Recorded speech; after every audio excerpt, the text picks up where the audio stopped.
O&M Conference.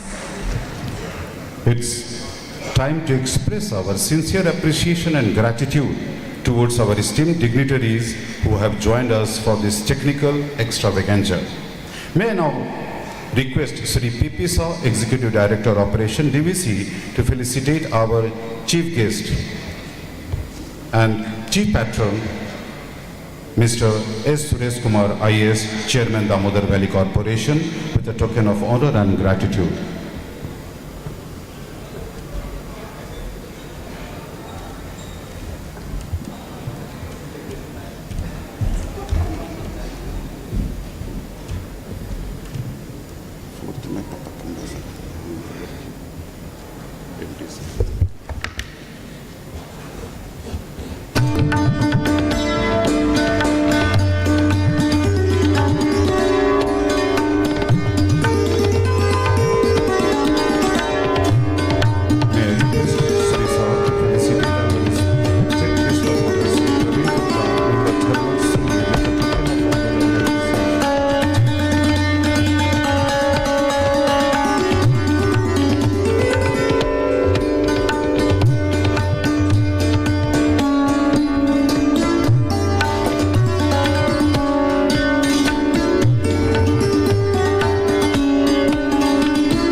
Honors and felicitate our esteemed guest of honor, Sri Ujjwal Bhattacharya, MD, Stiag Energy Services India Private Limited, with a token of honor and gratitude.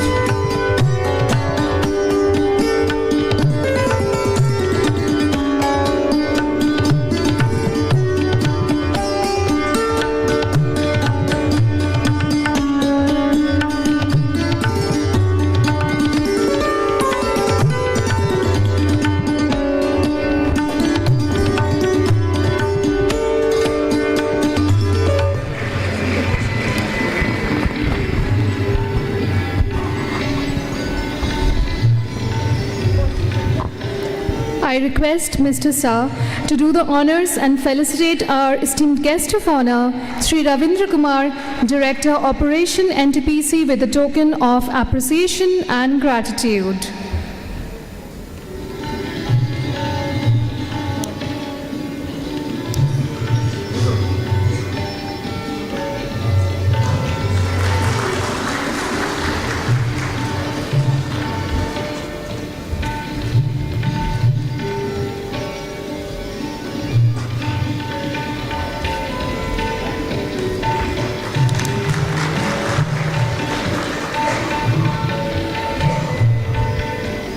May I once again request Mr. Saw to felicitate our respected guest of honor, Sri Shubhruto Mondal, Director O&M WBPDCL, with a token of appreciation.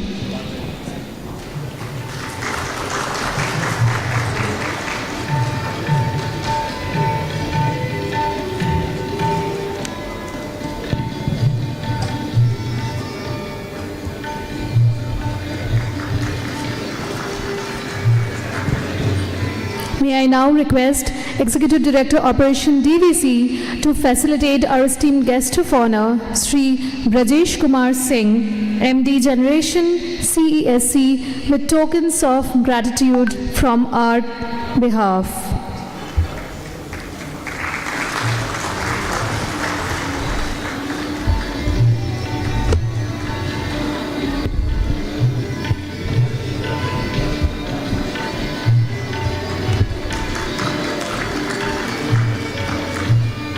May I now request Mr. Saw to extend a warm note of felicitation to our chief host and patron for this event, Member Technical Damodar Valley Corporation, Sri Swapnendra Kumar Panda, with a note of sincere gratitude.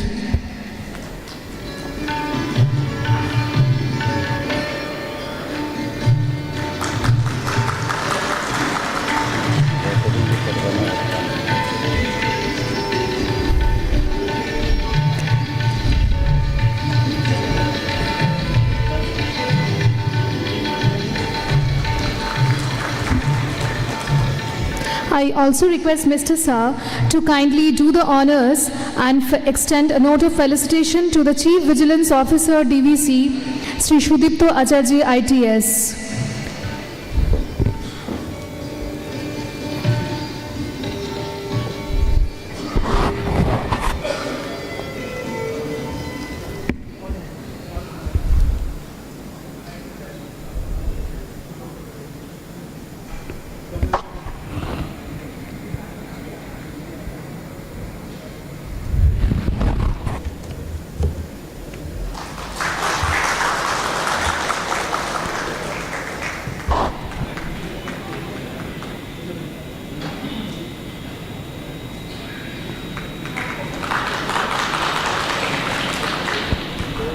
I request Mr. Shah once again to do the honors, extend a note of appreciation to the Member Finance, Damodar Valley Corporation, Sri Shodananda Mukherjee, sir.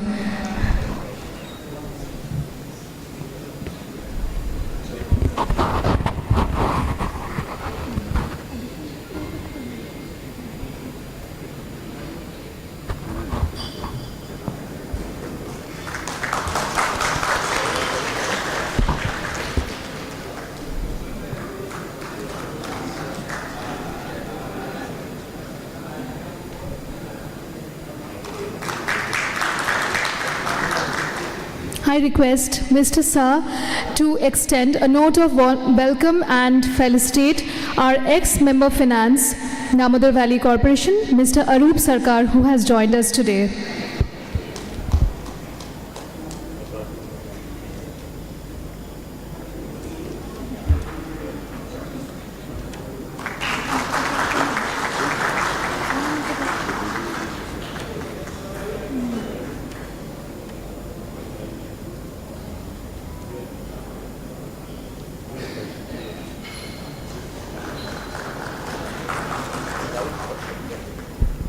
Thank you. Thank you very much, sir.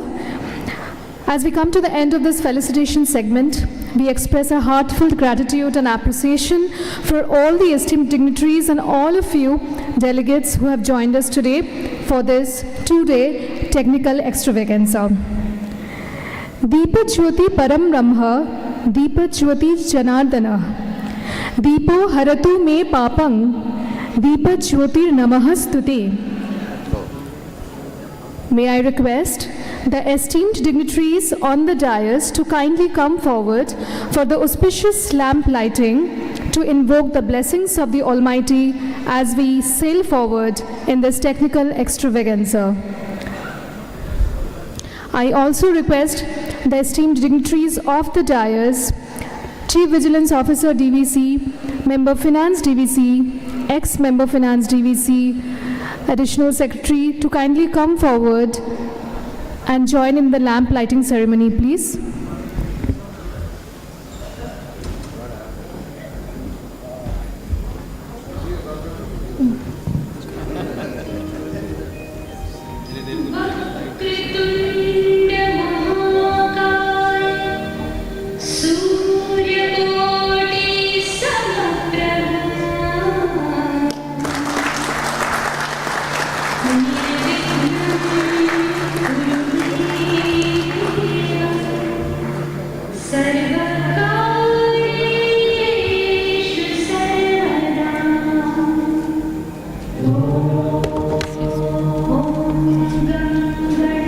Thank you. I request the dignitaries to stay back as we take part in a very unique but significant initiative of watering a plant pot. Well, ladies and gentlemen, keeping in harmony with the theme of this conference, every green initiative that we take part in begins with a very small step of nurturing and conserving our environment. So let us begin today, one plant, one person, and let us make this initiative stronger and bigger. Can I request for the plant pot on the stage, please?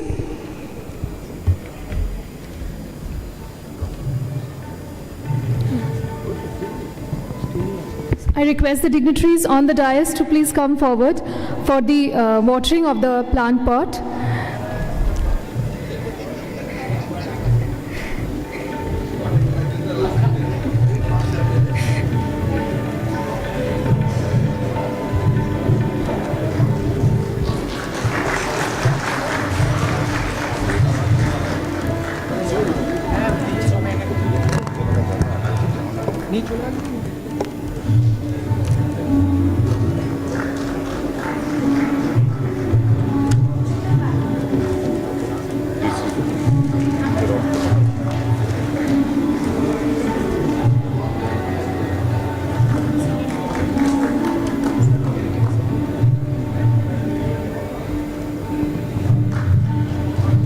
Damodar घाटी निगम का जो theme है green, DVC is responsible for afforestation also. Forestation green cover को हम लोग increase कर रहे हैं। ये सिग्निफाई करता है वाटरिंग के साथ इस प्लांट को कि हम लोग नेचर के लिए कितना क्लोजली काम करते हैं।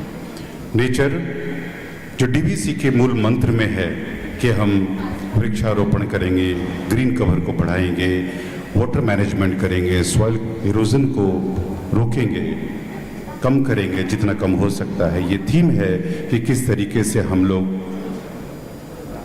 ग्रीन कवर को, नेचर को रिस्पेक्ट करते हैं। Now I request the esteemed dignitaries on the dais, distinguished guests of the dais, and all the delegates to kindly rise as a mark of reverence as we proudly witness the redemption of DVC Keith.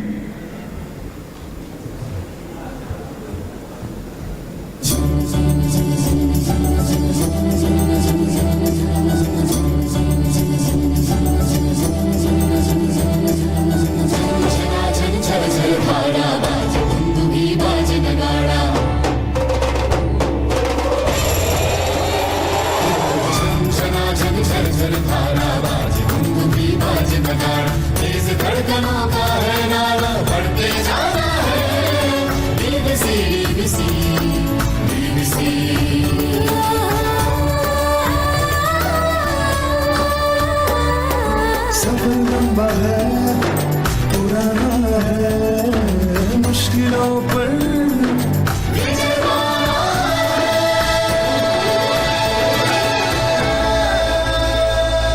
देश रोशन करते सरताली से, चेहरों पे खुशियां छाई हैं। उन्नत बंगाल, उन्नत झारखंड, उज्जवल है भारत का परचम, अनेक लक्ष्य और अथक परिश्रम मंजिल पाना है। डीवीसी, डीवीसी, डीवीसी का मान अनोखा, प्रगति में अभिदान अनोखा, ऊर्जा क्षेत्र में काम अनोखा, शिखर पे चढ़ना है। DVC, DVC.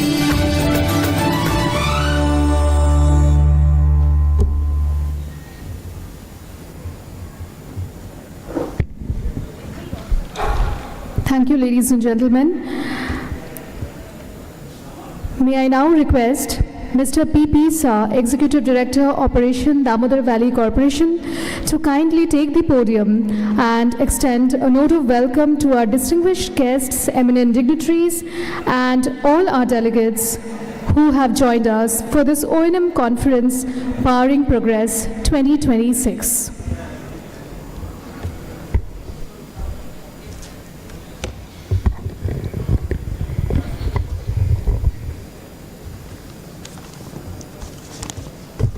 Good morning to distinguished guests, eminent speakers, our stakeholders, and all the professionals of the power sectors. I, on behalf of the management of the DVC, extend my heartiest welcome and express my gratitude for all the dignitaries on the dais who have come to join on this O&M conference after their busy schedule. Damodar Valley Corporation, our main aim to achieve the thermal excellence, because we are not only generating, we are also very much concerned about the development of the green belt area in our valleys. So we are deeply honored by the gracious presence of Honorable Sri Ravinder Kumar sir, sir. I extend my heartiest welcome and gratitude to you because you have joined with us after your busy schedule. We welcome you, sir.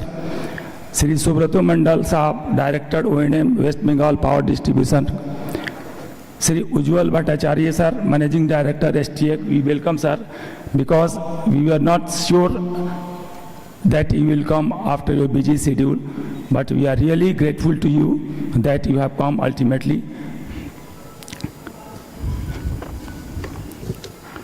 I welcome Sri Brajesh Singh Saab, MD Generation, Sri Swapnendu Kumar Panda sir, Member Technical, Sri Praveen Gupta sir, Member Thermal, Central Electricity Authority, Sri S. Kumar IAS sir, Chairman Damodar Valley Corporation. Sir, your such presence sir greatly enlight on the topic that is O&M, the conference that is integrating green initiative and thermal excellence. Really, this topic was mainly selected by our Honorable Chairman, sir. Actually, why this topic was selected, it is a very meaningful topic, because as on date, even you will see that in the last financial year, that is 2025-26, the total generation of the country was 1,837 billion units. Out of that, 69.72% was the contribution of the thermal. But we are committed to fulfill the commitment of our Honorable Prime Minister on the COP26, wherein we have committed to cut down and to reduce the emission from the thermal, as well as wherever there is a carbon footprint. So this is our green initiative, is not only for the thermal. We are committed on every step of our life, right from starting from home to the workplace and going back from the workplace to the home, that we are not supposed to do any harm to the nature. Green initiative and integration means to reduce the impact on the environmental.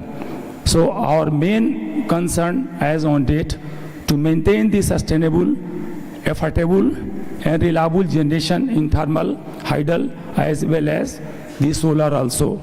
As on date, whatever we are generating, that is, we have reached nearly around 53.2% of the non-fossil, and rest of that is 46.8% of the fossil.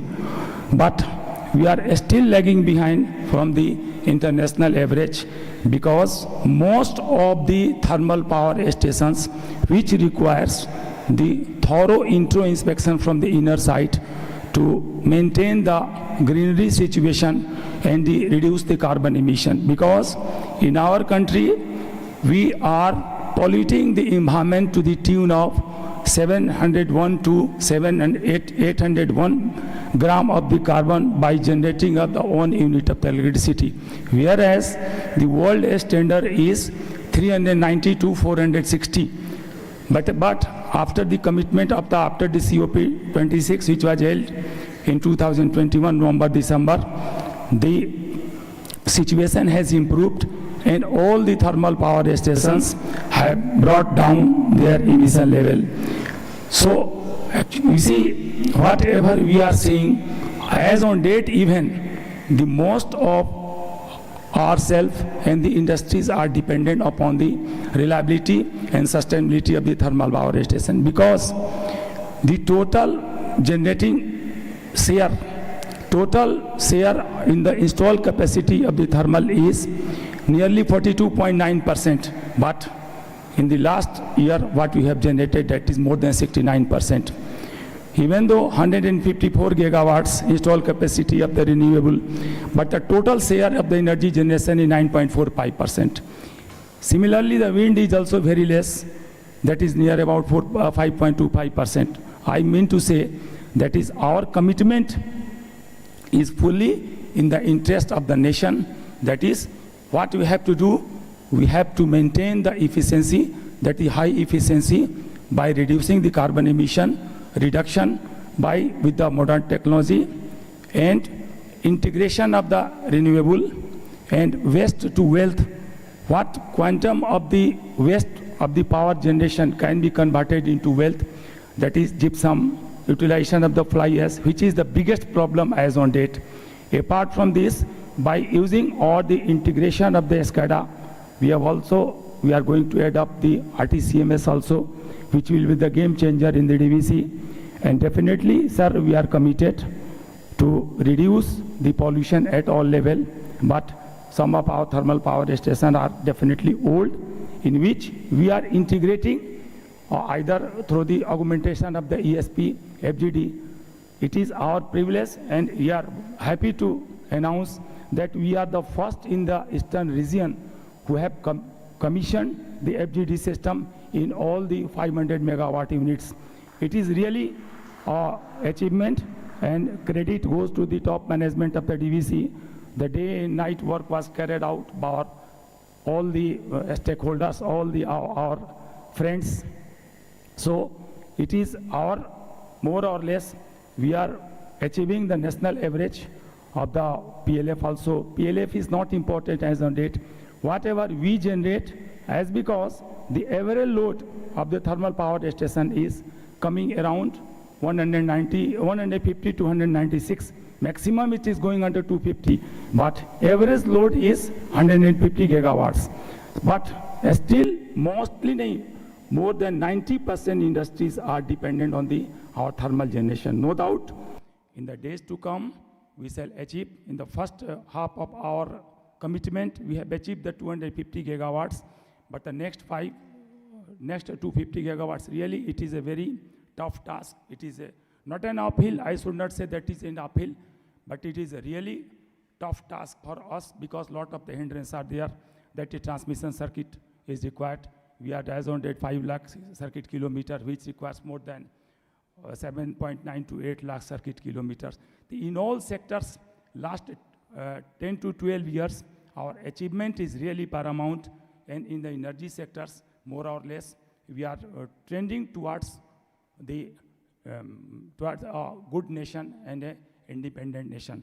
I once again extend my heartiest welcome to all the dignity on the dais, CBO sir, our ex-member financer, and all my friends. So I wish all the best for the great success of the seminar. Thank you, sir.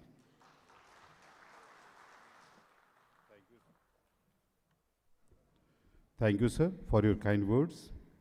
May I now invite upon the podium Sri Swapnendra Kumar Panda, Member Technical, DVC, for keynote deliberation. Sir.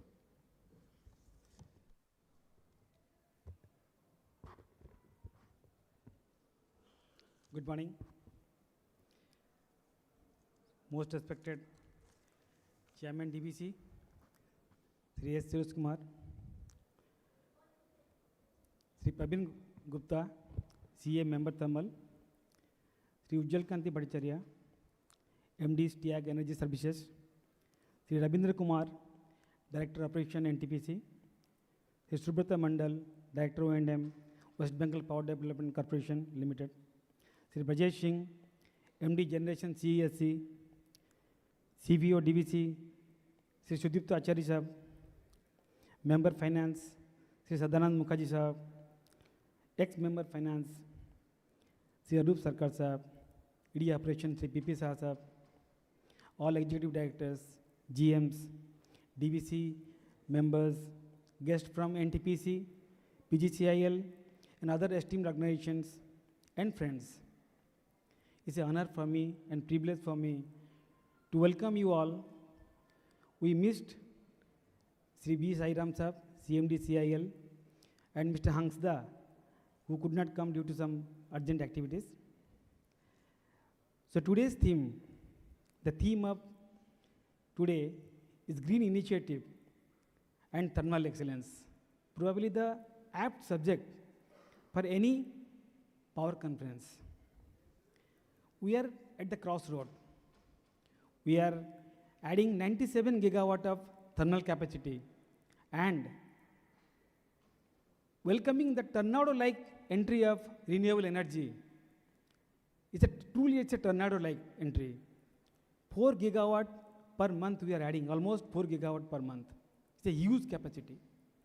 Ultimately, as a power professional, our responsibility is to fulfill the increasing energy needs of our industries, of our domestic need, of our data centers, EVs, and whatnot. And one more important need is coming up very fast. That is our cooling needs of our cities, city cooling systems. But the global dichotomy, whether to go with thermal or to go with renewable, in my view, and with the seeing the Indian context, probably it should be the green and thermal, both. That is why the topic is chosen. I am thankful to my team that they have chosen this nice topic. So as per the CEA Resource Adequacy Report, based on the findings of Ardena model 2025-26 to 2035-36, it is clear that we have to focus on optimizing the generation mix, 24/5 power supply, and meeting the RPO and RCO guidelines, managing the load variations through long-term distribution resource adequacy plan, and meeting the peak demand with the lowest possible cost. That is why the inertia of thermal and the volume of green, that helps. So many policies are coming up by the thrust from center, states, the active policy which are moving the power sectors. These are adding up 97 gigawatt of thermal, adding RE, almost 4 gigawatt as I have told, ground mounted solar, floating solar, rooftop by PM Suryaghar, solar pumps by PM Kusham. So another game changer, that is Santi Bill, that is paving way for making India 100 gigawatt capacity of nuclear capacity by 2047. This SMR is also included for that. This ISTS waiver for the wind, solar, base, BGF for base, removal of basic custom duty from sodium antimonate, which is being used for this solar glass making, privatization of distribution sector, shifting from long-term PPA towards spot markets, TBCB adoption, production-linked incentives for the solar manufacturers. They are all helping us to pave a secure and resilient power sector for India. And additionally, we are going for the efficiency improvement programs through existing plants, stringent environmental norms, R&M support, timely overhauling. These are all making our thermal plants also robust. But we need more technology, support, solutions for our thermal plants. We are facing a lot of breakdowns, and particularly tube leakage, boiler tube leakage. Probably we are facing so much that NTPC, DVC, we are all thinking of how to address those issues. Some kind of AI solutions is expected. Maybe I will request all my young team to work on that, how to address these issues. So India, having a 520 gigawatt of installed capacity, having 1400 GVA transformation, and more than 5 lakhs circuit kilometer of transmission lines, 220 kV and above, making these Indian power systems one of the unique in generator, transmitter, and distributor. So DVC, as told by my previous speakers, Mr. PP Saha, DVC is foraying in thermal, renewable, base, everywhere. And in addition to that, we are happy that we have achieved the DINOX, FGD systems in all our plants, like a 500 megawatt, and in all other plants also, it is coming up very soon. I'm happy to have such eminent speakers here. We'll love to hear them, and we'll implement the ideas also to make our systems more robust. Thank you very much. Thank you for this presence hearing. Thank you.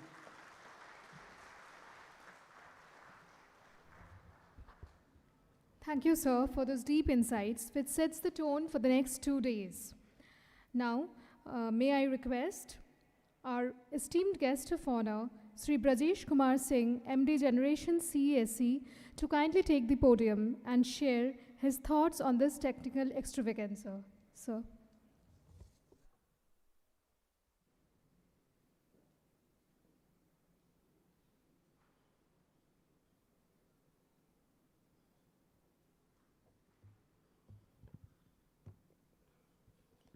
Very good morning to all.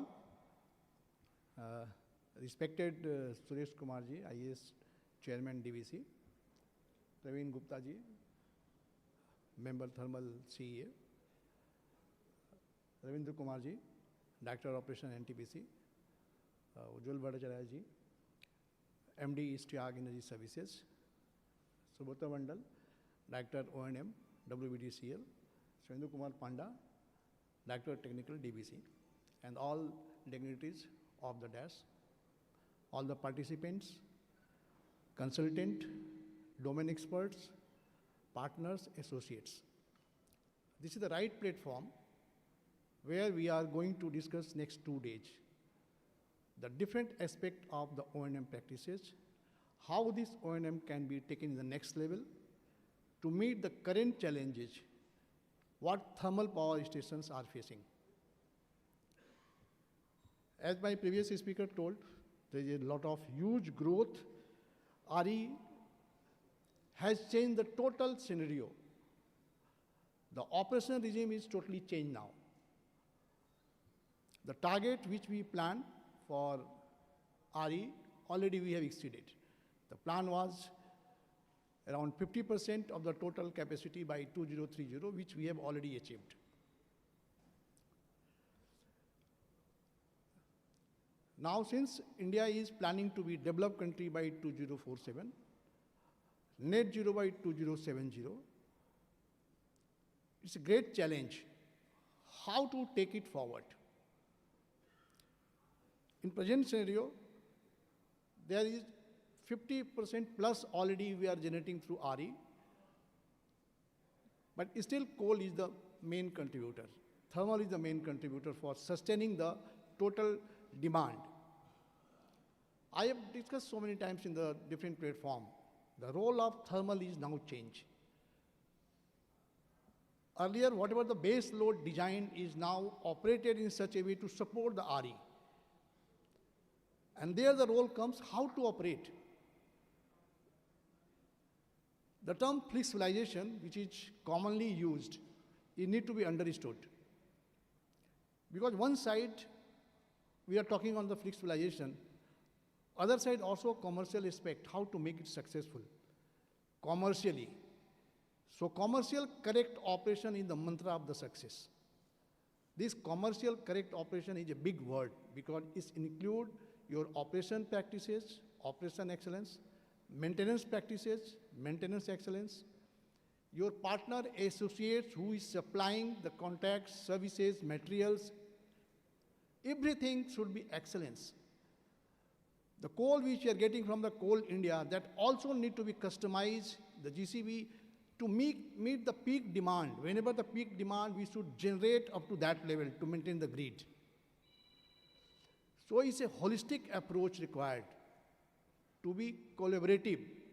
Each and everyone, whether it's public sector, private sectors, partners, vendors, suppliers, everyone need to think how to maintain, operate the machines, equipment and system most reliable, and also take the risk which we are going to face, we are facing due to this flexibilization. Because earlier all the fleets, all the vintage machines are designed for a fixed running of hours, and that almost life is consumed.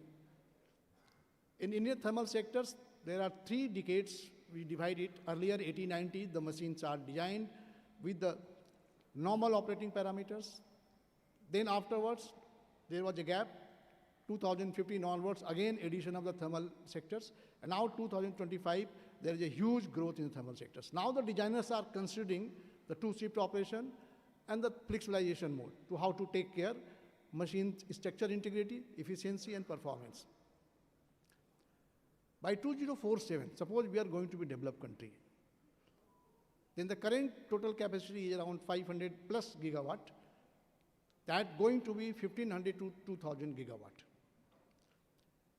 So we are going to add 1500 to 2000 gigawatt every year. Presently we are adding, as previous speaker told, 4 gigawatt we are adding per month, around 45 to 48 gigawatt per year. But requirement is around 100 to 150 gigawatt. How to add this? because there requires not only O&M side execution, but also from manufacturers, suppliers, vendors, manpower. So it's not we are adding, or there is a growth in the thermal sectors or electricity sectors. By 2047, we are building nation. It's not industrialization. We are looking towards a developed country. And there the huge contribution required from each and every individuals of India. There's a huge opportunity. The young generation, they need to think towards how to make it more reliable, successful operation energy sectors, because their role comes the latest advanced technology. Now the buzzword, everyone is talking about AI and ML.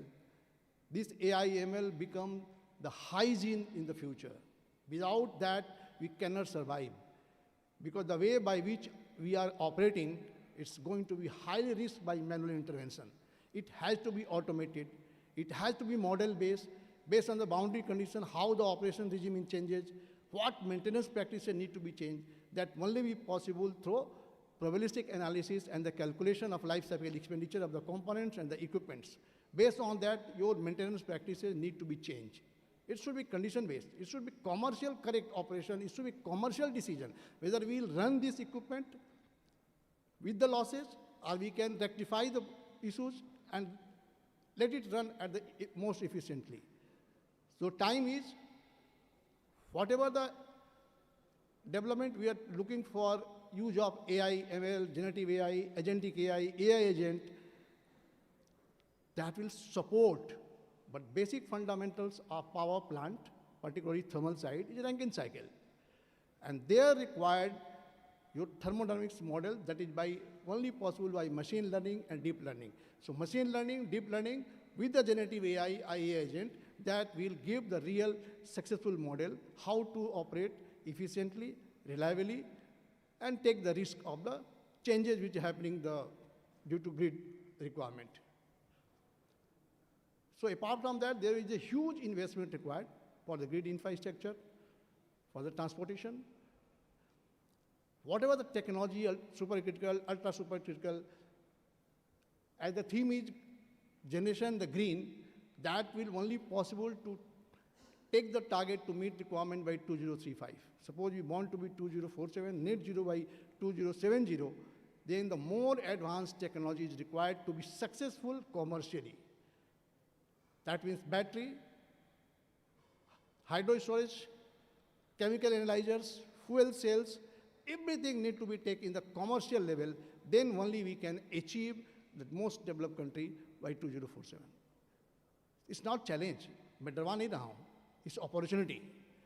That opportunity to be encashed by each manufacturers, service providers, college, institutes, R&D, young generation, and then easily we can convert this, our aim, which we are targeting for 2047 as a developed country. On M side, it needs a lot of introspection, as I was telling. I was vocal about the different conferences regarding one of the book written by Professor Saral Mukherjee, Elephant and Cheetah. And there he mentioned, elephant cheetah is a metaphor he used for the marketing and commercial. I am using it for thermal sector.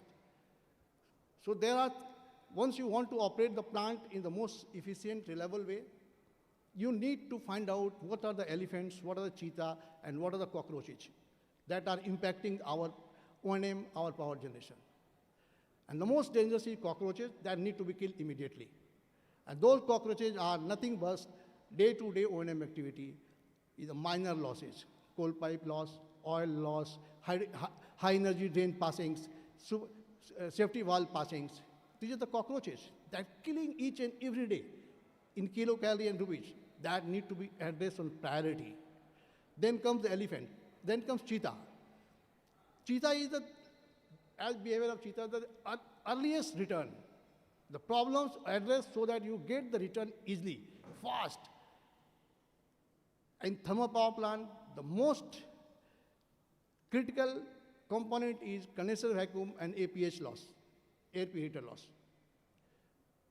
So these are the cheetahs that need to be addressed immediately. If your condenser vacuum loss is there, that need to be rectified by holistic approach from CW pump side, cooling tower side, condenser vacuum side, so that your return should be maximum. And the elephant comes is the process, SOP, changing in the practices, behavior of the team, that takes time. Because cultural change is the basic fundamentals which is going to turn around the total organization.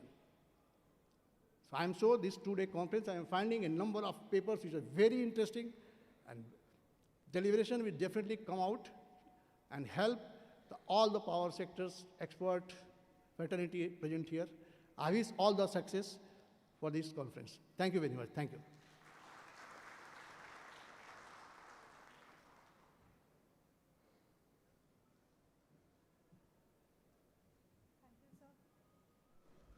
Thank you, sir. We are standing in a position where India is already having 50% of installed capacity from non-fossil fuels. So it is already surpassing our nationally determined target in the Paris Agreement.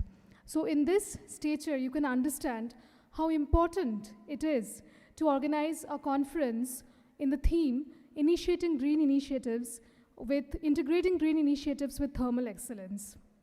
May I now invite upon the podium our next guest of honor, Sri Shubroto Mondol, Director O&M WBPDCL. Sir, please. Yes.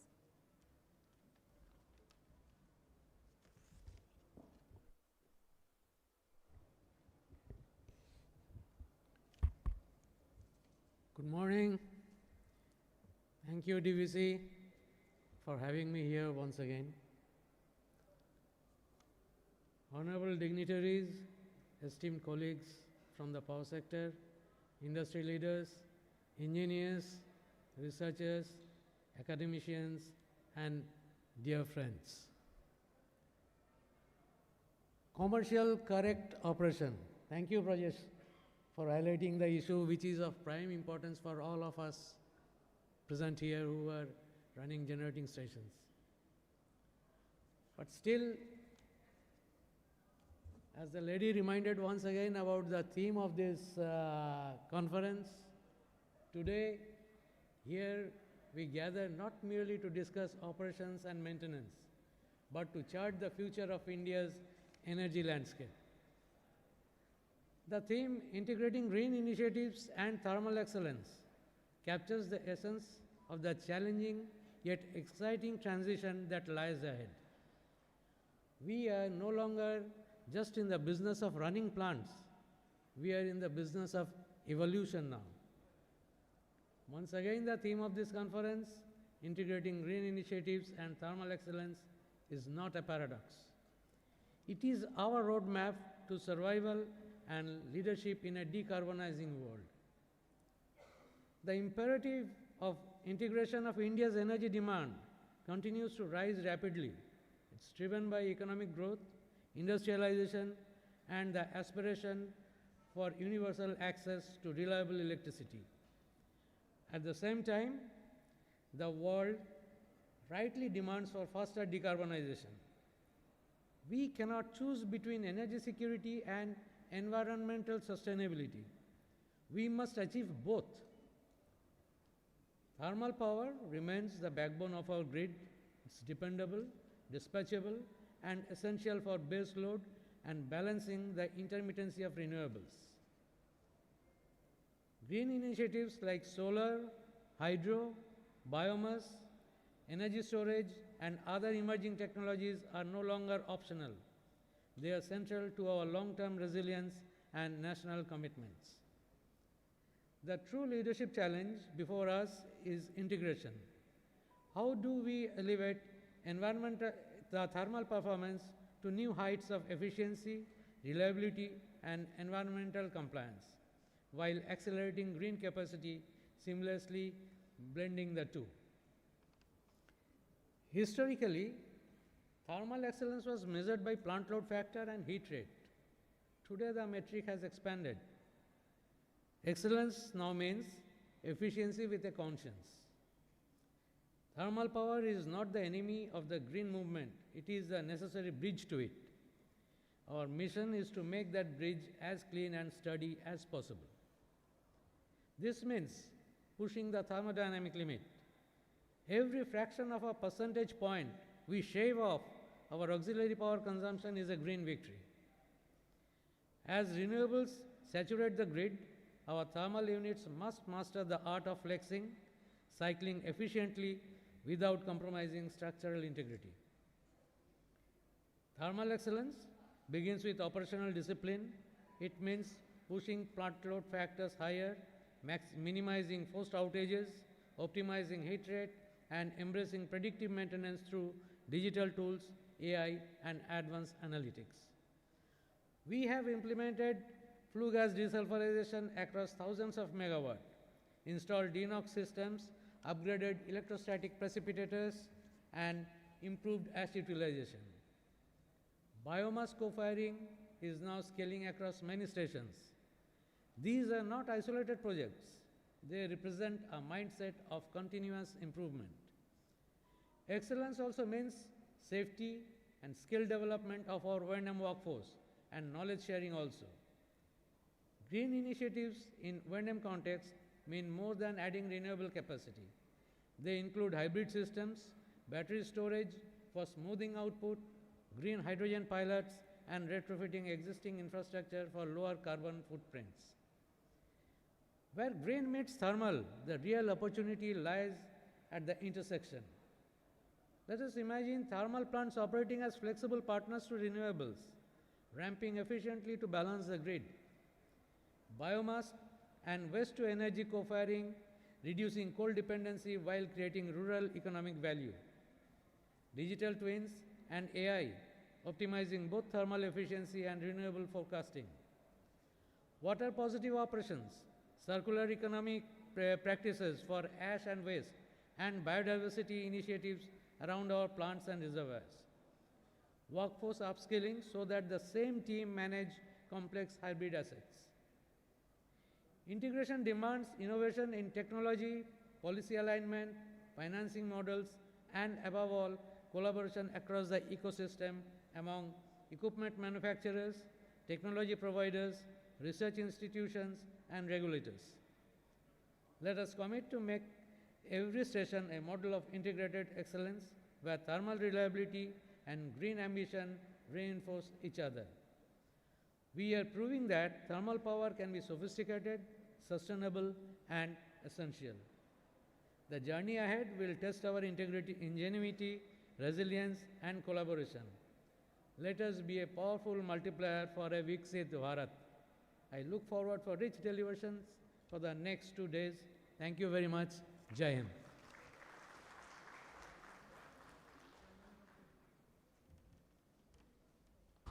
Thank you, sir. I now invite our esteemed guest of honor, Sri Ravindra Kumar, Director Operations NTPC, to share his thoughts with us today.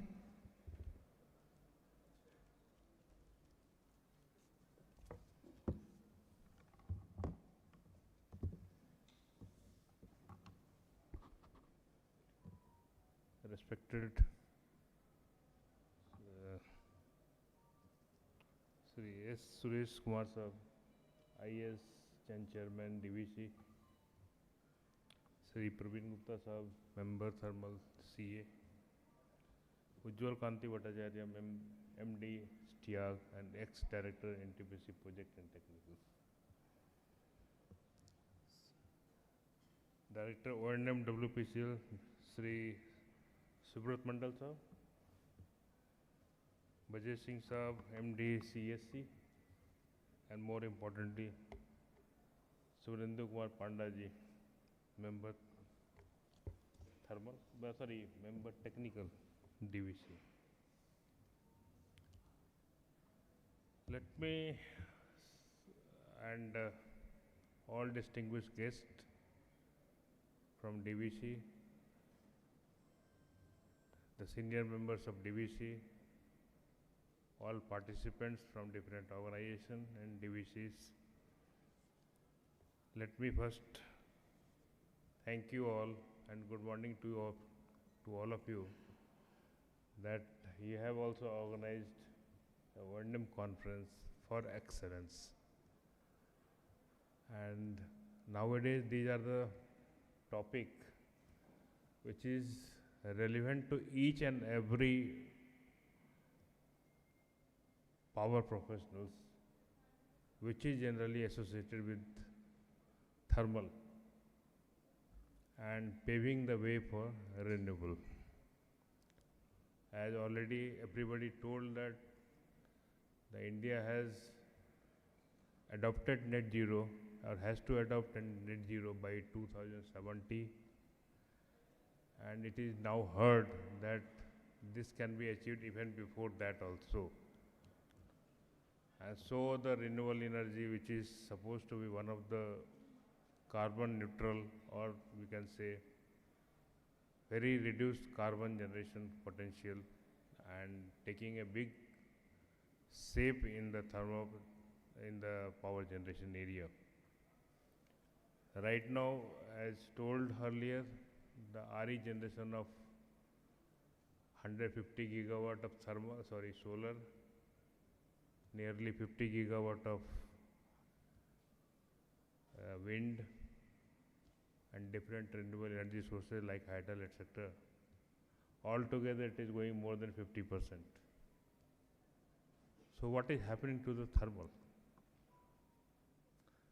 At a one time, as somebody pointed out earlier, one time thermal was one of the base load power plant. When we have joined in 1989, 500 megawatt is the emerging technology which is getting implemented.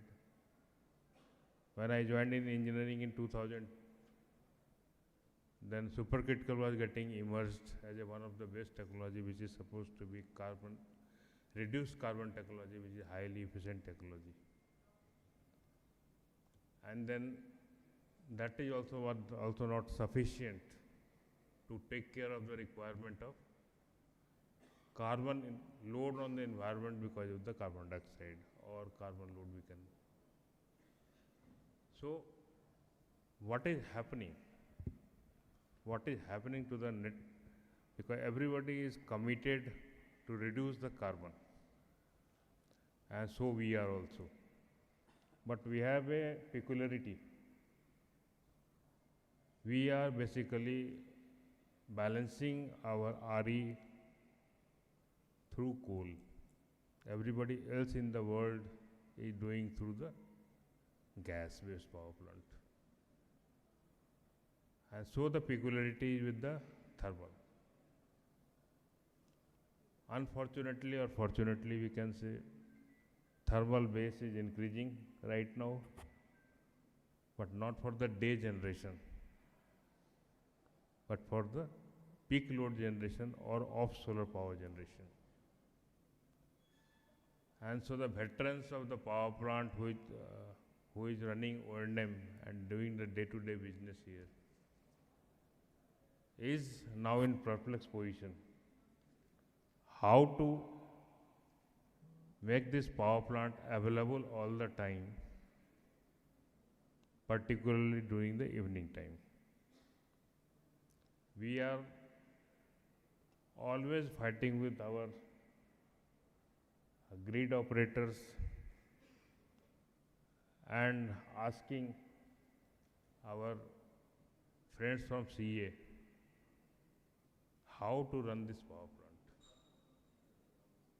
particularly when India has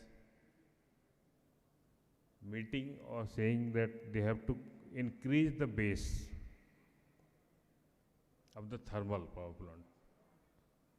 And it is now very much evident that the implementation of thermal power plant, which is going to happen in another next 10 years, will not be continued after 10 years. It means what the challenge we are having, after 10 years, there will be a vacant gap, particularly for the spare parts. These are the emerging technology. There is an emerging problem which we have to solve now. You may be aware that South Africa which, which was at one time having installed many more thermal power plants, is now struggling for spare parts, because world over many manufacturers have discontinued their spare parts production, even the thermal power plant production. And so the base is available here in India or third world countries, some of the third world country. Many South African partners are approaching us for the spare parts, and which is required for survival. So in addition to what we are facing in the thermal power plant operation, we should think of how to, because we have to run this power plant up to 2050 or maybe a little more. So the gap between 2050, 2035 to 2055 or maybe 2060, how to survive this plant, particularly when there is a lot of burden on the thermal power plants because of the fragilization, ramping, and so on. But our policy maker has taken very good decisions, not now only to implement the RE, but how to make RE into RE-RTC. And this is very important, because the thermal power plants, which is now a base load power plant, the RE is going to be converted into a base load stations by making it RE-RTC. And so the thermal power plant's load will, or the stresses, whatever we are calling, will be reduced.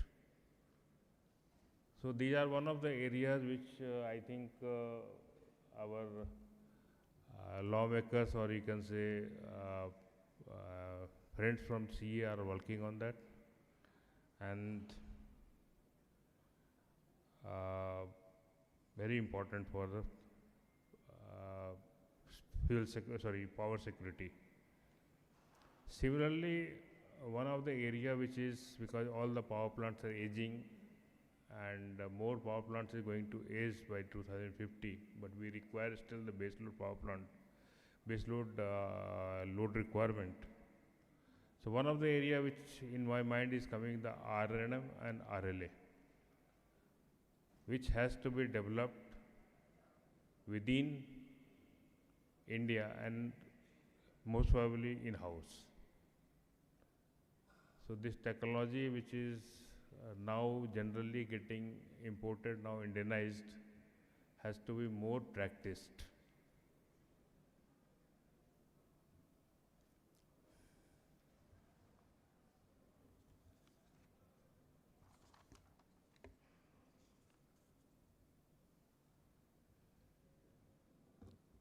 What right now the scenario is, you just see the scenario of the grid. Daytime, no to thermal plant, and evening time or night time, you require the thermal power, particularly when heating and cooling load is more. We are operating at least 10 or 11 in NTPC, particularly we are operating gas-based station. Even the gas-based station, which is having a very high tariff, is getting nowadays scheduled. Not only from the beneficiaries, but from the grid, intras. So what I mean is that when there is a starvation, there is a requirement. So you have to keep in fact all our these gas stations are very old, but we have kept it, and these are the required. Fortunately, in the market, this gas-based stations are not available up to 2030, and there is no supplier is available for that.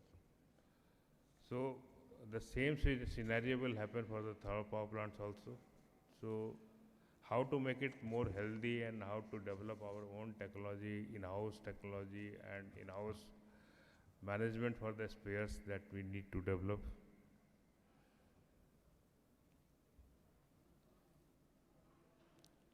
I really congratulate DVC. I was not knowing the DVC, which has completed 78 years of total life. I usually, when I was studying in my college, I usually passed through the DVC dam, and which was supposed to be one of our pride when we pass through and we see it. And still I feel, even after 30, 35, 36 years of my career, I still find the same, that dam is being maintained or even better than whatever I have seen in that time. So I am very much confident the expertise which is having in DVC can manage, can tackle all these obstacles in future. So my best wishes to the DVC team and my best wishes to the conference, because whatever the discussion, whatever the outcome will be there in the 2-day conference, it will be very helpful for the industry. Thank you and all the best. Thank you.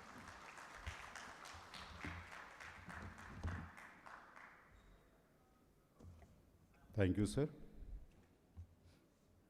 I now humbly request Sri Ujjwal Kanti Bhattacharya, Managing Director, STIAG Energy Services, to take the podium and share his thoughts with us. There is a presentation, Mr. Amit. MD stage.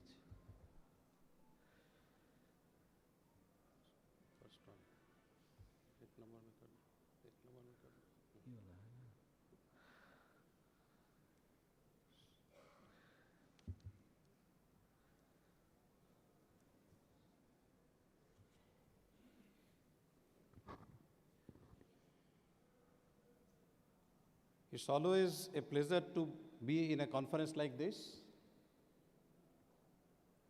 But the issue comes that as a speaker, what is the pecking order at which you are speaking? The later you speak, you find your erudite and experienced colleagues have already spoken most of the things. So you face the problem of either repeating or contradicting. Now, contradiction is not the way, because there is a general consensus in the entire industry, not only in India, but worldwide. Repeating makes little sense, and that too more importantly because on the same forum in 2024, I addressed this gathering, some of you will be remembering, on the transition as such, not on power sector specific, but the transition and decarbonization. And that's the precursor and the route based on which we are discussing today's topic. And I find the topics are very meaningful as it is very wide. It covers O&M conference on powering progress, but integrating green initiative and thermal excellence, wherein the key focus areas have been identified as energy efficiency and performance improvement. Definitely that is one of the most important things. Emission control and environmental management, digitalization, AI and predictive maintenance, the flavor of the day, water conservation and sustainable practices. Yes, we are a water-starved country, if not starved, a water-parched country at least. Reliability, safety and asset management, that is one of the fundamental job of the power engineers to keep the fleet at ship-shape conditions. With this vast topic, which are all very fundamental and topical, I can start with only saying that Mr. Chairman, sir, Mr. Suresh, and all the dignitaries on the dais and off the dais, including Mr. Praveen, my earlier colleague Mr. Ravindra, Mandal, Brajesh, and definitely last but not the least, probably the organizer, main organizer of the conference, Mr. Shaprandu Panda, the member technical of DVC. I congratulate you to organize such a very important, vast, yet overarching topic for 2 days, and I think there will be a lot of deliberations. Only thing is that, as Mr. Ravindra told, that in February, like every year, NTPC organized a similar conference in Raipur. During my tenure in NTPC, many conferences have been organized, and I have found that discussions take place over a period of 2 days, but many of the outcomes are not promptly implemented. I only wish, and I am confident, that under the able leadership of Mr. Suresh and Pandaji, whatever deliberations and outcomes will be discussed and agreed in next 2 days, it will be implemented in a time-bound manner. And Mr. Praveen will be definitely looking from CEA because it will be impacting the country as a whole. So good morning to all of you, and congratulations to DVC in completing 78 glorious years. A big hands to all of you.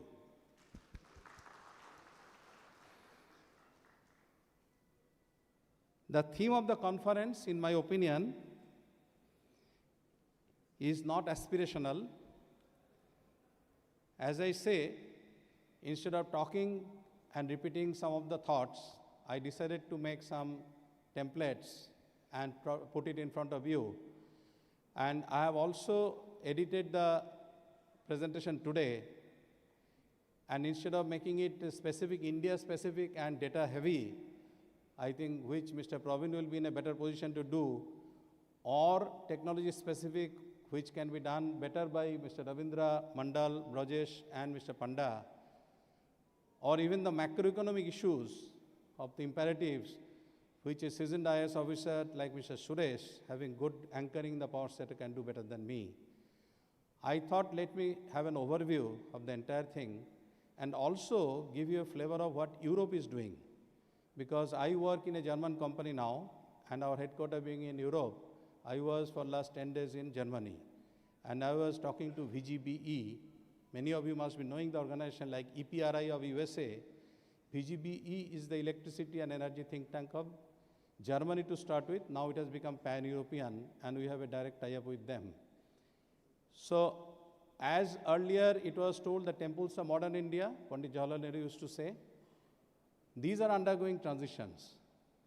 Now, we need not be either lamenting that we are going for changes, because change is a constant. We have to embrace it, and we have to embrace it with elan. The elan itself uses the technical competence, technical suitability, and commercial aspect which Brajesh was harping so many often. It is not aspirational anymore, this transition. It's a compulsion. So it is operational, and that's why you are all here. I'll skip this, but you all know that world energy faces from fundamental problem of the trilemma. The word trilemma was coined by IEA, and the trilemma includes the three fundamental things. One is energy security, that is you must have enough amount of energy and means to produce that. Energy equity, that means it must be equitably distributed, people must have access, and it should be affordable. And it should have environmental sustainability. This trilemma is changing to a quadrilemma, because a new paradigm is coming in terms of social dimension, technical viability, and joining with security and also time and cost management. We'll come to that later. This is India's installed power capacity. I don't want to spend time. We have a huge grid of this size. Fossil fuel 250 gigawatt roughly, non-fossil fuel 290. Overall, we are 532 plus gigawatt grid. All India peak demand and peak demand met, if we see that we are meeting all the peak demands as of now, Peak demand reached up to 256 gigawatt most probably this year.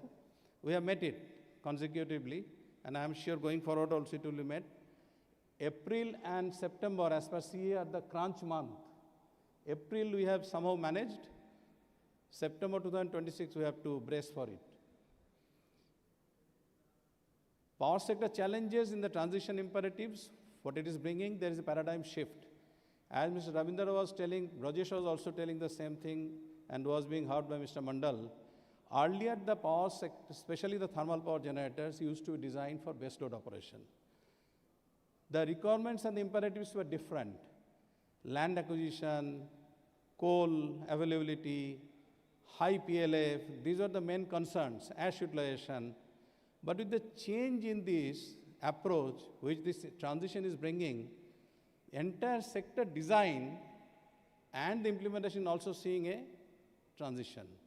Now it is the more important things are coming, the designing the system with more and more RE integration and the making the systems and your asset more flexible. Decarbonization is becoming the center stage. Technology and skill manpower, I'll come to that later. Manufacturers, Mr. Ravindra was telling about the ESCOM issue. That's a big issue.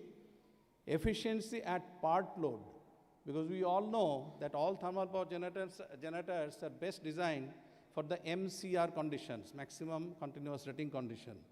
If you deviate from that, the efficiency goes down. That means more coal is to be burnt or gas is to be burnt.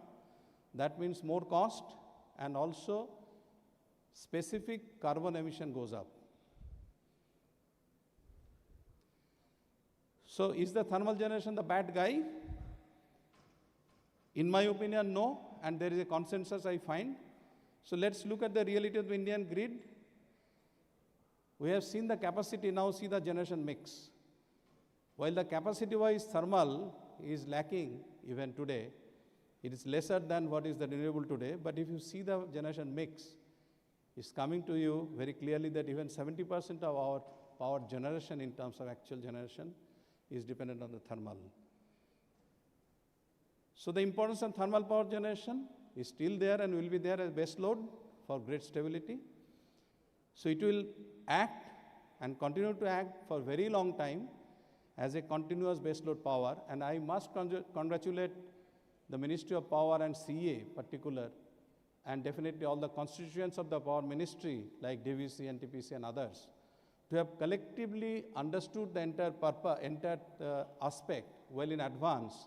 And we decided way back in 21, 22, Mr. Pravin used to be in the ministry, and we decided that you need to have at least another 80 to 90,000 megawatt of coal-based power station in the up to 2035 instead of closing them down. So thermal would remain as the backbone of the grid. Reliability versus intermittency is the issue which we have to handle, and energy quadrilemma and flexibility we have discussed. Now the challenge and the opportunity, Mr. Brajesh was talking the challenge or opportunity. I see it as a challenge as well as opportunity. Challenge is there, but the opportunity is lying ahead. Dar ke aage jeet hai, like that. So what is the requirement? Coal plants made to operate flexible to accommodate renewables. It's a must. If I curtail RE, there are two problems, because REs do not work on a two-part tariff concept. RE work on a single-part tariff. So if the RE is curtailed, they don't get back their commercial dues, and the investor company will be broke. So curtailment of RE is more dangerous than curtailing the thermal generation, which works on a two-part tariff principle. But at the same time, if I allow indiscriminate RE, then I have to be ready with the kind of curve which was earlier known as duck curve, because there is a similarity between the duck's back and the curve it is coming out. When I went to Europe this time, I found they have changed. They have gone away from the duck curve. The word they are using now is a canyon curve. You all know the Grand Canyon. It's a deep gorge. Suddenly it is coming down, and I have a slide, I will go to that, you will understand what is happening there. The canyon curve is coming up, which will come to India also. So if we go for unrestricted RE, we also face the situation of canyon curve situation. So approach to thermal power plants, if we have to continue with that, we have to continue with addition of fossil fuel plants with higher efficiency for some more years, because unlike the developed countries where their per capita consumption is high and their generation capacity is huge, we still are in a very growing stage. And if we have to grow, we need to have a lot of power, because the elasticity of electricity with GDP is a direct correlation for economic growth. Earlier it has to be 1.2, it reduced to 0.9 or 0.85 because we primarily went non-manufacturing sector. 57% of GDP became commercial and services sector. But now with the Make in India move, we are going to consume much more in terms of manufacturing, so power demand will go up. So elasticity will also restore to at least 1. So if the GDP has to grow at the rate of 8%, electricity sector must go at least minimum 8%. That's a correlation. So I need to have more and more coal-fired power station because we can't afford gas. But at the same time, progressively we have to reduce CO2 footprint. There is no second opinion. Selective R&M, it has been told, for existing power station for enhancing their life because it is faster and it is cheaper. Then reducing emissions from thermal power plants by any means and whatever means are there. Some of the means are like this: improving the cycle parameter for efficiency. We all know it. If we change the MS steam temperature by 1%, this is the percentage increase in efficiency. Similarly, hot rate and MS pressure. R&M of older units, it reduces SPM, reduces SOx, reduces NOx, reduces water consumption, which is one of the thoughts here, and reduces CO2 emission if we go for selection of equipments properly. But carbon will also be there because coal is essentially carbon which we burn, and the output in the flue gas will always have CO2. The issue is how much we can reduce from earlier 1 kg per unit, how much we can go down. So one of the technology that is being attempted when I was there in NTPC, and I'm sure Ravindra is carrying it forward, the capturing the CO2 from the flue gases. There was a prototype created in Vindhyachal. It is working, and 20 tons per day carbon capture is attempted there. And with that, some green hydrogen will be synthesized and will create methanol, 10 tons per day. There are 3 routes. One is physical route, which is basically adsorption. It is molecular sieves of the particular item, like zeolite, will adsorb it, keep it on the surface, not absorb it. Then there are chemical routes. Amines are used for that purpose, and there are biological routes. In NTPC Netra, we had been attempting for all the 3, and the chemical route has already been applied in Vindhyachal. Adsorption is not feasible as of now for large-scale application like power sector. I was imagining this is a slide I used to do in NTPC. This was my imagination. This was a challenge I gave to European Union when they declared in their taxonomy in March 22, after the Ukraine war, when they started feeling the pressure of more power generation requirement, but gas prices going up. They declared biomass, they declared gas as green. So I found that a CCGT typically comes out with a 480 grams per generation, grams per unit, specific carbon consumption. If that is green, whether carbon emission from the coal-fired power station can be reduced, and that can also be made so-called green. So this is the steps we created, and we are working on that. If you go by a cycle parameter improvement, up to 23% you can reduce the specific carbon consumption, carbon emission. If we go for biomass, phase 1 with up to 10%, then going forward up to 30%, we can reduce it to 10% and another 10% to 20%. And then for some other means, including operation practices, we can reduce it by another 8%. It's a wishful thinking, including an absorption of carbon dioxide at the flue gas of up to 10%, we can definitely match CCGT equivalent of carbon footprint. So if we look at that, then this is, in my imagination, is the future of thermal power generation. It has to have evolving into a flexible energy hub, that's for sure. It will have competence with biomass co-firing. It will have CCUS, carbon capture and utilization, pathways. Coal gasification can be used to use it as a better fuel than direct coal. Then emerging solutions will include nuclear, heli technologies like ultrasupercritical, having superior grade FGD and NOx, etc. Then in the system, we also need what is known as energy storage spectrum.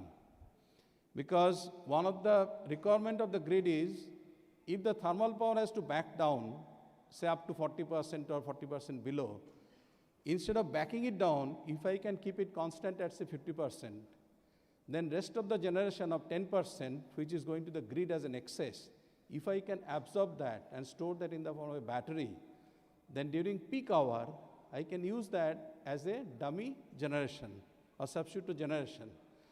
And that will give a stability to the thermal power plants and also help the grid in terms of having a peak time support.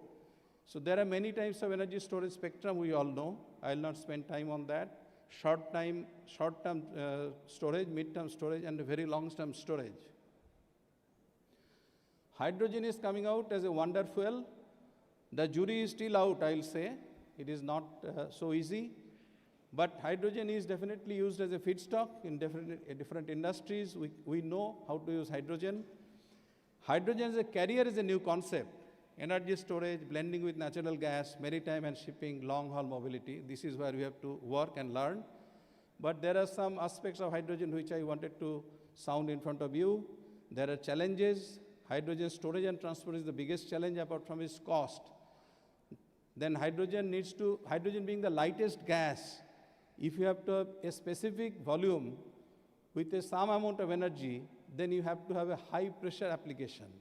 Minimum 300 bar, you have to press the hydrogen to have a minimum amount of energy in a cylinder so that you can transport and use it. That's not a very easy one. In fact, requirement is around 700 bar, for which neither the compressors are available nor the metallurgy is available today. Hydrogen has a corrosion cracking problem. It's a water guzzler. 1 kg of hydrogen production requires 14 kg of water.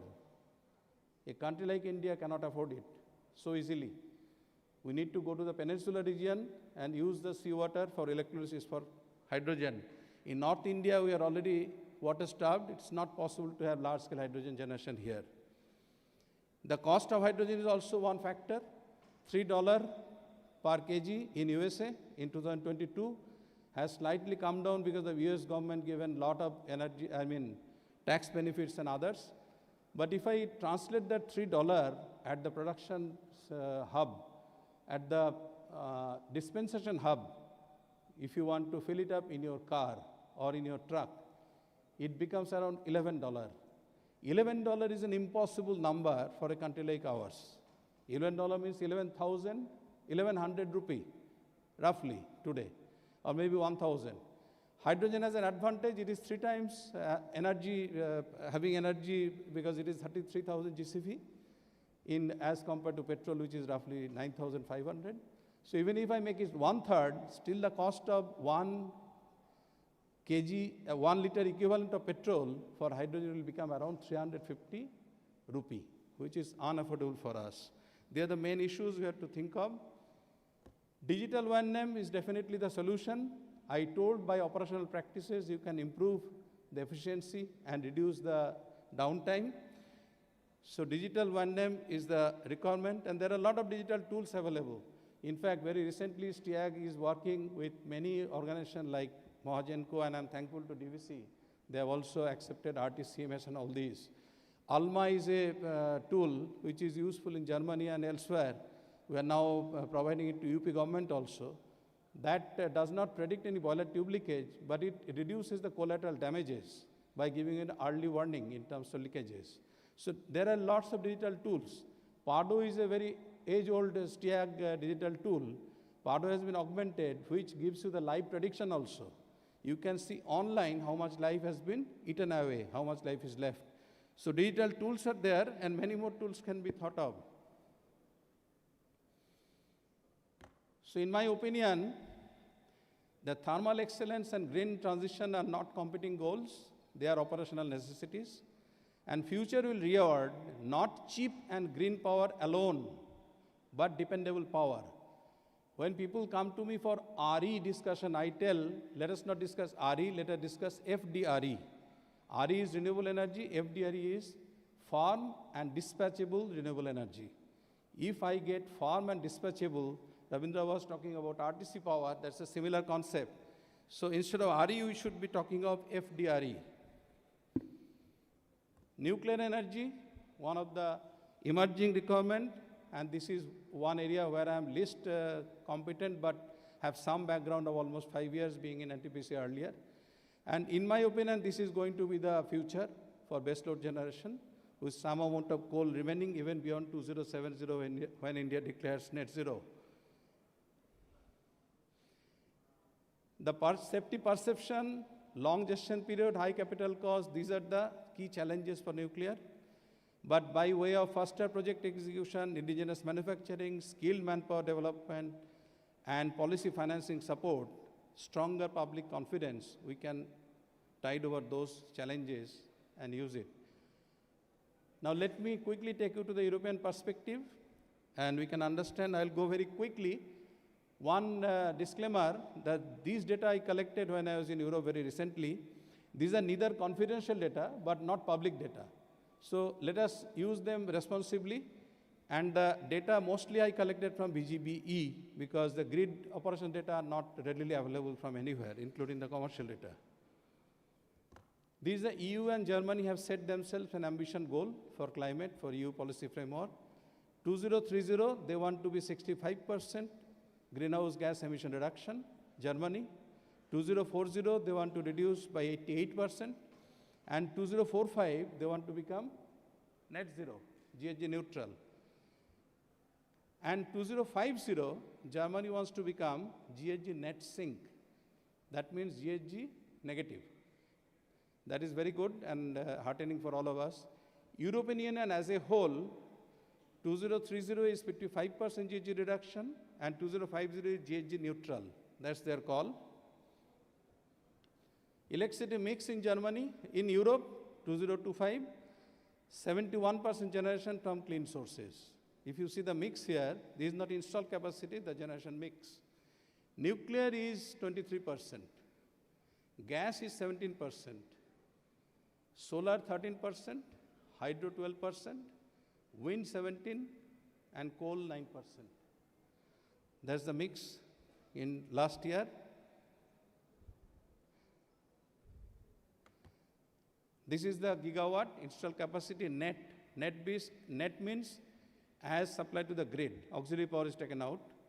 If you see that, the hard coal is roughly 49 gigawatt and lignite coal is 33. Nuclear is 85, and that's solar is much ahead, 300 plus. Now there is a new rethinking in Europe about the nuclear. And there is a divide in EU in terms of nuclear implementation. Like in our country, we are afraid. In our country, we have fuel security issue. In our country, we have gestation issue and cost issue. In many European countries, the same things are there. You see the red one, new build plans, mostly France, UK, and other countries towards the Eastern Europe, because Czechoslovakia and Hungary, they are already generating a lot of nuclear power even today. They want to go ahead with much addition. You look at the blue one, Germany included, they want to do no nuclear addition. So that's the divide going on there. On the Scandinavian country, you see certain parts, Finland, Norway, they want to go ahead with the nuclear. And Denmark and others don't want. That's a nuclear divide in the EU. But one consensus is there that they would like to rely heavily on nuclear in the days to come. This is a long-term ENTSO. ENTSO means European Network of Transmission System Operators. E is for electricity. This is a projection of European grid requirement, like our CA does from time to time. Now, if I go for the typical German perspective, which is similar to Europe, but there is an interesting thing I'll tell you. This is the electricity mix of Germany. This is a typical load profile of Germany. The duck curve is slowly going towards the canyon curve, as I told you. These are full load hours of German power plant. This will be very useful. I'll give it to CA and as well as NTPC and others.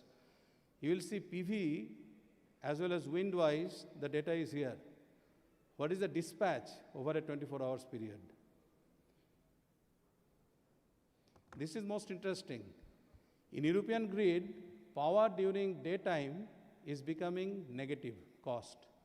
That means if you draw power at certain point of time, maybe 1 p.m. or 2 p.m., instead of paying, you get paid for the power consumption. And that's the problem of indiscriminate RE coming to the grid. Now the sense is dawning, and they are now trying to handle the situation, because if this situation comes, no investor will come to your country. So this is the essential part, system flexibility required for generation, storage, demand. System adequacy is required, generation and grid to be able for that. System security is required, otherwise we will not have energy security. These are the parameters of thermal power plants I was comparing, the German power plants versus Indian power station. The great debate of 40%, 55% or 30%. There is a Walsum power station, 800 megawatt, which I visited earlier also. This time also I went there. And they are operating the coal-fired power station, 800 megawatt. It's a very modern, built in only in 2015. I have seen the power station which 800 megawatt to operate at 230 megawatt, low dispatch. But generally they maintain 300 plus. But the issue is, you see the ramp rate. For hard coal, they have given 2 to 4. In the load range of 40 to 90. And minimum load is 25 to 40. And startup time is 2 to 3 hours. Startup time for cold start is 4 to 7. Now I don't know whether the cold start is real cold or warm start. It appears to me to be a warm startup, because cold startup will take much more longer time, we all understand. Similarly for lignite and CCGT, then I was comparing the coal characteristics which is given at the bottom. Indian coal, which is far more worse, the German coal, and the German as well as VGB experts all agreed with me, with the kind of coal that we have, it is impossible to run a power station at 25% or 30% like they are attempting there. They don't go to 25% as such. These are all under control condition. Generally, they also maintain around 40%, try to maintain. The entire Germany is going ahead for 12 gigawatt additional CCGT, gas, huge. And they are also facing the similar thing that we are facing in terms of the availability of the supplier as well as EPC contractors. That's a bottleneck. Entire Siemens turbine manufacturing, I went to Mulheim factory of Siemens, and they told we are fully booked up to 2030. Cannot take a single order. Only because of, not Germany, they are refusing Germany also, only because of high demand from USA. USA is rebuilding their nuclear power generation, and the nuclear power generators are being, and turbines are being built by Siemens Germany. They are also rebuilding their gas turbine power station. GE is fully booked. Now Siemens is being booked by USA at a higher price than what Germany can afford. So there is a huge crunch worldwide about supplier, problem of EPC contractor, and problem of adequately skilled manpower. Even Germany is now struggling how to get people who knows how to erect and commission power stations, because they have not done for long. So key requirements for the new paradigm for grid worthiness is ensuring the security of electricity supply and provisions of new capacity. And this is one of the most important topic that I keep on saying, that people capability is the most important, the defining challenge of the transition. We are facing it, and we will be facing much more. Almost 5 to 7 years ago, we could foresee it in NTPC, that maybe in 5 to 10 years from now, we will not get a single person coming to the industry. We are thinking of running this industry up to 2070. Who will come? Will you send your child to coal-fired industry today? No, because this is a sunset industry. Then who will run? That's the big challenge. He has to look into this. Equipment can be procured, experience cannot be. Capability building is now mission critical. In STIAG, we have started a big way of flexible simulator operations, everybody knows, with the support of German government. And we are also going for GET and diploma trainees. But technology will evolve, you have to evolve accordingly. This is from the generation side and the planning side. Another side we generally avoid or do not give much credence is the grid side. Now there are some grid side requirements also. that when you go for flexing or go for additional injection of RE power, what happens to the grid? The problem is that the more you go for IBR kind of a thing, IBS, inverter-based systems, the more it comes to the grid, it brings in what is known as the reduction in stability of the grid. It improves solar variability, injects solar or wind variability, fluctuation, dark curve becomes acute, low inertia, and steep ramp up and ramp down problems. And these are the problems which ultimately create problem in terms of keeping the grid stable. When you need, you may not. One of the biggest problem comes that in case of a steady fall of frequency, you all must be aware of DF-DT concept, the rate of rise or rate of fall of frequency in a grid, which is known as ROCOF, rate of change of frequency. It even operates the relay settings, which are meant for operating like this, and simply go for load shedding, which is not intended, which further aggravates the situation. So we have to see the entire thing from the generation side, the grid side, as well as from the holistic planning side. I wish all the best, and I think all these aspects will be delivered threadbare in today and tomorrow, and some outcome will come, and the outcome will be definitely implemented in the days to come to keep our nation healthy and energy secure to take it to the 2047 of Vikshit Bharat mission. Thank you.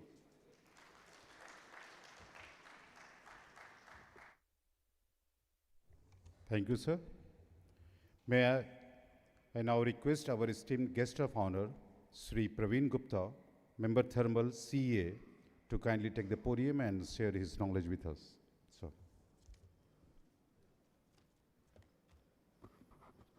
Respected Suresh Kumar sir, Chairman DVC, Mr. Ujjwal, MD STIAC, Mr. Ravinder, Director Operation NTPC, Mr. Mandal, Director WPDCL, Mr. Brijesh, MD CSC, and my friend Pandaji, from Director Technical DVC, and my friends from various power sector stakeholders, ladies and gentlemen. A very, good afternoon. I don't know whether Mr. Ujjwal has made my task difficult or easy. I thought many earlier speakers had skipped some topics, but Mr. Ujjwal has covered those topics also. So I'll be very brief in telling you what, as Government of India Ministry of Power is doing.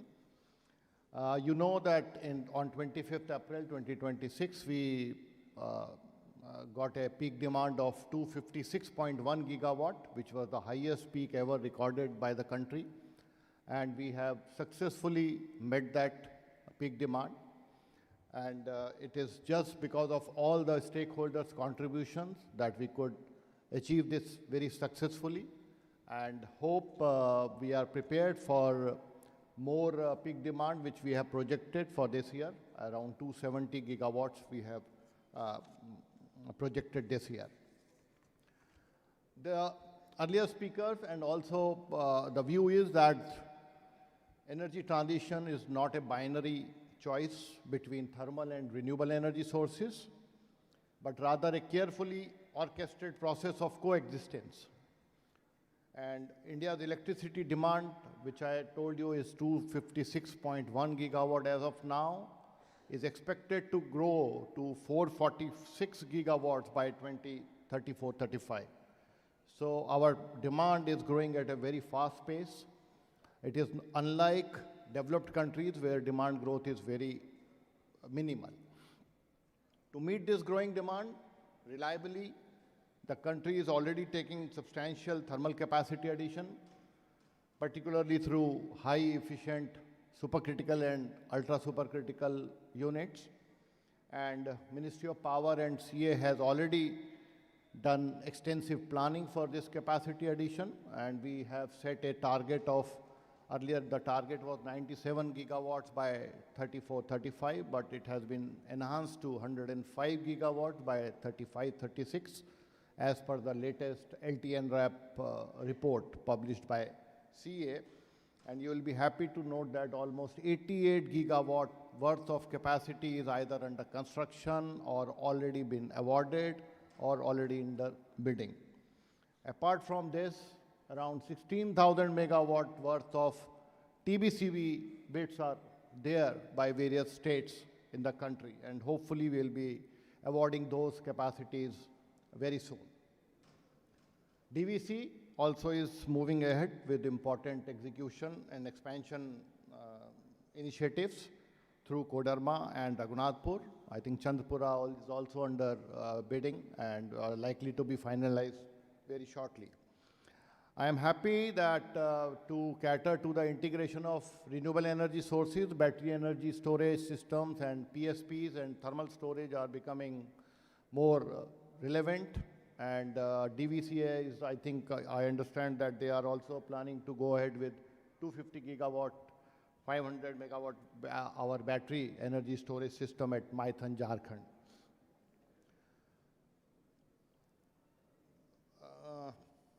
Then the other development, DVC, I must appreciate that they have won 3 coal mines, captive coal mines, commercial coal mines from the latest auctions conducted by Ministry of Coal.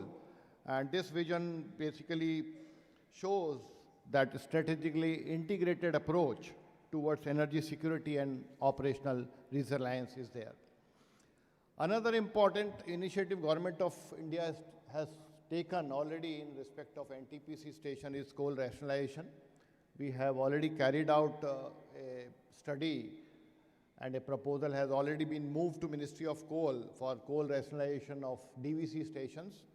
And we expect that annual saving of around 190 crores can be achieved if we are able to successfully sail through this proposal.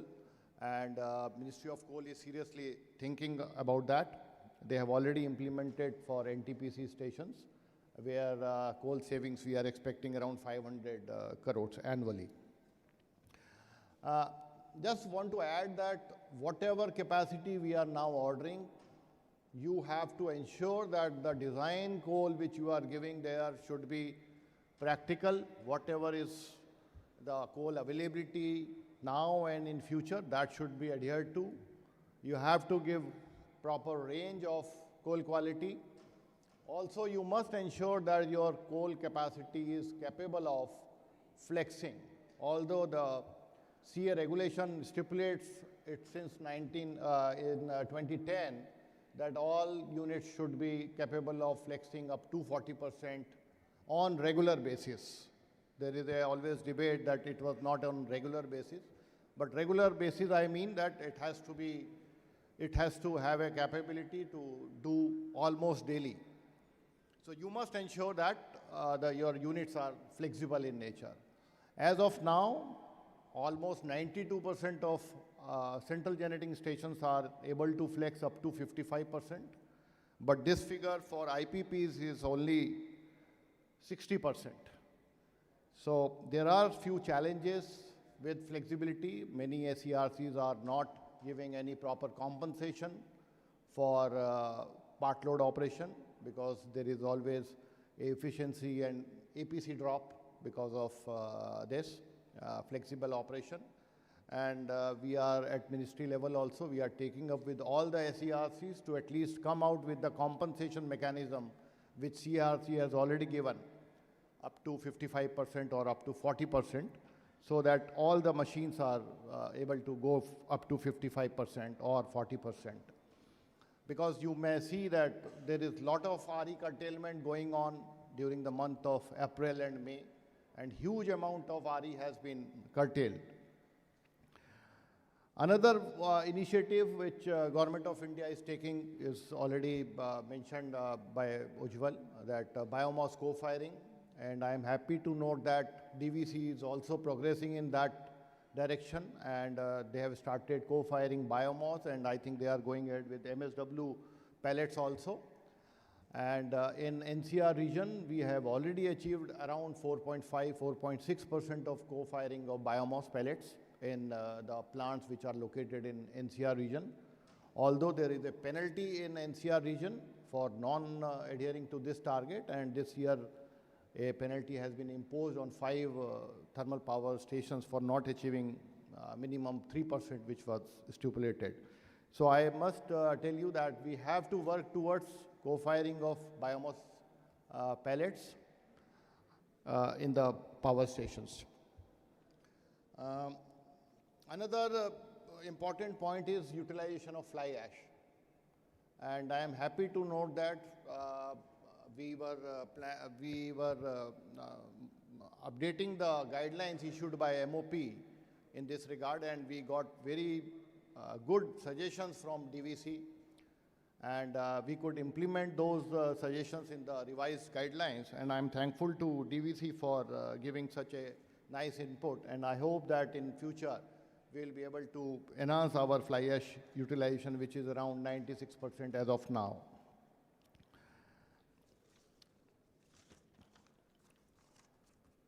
This is my second time I am able to attend this annual O&M conference. It is a very good initiative which has been done by NTPC also every year on 13th February. And I am very happy to note that this trend is being followed by DVC also, because this gives a opportunity for young engineers and young people to exchange their views and the new initiatives what they have taken in their power plants. Before I conclude, I will like to place on record my sincere appreciation for the leadership of Suresh Kumar ji, Chairman DVC, for sharing this cooperation through various remarkable achievements. And I compliment the organizers for organizing such a good conference where so much gathering is there. It shows the importance of O&M in thermal power stations, and it has come to the light that because of RE integration, lot of maintenance practices we have to follow to make our thermal fleet always available reliably, and I'm confident that DVC will continue to play an important role in the development of power sector, which they have been already doing. And I extend my all the best for this O&M conference. Thank you.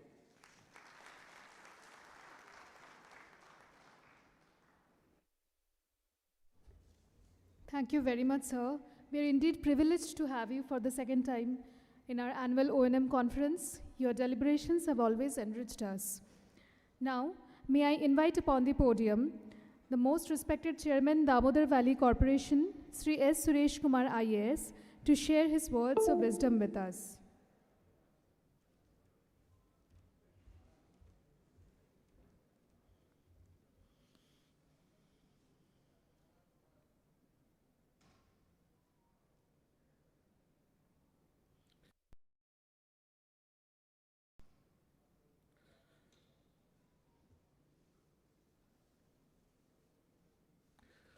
Good afternoon, everyone. I don't know, I've been asked to share my wisdom with you all. Well, I don't have much of wisdom, but I can share certain common sense issues which I keep facing in my stewardship as chairman. On the dais, Ravin ji, he's been a real pillar of support for DVC time to time. Mr. Ujjwal, he's also been very helpful. In fact, I knew him previously as a power secretary also. He's been very helpful time to time to us. Brajesh ji from CESC, he's been here last year also, and this year also has been participating. Mr. Mandal from PDCL, he's also been time to time, we've been referring things to him and getting his advice. My colleagues on the dais, everyone here, as well as delegates to this conference. It's a great event that all of you are being a part of. And I would just try to summarize a few things, because I somehow feel that working in the sector for quite some time, I can give maybe a few suggestions. I don't think I have the ability to give you wisdom. I may be engineer by learning, but not by practice. Firstly, I think the power sector is undergoing a major change. It's undergoing a very profound transformation. That's something which has been captured very well by our member Thermal from CEA, as well as by Mr. Vajra Bhattacharya. Now, our energy transform aspirations are fairly expected.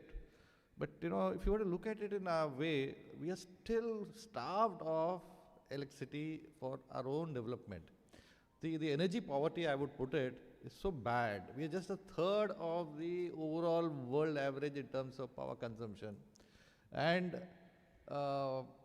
developed countries, that is your USA, Canada, and other countries, have 10 times our consumption pattern.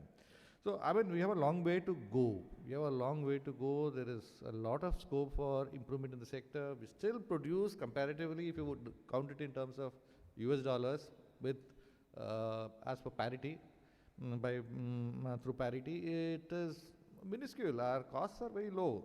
But we have certain challenges that we really need to look at. We have to modernize while ensuring our reliability. We must improve efficiency while managing costs. We must adopt cleaner technologies while optimizing existing assets. We must embrace digitalization while strengthening cyber resilience and operational security. Our assets are aging. All our assets are somewhere around 20 plus years. We have to run them till 2050. So if you can imagine that if we were to do this, then we need to look at certain things in a much more focused manner. We have operational bottlenecks.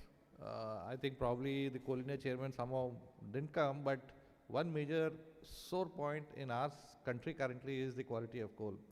All our boilers were designed for a particular range of input coal. You get nowhere near that. We just get a fraction of what it is, and you're expected to ramp up your load when required in the evening. Most of the time I keep watching the signals that I get on my WhatsApp from our LDC also, which keeps saying, hey, increase your load, increase your load. Well, they're not able to respond. So this is something which I think we have to handle really. We have recurring maintenance issues. We have to collect and deploy best practices from different stations. We have to learn from the lessons from our failures and near misses. We have to deploy digital transformation strategies, energy efficiency improvements, a safety culture enhancement, and the workforce capability development. All of these have been touched by various speakers. We really need to do something about it.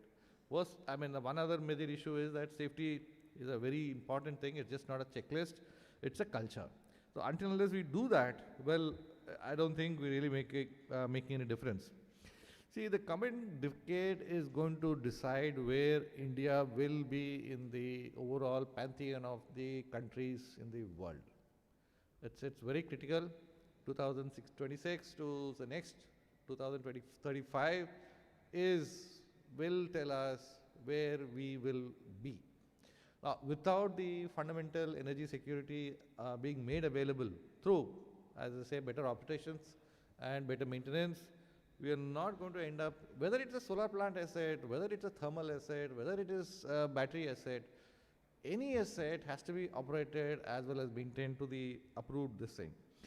We have to improve plant reliability. We have to reduce forced outages. We have to strengthen efficiency. We have to deepen our technical competence. We have to embrace innovation, and we have to build a safer, smarter, and more sustainable operational ecosystem for not only our fleet, but all other fleets and the various organizations need to come together to share and build on this.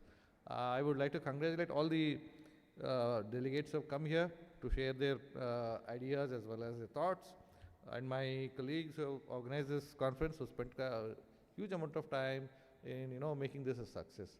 Thank you all, and I hope you have a good day. Thank you.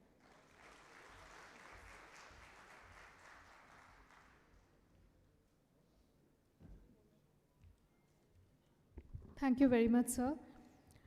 I now request the esteemed dignitaries on the dais to kindly come forward for the book launch segment. Well, the book launch lined up in this segment is the O&M Conference 2026 Book of Abstracts. Can we have the books on the dais, please?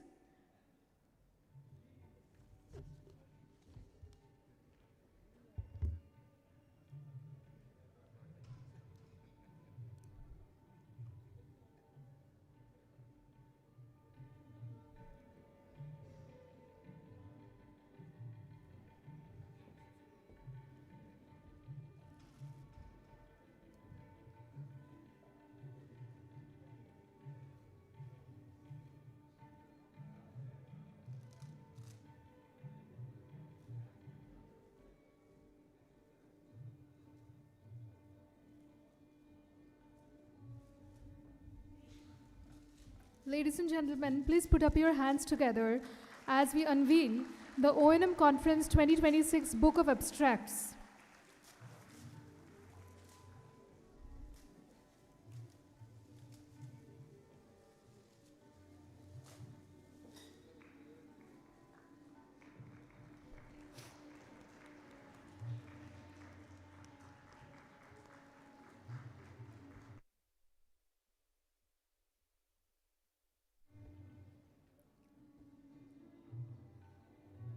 Thank you, sirs.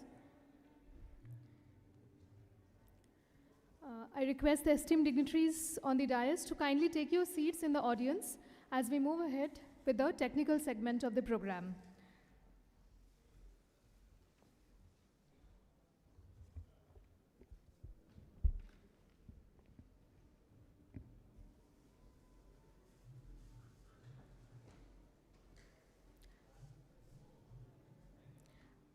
Ladies and gentlemen, we will now move ahead with the technical segment of our program.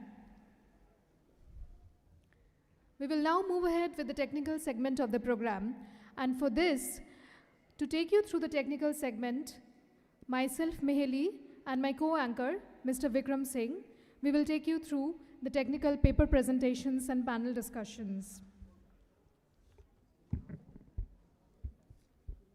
So, good afternoon, everyone. So, to begin with, we will start with a panel discussion. And the topic for the panel discussion is integrating green initiative and thermal excellence. And for this, we have an array of distinguished speakers. I would like to begin with requesting Sri Arup Sarkar, ex-member finance, Damodar Valley Corporation, to please come up on the stage.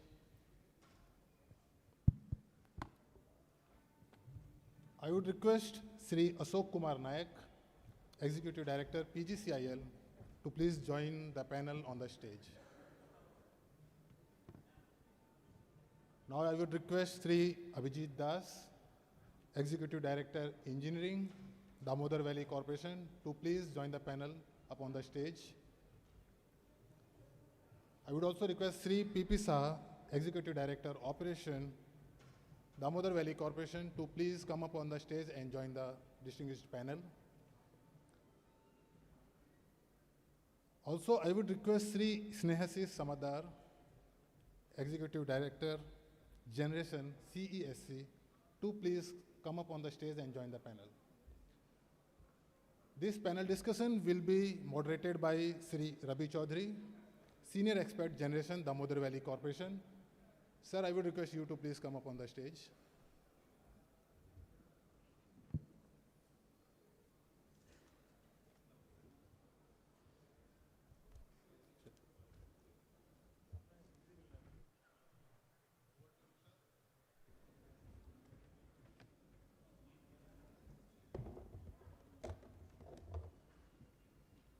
Over to you, sir.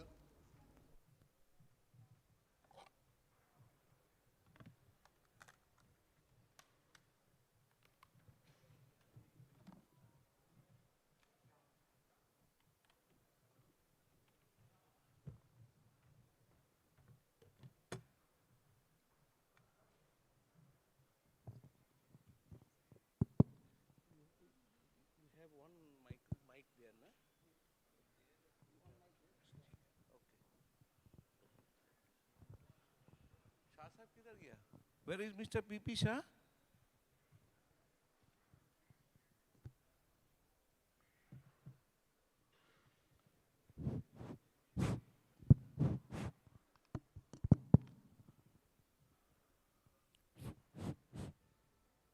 Will he be there, or he will be busy with some other activities?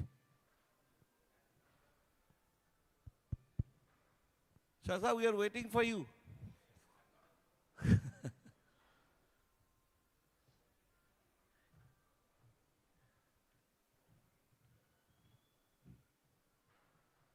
Okay. Good afternoon. Distinguished guests, respected my colleagues from the industry, eminent panelists, ladies and gentlemen. It's really a defining moment for DVC as well as for the Indian power sector at large. Why I say this? Because the topic which has been chosen for the panel discussions is integration of general green initiatives and thermal excellence. We just have a concluding very nice inauguration program where we were enlightened with many inputs on the same directions. So subsequently, when we'll be discussing this topic again at the panel discussions for this, we will try to discuss not what are the challenges, rather we will discuss how the challenges can be mitigated, how we can move forward with these challenges in hand. We have with us today, if I go from the right hand side, many of you know Mr. Shah with ED Operations Services DVC. Next to him is Mr. Snehashish Shamadar. He is Executive Director Generation CESC. Our right, Mr. Obhijit Das, ED Engineering. On my left, I have seen hardly any person of finance having that amount of technical knowledge on the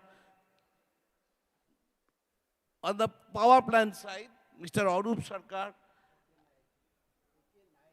No, I have not said. I'm coming to you, sir. I will not forget you because you are only person from the Moharatno company, from PGCL, Mr. A.K. Nayak. So this is the panel where we will discuss these things. Let me start with saying that what the chairman was concluded, that we are, as far as the per capita consumption is concerned, we are much below compared to a developed country. I am giving you a figure. It is 1960 kilowatt hour. Only in the year of 24-25, I have not got the 25-26 figure with me.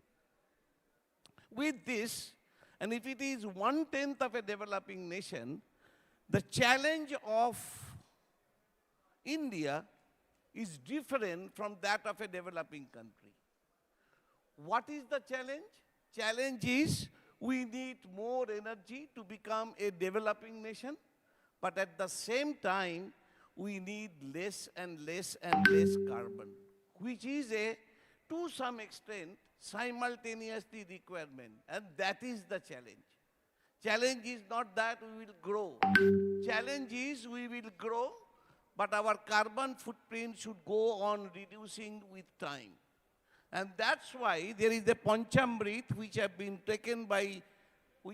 committed by our Prime Minister, out of which the first one has already been taken care of, which is 50% capacity of renewable, non-fossil. Our today capacity is 533 gigawatt, out of which 250 is basically that of fossil, and balance 283 gigawatt is non-fossil. So one Panchamrit has already been achieved. But what about the other four? Out of which one is very important, which is our emission intensity has to come down to 45% by 2030. Which is the emission intensity? That means we have to produce every kind of a product which will have 45% CO2 emission compared to what it used to be today in the 2003 level, 2005 level.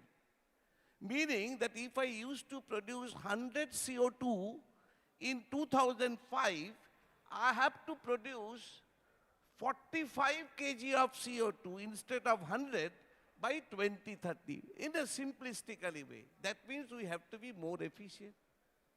Coming back to whatever discussions we have, let us consider now how we will make this channel.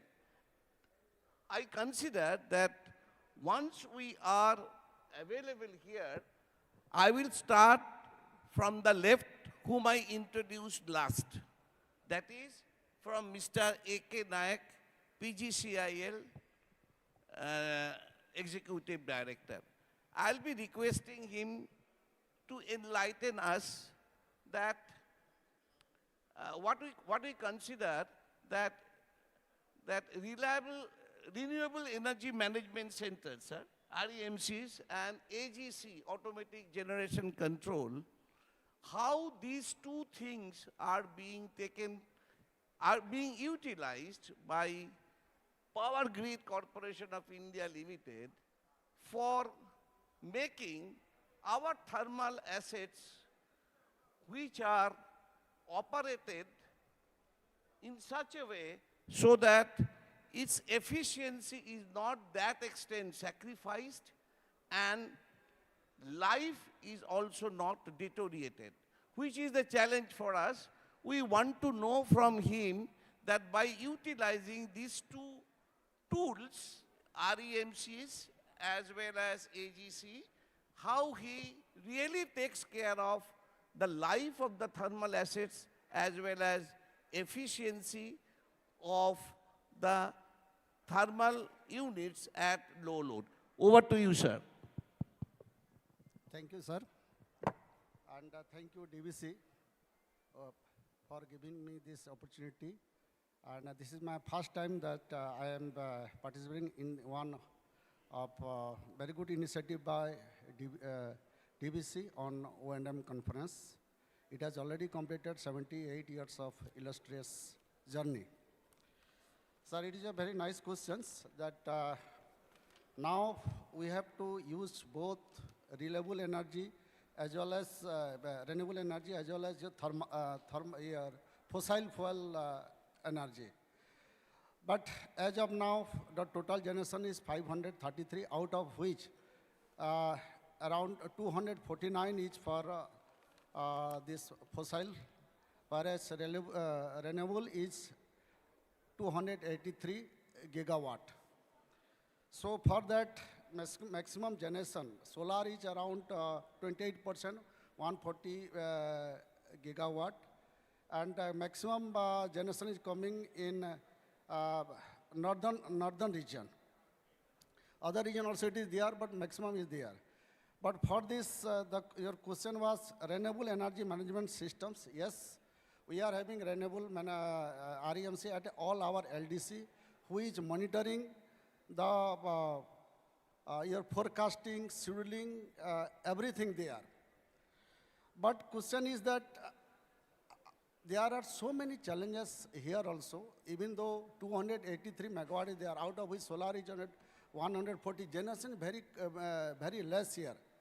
As because lot of issues are there because of like your rain is there, or 2-3 days you may not have that type of your sunlight, so that it can have so much generations.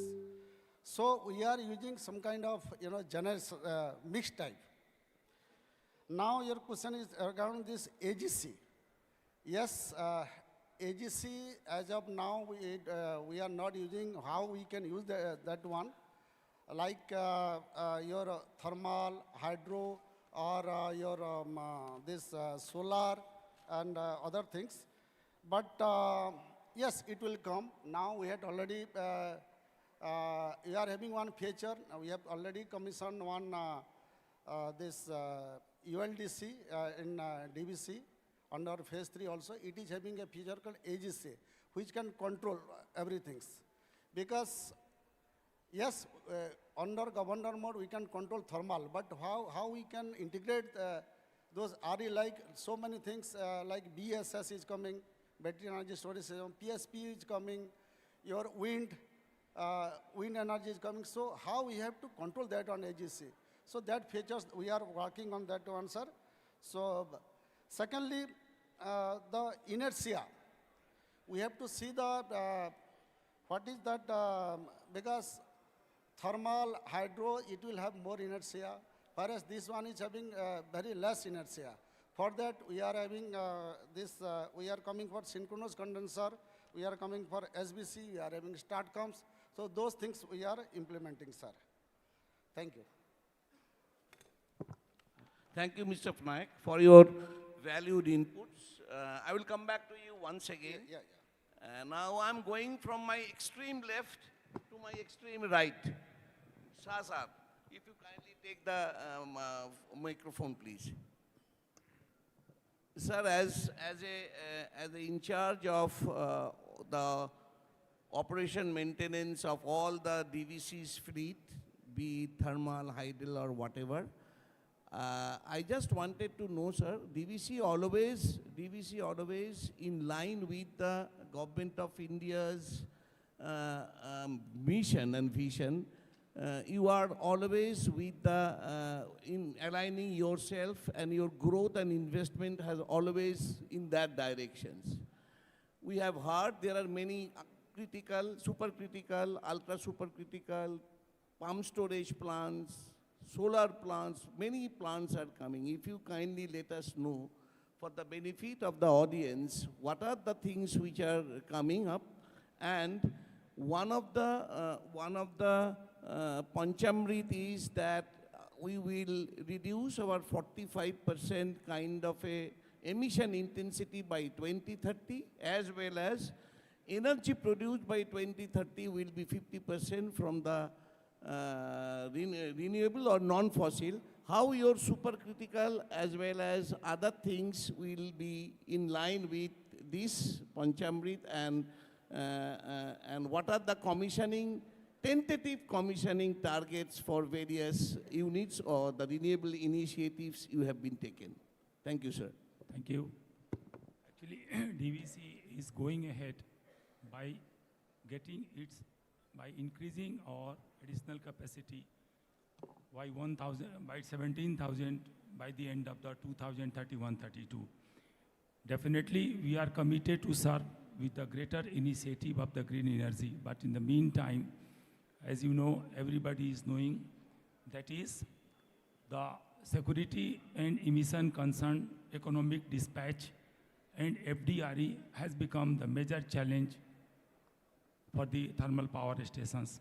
We are compelled, on an average load of the thermal power station of the country is 150 gigawatts, and mean peak is going on at 250 gigawatts, which compels us to reduce our load, thermal load in the day hours. But we are managing all the 500 and even 250 megawatts unit at a threshold value of the 55% of the MCR, or to 65% of the older unit under 210 megawatts. But we are compromising to the certain stage of the overall heat rate and thermal efficiency and APC. APC is the major challenge for us. But days are not far. We are working very hard on the two aspects.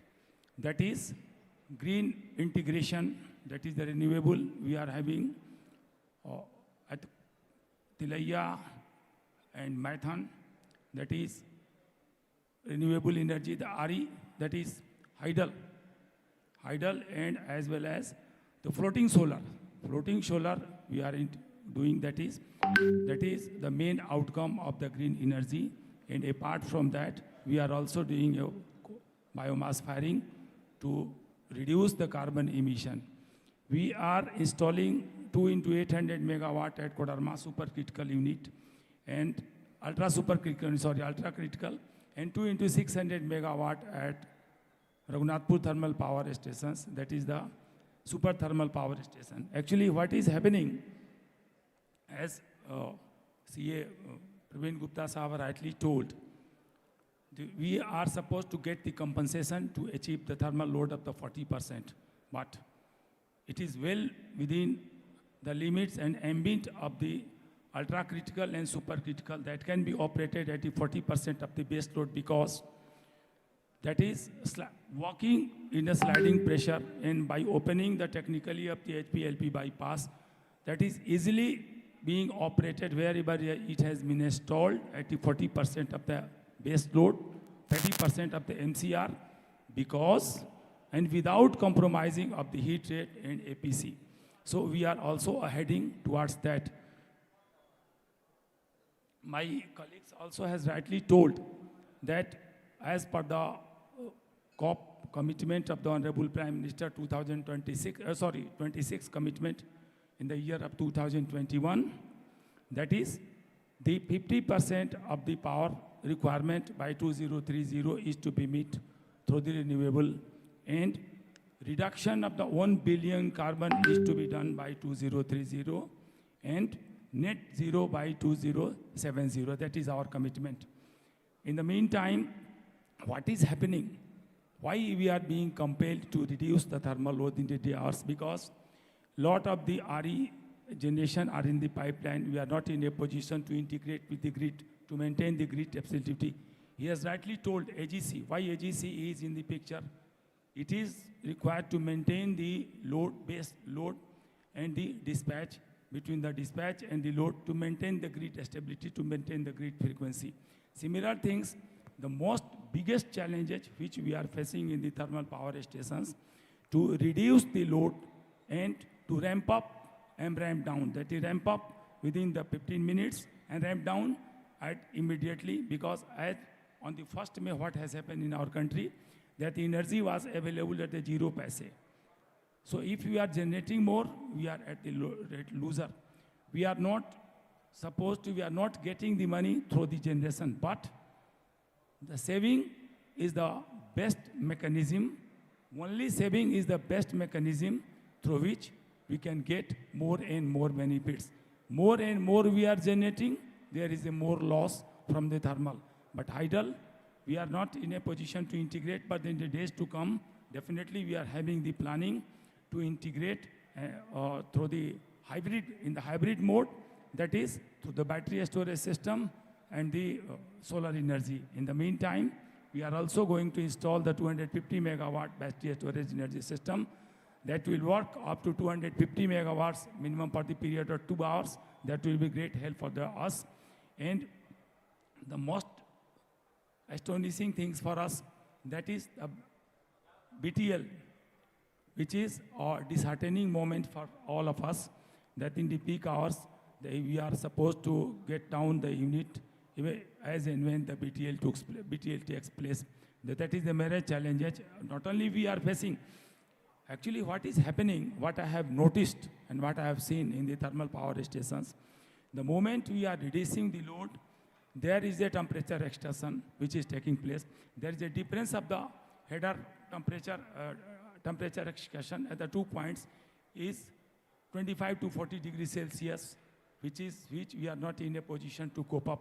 The main reasons for the failure of the header stop, we have noticed in the failure of the header stop in some of our units, and temperature extension we have already pointed out to the highest authority, and the CEA is also has taken up this matter.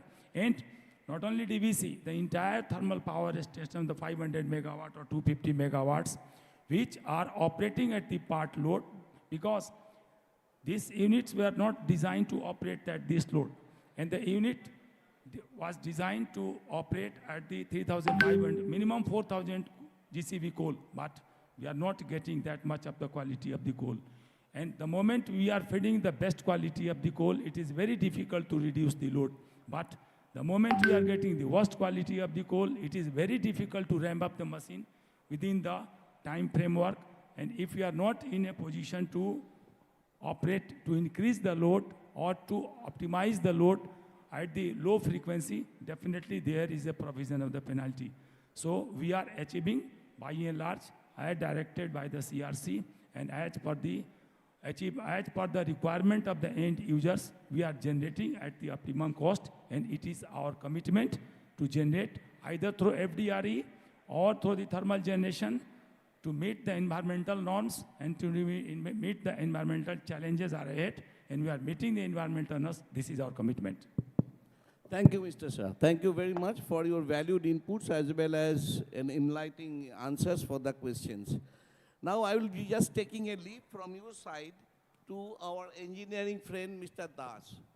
Sir, you are at the helm of engineering of DVC, particularly for the upcoming supercritical and ultra supercritical projects, which will ultimately be operated in a grid which is highly intermittent at that time, because that will be the challenges what we are facing as of now being thermal, that high damping rate, live stress on the headers, as Mr. Shah was telling. The unit perhaps were not designed to start with.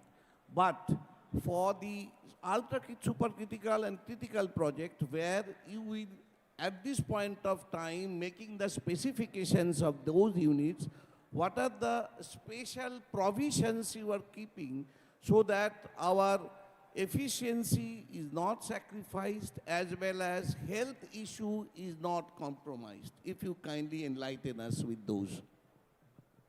It's a very interesting question. Am I audible?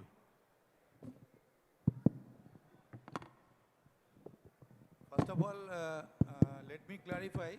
In our tender document, we have taken care of this ramp up, ramp down condition, and there is a specific clause which explicitly mentioned that up to 40% ramp down condition, unit should be capable of handling and it should be generating sustainably. And accordingly, the vendors have quoted and they are doing detail engineering. So I will give a little bit light on it, how it will be handled. Now, as per stipulation of our tender condition, it should handle. But technically, how it should handle. So already PP Shah has highlighted. I will come down to those points. What are those vulnerable points due to this ramp up, ramp down condition which fails? One point is that because of this huge thermal cycling and because of this temperature excursion, there is accelerated creep as well as accelerated fatigue, which is affecting, but not all areas. Which are the susceptible areas? First of all, where there is a change in sharp cross-section, it is susceptible to failure. And there are some areas where there is a problem of expansion, it is susceptible to failure. So let me clarify one by one. One major point is header stub joint. It is very susceptible to failure. So we have sufficiently taken care of it. When the welding joint will be done and the design basis rounded off header stub joint to take care of this additional stress concentration and to distribute the load during ramp up, ramp down condition. And regarding this attachment joint, there has been a lot of failure in attachment joint in the existing unit. So our attachment joint corner will be rounded off, and that has been taken care of during detail engineering, and we are also doing detail engineering. One by one we will take care of it. So it will be rounded off so that the stress distribution is uniform and it can take care of this. And another point is this fin termination. That also fails because of this ramp up, ramp down condition. We will have rounded fin termination. And we have some problem also, this roof membrane panel. That will be cut, rounded also. So basic fundamental is that where there is a sharp notch or where there is a sharp change in cross section, instead of doing it sharply, we will reduce it very slowly in a tapered form and in a round of manner with a larger radius, and that is being taken care of by the designers and which we are taking care of during detail engineering. And another interesting point is superator header. Now in our existing unit, we have only two superator left and right. So with larger units, the header size will be larger. And automatically the header thickness will be more, the hoof stress will be more, the temperature gradient will be more. So to take care of is superator outlet header, it is split. One superator outlet, it is split into two. Another superator outlet, again, it is split into two. So actually we have 4 superator outlet header. So what is the impact? That is the outlet header diameter has decreased, hoof stress has decreased, temperature gradients has decreased, and it will take care of more impact due to thermal fatigue and also cycling effect. So not only that, for temperature monitoring, we have around increased the number of temperature monitoring in boiler more than 270 for each boiler, if we compare with respect to 500 megawatt boilers. Now let us come to the turbine side. I have little bit briefed about the boiler. Of course, it is a very big area. For turbine, it was very challenging because in hot startup with the designated lives, these turbines were designed with a designated hot startup for 4,000 max with a 25 years of life cycle. So now our new turbines, which will be designed, that can take care of 6,700 hot startup. So obviously, it will take care of more ramp up, ramp down condition, but how it will take care? For rotor, starting from rotor design and starting from metallurgy, starting from heat treatment and optimizing turbine geometry with the help of CFD and reducing and optimizing turbine casing thickness as well as modifying turbine drains, we will take care. We will let us take a hope that it will not happen for all 800 megawatt units, all these ultra supercritical and supercritical units, and it should take care properly during ramp up and ramp down condition. Thank you, sir. Thank you, Mr. Das, for a wonderful explanations and how you will ensure that even operated in a highly intermittent grid, it will not have any, to some extent, very less impact on the efficiency as well as its operating life. Thank you very much. Sir, I will come to you next. Before that, I will go to our only private company representative, CESC, Mr. Snehashi Shomadar.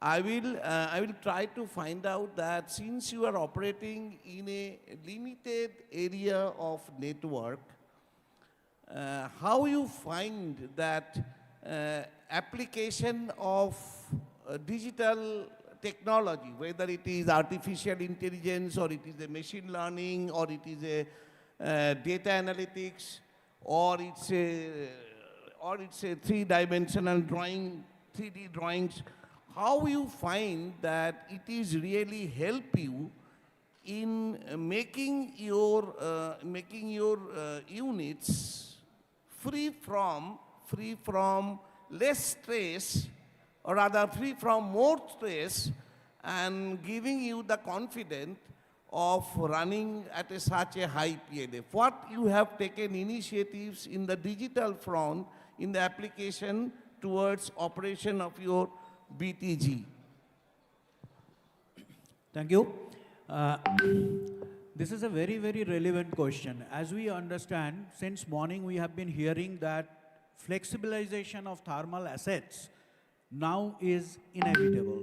So renewable will come, and according to its intensity, thermal has to flex.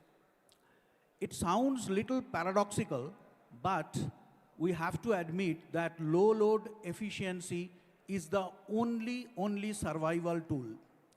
Now, we all know that thermodynamically at low load, the efficiency is less, and there are many more challenges.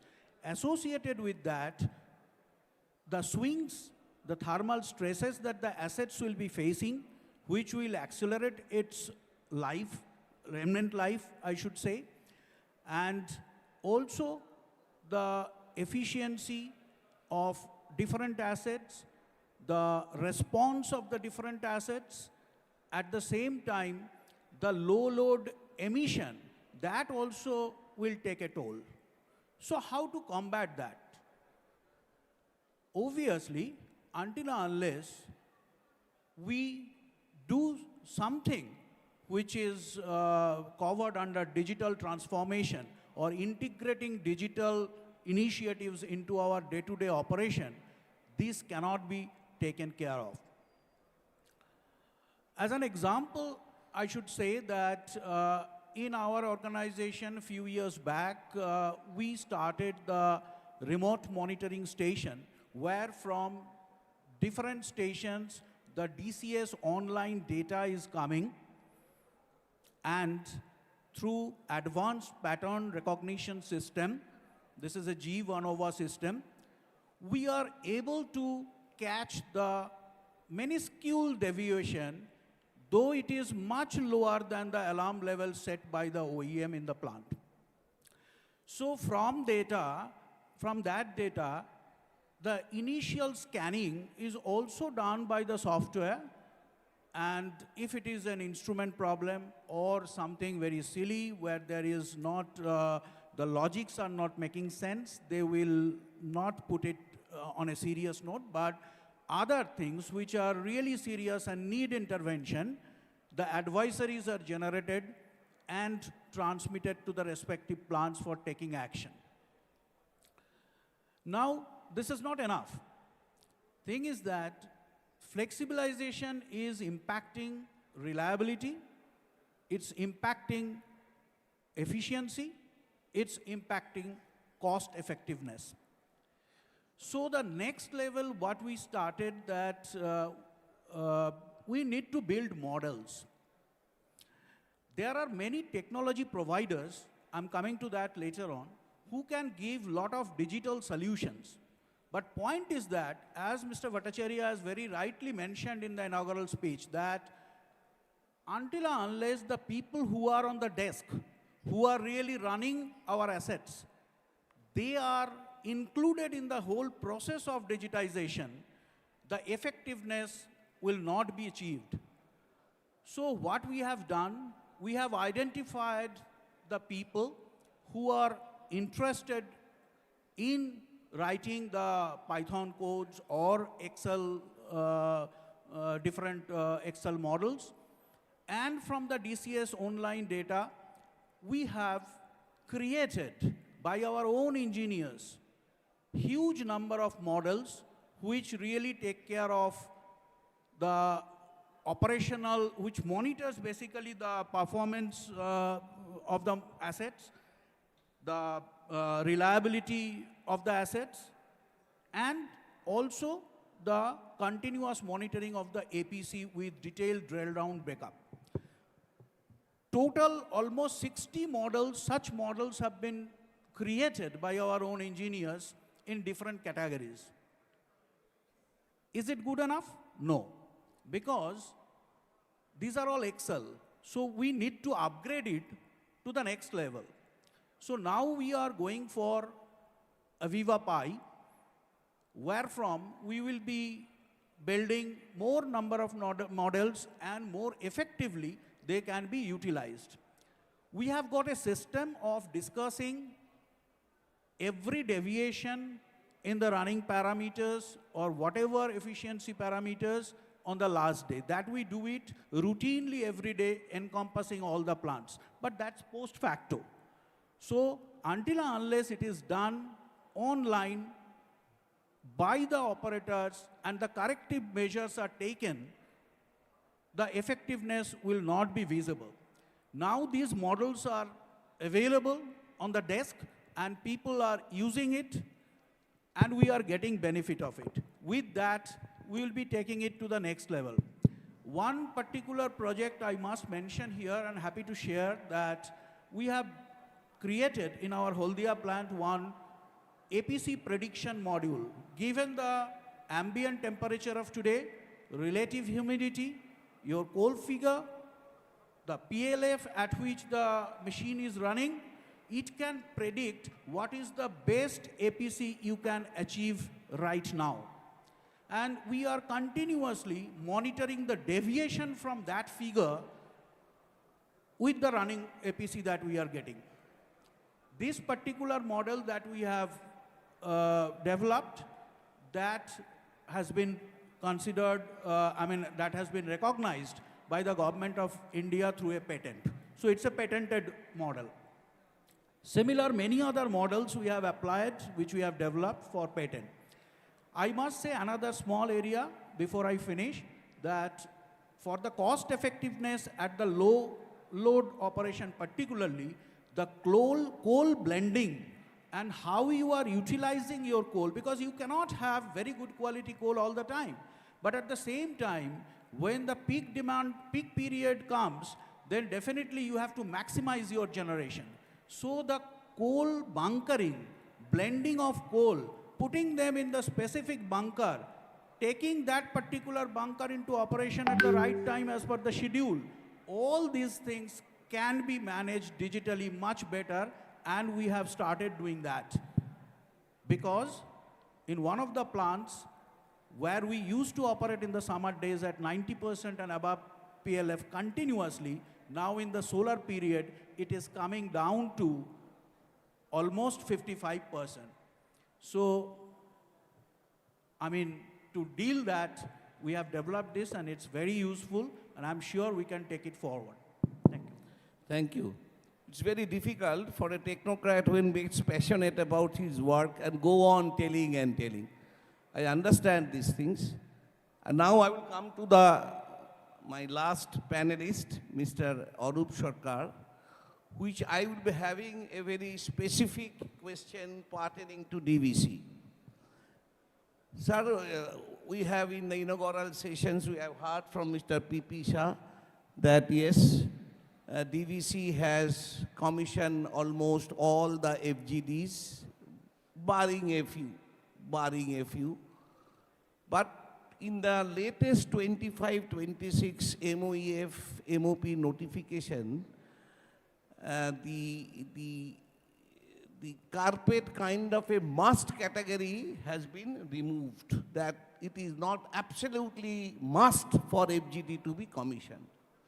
Under these circumstances, DVC is running all its FGD plants, fine, which is at a cost of higher APC as well as certain amount of additional raw material cost. That means variable cost. I was having a slight amount of mathematics, arithmetic to some extent. If I find that roughly, if it is a 3 rupees cost of generation, and if we have a 5.2% kind of a auxiliary percentage, that gives me roughly 3.16, 3 rupees 16 paise kind of a cent out. If I go for 1% additional auxiliary, that means instead of 5.2, if it becomes 6.2, and with additional certain amount of raw material, if my variable cost becomes, instead of 3, it becomes 3.01 or 3.02, then my sales cost becomes roughly 3 rupees 21 paise. My question is, sir, when there is no protection from the regulatory side, or rather the legal side, we are running it for 4 to 5 paise more cost. How as a veteran finance person, seeing so many times the regulatory kind of issues, how you are going to advise DVC people, or rather I should say how DVC should take care of this pass-through mechanism without mothballing the projects? That's the question, sir. If it is functioning, then it's fine. Yes, it is functioning. So thanks to Mr. P.P. Shah, Swapnendu Panda, and Suresh Kumar for having me invited here and talk to you.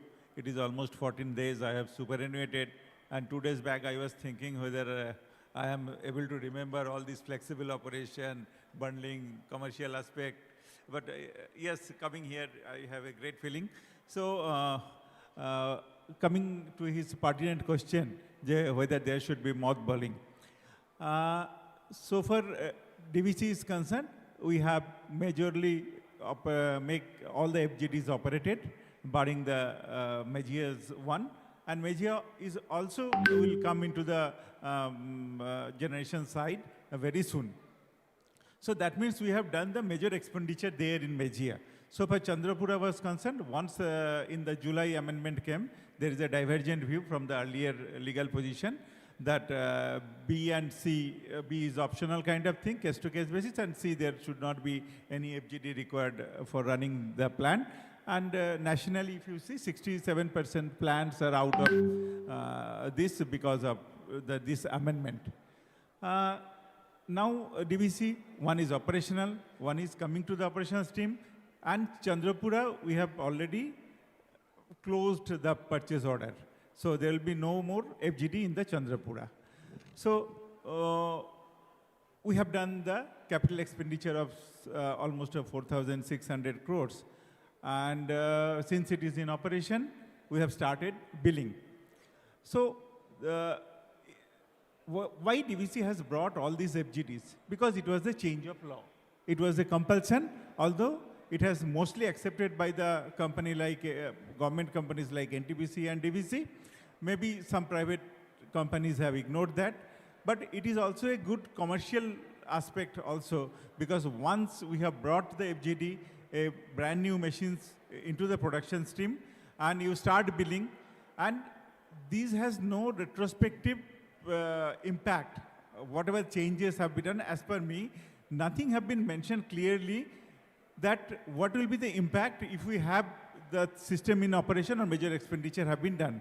So I think it is rather prospective in nature, and where the majorly no expenditure have been done, this project can be sold with some commercial settlement of recovery of the cost. Otherwise, we will continue to have tariff. We are falling under 62 of the CRC, and it is a cost plus contract. We are having PPA with everybody. And as a result of which, our tariff is protected, so per fixed cost is there, so far as variable cost is there.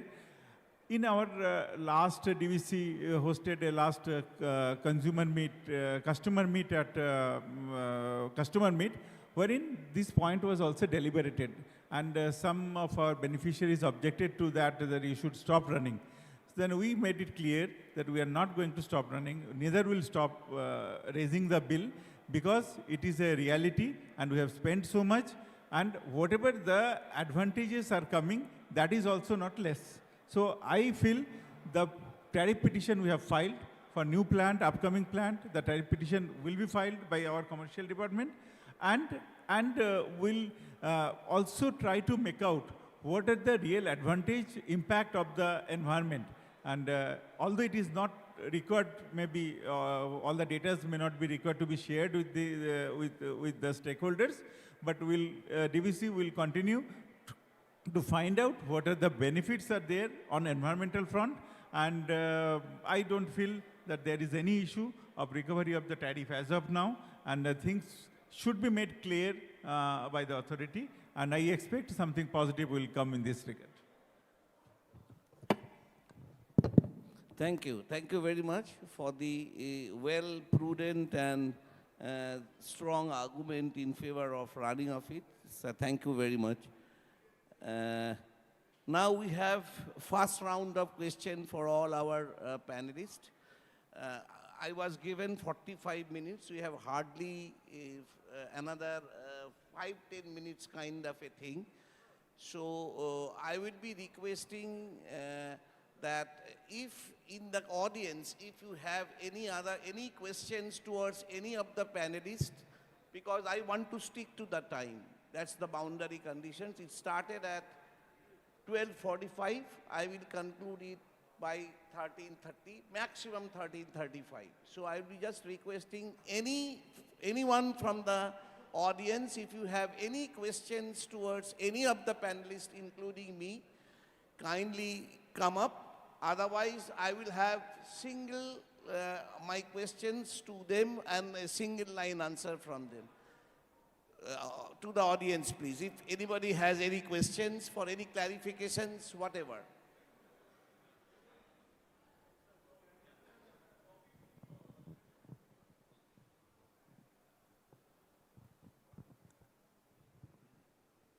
Good afternoon, everybody. Sir, I have a question on the CTPS. We have awarded the contract on FGD, and subsequently based on MOP guidelines, because it is coming under the C category, we are forced to foreclose the contract, and during closing of the contract, it has come out to our notice. It has been found by the DVC has formed a committee for this to settle the foreclosed contract. And during closing, it has been found that 70 crores is the impact. There is nothing happened, but the party has claimed 70 crores almost. So, sir, my question is, how do you account for this 70 crore? Under what head and how you can recover it through tariff? My question is to our member finance, Sarkar sir. I can give my understanding about this matter. See, 70 crores we need not to account for at this stage because he has raised a claim. Maybe it will be referred to some settlement authority or arbitration or even by DVC and the party. Some settlement may take place, but it was in a very nascent stage when the contract was not that 6, 7 months, 8 months have been passed. They have awarded all contract, they have mobilized the labor. So nothing such have happened really. It was well in time. We have DVCA closed the contract. So if some financial implications arises, so probably in my last deliberation I have already covered that it was because of the change of the law, and in case of arbitration settlement, we can claim the amount if it is a result of any arbitration settlement goes against the DVC or for purpose any power companies, if it happens that we need to pay some amount, maybe some token amount to close the contract. So we should file a petition with the CRC claiming the amount to be recovered from because the major cost incidents could be avoided and some petty cost implications are there that can be well recovered by submission of a petition. This is my understanding. Thank you, sir. Yes, thank you very much. Sir, I'll be concluding this because we have hardly any time to take further questions. I will conclude by saying that from the inaugural session as well as from what Pisha has said, what Mr. Naik has said, engineering as well as what Mr. Samadar from CSC has said, one thing for sure that there is no chance of choosing whether we'll go for green energy or I will choose for thermal energy. The ultimate objective is how efficiently and how effectively we integrate these two, which is very clear from the discussions what we have today. The challenges, the excellency of thermal power station operation nowadays will be whether you can flexibilize, can you really respond to the demand of your load dispatch center regarding the variation of load? Can you make your loss of efficiency, that is heat rate, as minimum as possible at a low load, which is 45%? Can you make certain measure of your aging or the impact of the life of your high-cost thermal assets by applying digital tools or digital analytics? I have not found time for Mr. Naik because I would have asked him only one question. Mr. Naik, you can add me that I understand that even today, if we have to go for 500 megawatt kind of a renewable by 2030, huge amount of transmission line is required, and ROW is an issue everybody knows. How ROW you are being taken care of by making this power to flow? Is it by virtue of having any digital or new technology? That's the question. If you can give an answer very shortly, that will be for my own satisfaction. Thank you very much, sir. Initially, we are giving only crop compensation as per Indian Telegraphy Act. Sir, if you can raise this mic a bit. Plus. Yeah. Then in the year 2015 that came, then we have to give compensation of where tower base is coming around 85% and 50% on ROW. Then June 2024 came also, The district magistrate, district collector can give around 200% on tower base as well as 30% on corridor. But there is another order also came in 2025, March 2025, that we can go for 200% and ROW corridor 30% and 40% municipality and metropolitan city, it is around 60%. But still then there is a disagreement. Now we had constructed one line like Khatri Narela, sir. That is because ROW rampant issue. So then there is another order came that now district collector and from TSP and landowner, they will form a committee also. Now they will deploy their own valuator, both TSP and the landowner. And if their deviation is within 20%, then we can take that average. If there is a more than that one, then they will put a 1/3 valuator, and out of the two, whatever the difference is less, average will be taken. So that issue is there, sir. And I know this time 200%, maybe after 4 or 5 years, the way it is growing, because we are going to now add 191,000 circuit kilometers by 2032. The issue will come. Now, technically, what is intervention that we are doing? Now we are going for monopole. But monopole cost is little bit because monopole, your span length will be just half. If it is 400 meter, then we have to put it 200 meter. Of course, we can reduce this one by 15 to 20% ROW that we can save. Like in a 46 meter in a double circuit, that we are making it at 39 meter.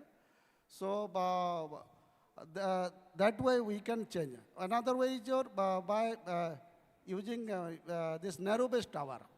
So narrow base tower is also, cost will be hardly, because foundation is stronger than this non-conventional tower. So it will be around 15 to 20%, but that way we are also going, and we can save that way. But recently we are doing also one project in Andaman that is on covered conductor also. That also we are now we'll raise this issue with also CA, that whenever you are using a covered conductor, can we reduce that ROW also? That way you can save some issues, sir. Then we are going for this insulated cross arm. Now we have already used in Khatri Narela, and we have saved ROW of around 20%. So that way we are going up, you can save this. Okay, thank you very much. So we understand that yes, there are certain steps what PGCIL has already been taken to take care of the ROW issue, because at the end of the day, installations of RE power or the supercritical or ultra supercritical power is not the be-all and end-all of everything, because they need to transport the power from the generator to the load center. So that's the thing which I thought I should share with, my question was with that. I'll be requesting Mr. Shah Sahab only one question. How you are making your team future ready, particularly in view of operation and maintenance of ultra supercritical and supercritical, because these are not the same as far as subcritical O&M is concerned. How you are planning, sir, very small, very sketchy answers I will be requesting you. Short answer. Actually, 800 megawatt and 660 megawatt, two modules. We have requested BHL to give the offer, and very shortly we are going to install the simulator. We are having all the training facilities situated at Mijia thermal power stations. We are having the 250 and 500 megawatt simulator. So I'm sure that we are likely to get the offer from the BHL. Everything has been clarified, because the two units, that is ultra critical and supercritical, are being manufactured by them. So it will be installed, and we are preparing a team, and that dedicated team will be put under the training. And right from the beginning, that is, the units are supposed to be commissioned by the end of 2030 or 2031. So we have already planned to make a group of the expert engineers, and they shall be subjected to the critical, supercritical and ultra-critical training at Mijia thermal power station. And apart from this, We have also requested NPTI Durgapur, where our engineers are undergoing the training, and all the GT graduate engineers are put under the training for the 1 week, 52 weeks, that is 1 year. So we are planning from the two direction that a dedicated team of the operation and maintenance engineers shall be put over there so that the thermal excellence can be achieved without any loss of the time. Thank you. Thank you very much. So I'll be concluding with I will be requesting Member Finance Former to have any advice, because what I find is that this is an opportunity for all of us here, particularly from a stalwart like him, to understand that with the influence of integration of huge renewable energy, DVC's basic core thermal power base is going to be eroded as of now.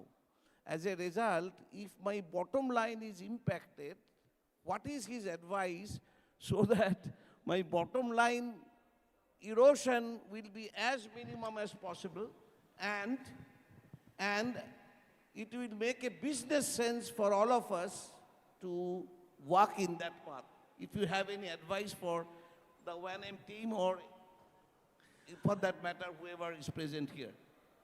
Although, as explained on the doubt raised by Mr. Pipisha, Mr. Abhijit Das has nicely explained, there is a difference, design difference, and the metallurgical or other issues which are putting the old plant under stress, very much under stress, the pressure per turbine blade, everything. So we should strive to document it, because the truth, real truth we are not facing. We are forcing, you have to come down to 55, then come down to 40, so on. So this is not possible with this kind of technology, with this kind of VM. So, and ultimately, what indirectly it is doing, it is compressing the lead time between two overhauling periods. And also because of the incidents of tube leakage, the forced outage is going up. So these are the losses we are incurring. So we have to capture this loss. We have to actively pursue this, all the forums, CA, CRC, you have to compensate the flexibility loss. So this is about the loss, what is happening. But on the opportunity side, DVC scenario is a bit complex. We are not simply GENCO or simply distribution in isolation. It is a whole mix of the system. Ingress of solar is a reality. We should enjoy that. So that is the reason already we start working, when I was there, our commercial time, very effectively they are implementing. One, to take advantage of the even 0 paisa. Few days back it was probably again 0. So to take this to our system, bring down the generating unit to the best extent that is 55 possible, and leveraging the sales dispatch, changing it between the Bangladesh, then our other DISCOM cell, which have a great impact on the ECR, and also our own DISCOMs running business. So this can be also treated as an opportunity, and that is the reason the bottom line, which was negative when we are totally dependent on the thermal assets, now we have improved a lot. It was deep red to now quite green balance sheet. And also to use the spinning reserve for the secondary and tertiary generation. And this will give a better impact to the DVC so far bottom lines are concerned. Thank you very much.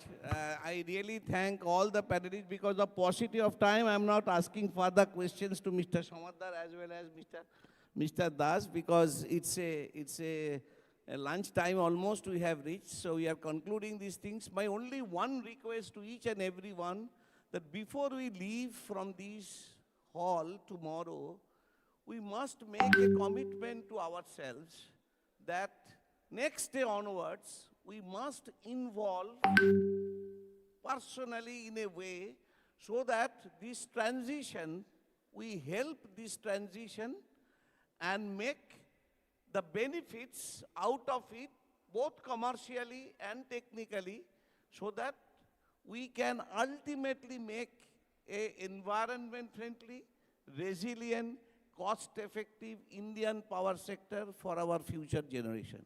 That's all. Thank you very much.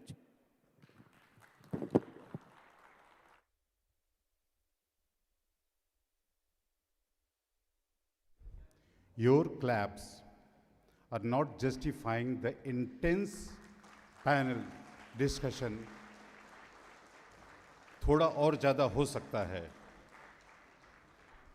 And now I would like to invite Shri Prabhas Mandal Saab,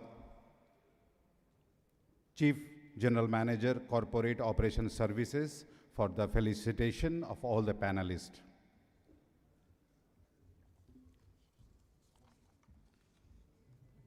Shri Arup Sarkar, ex-member Finance DVC.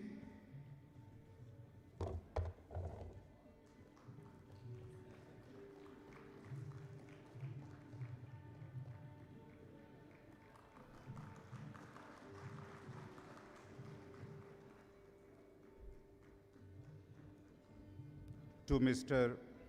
Ashok Kumar Naik, Executive Director, PGCIL.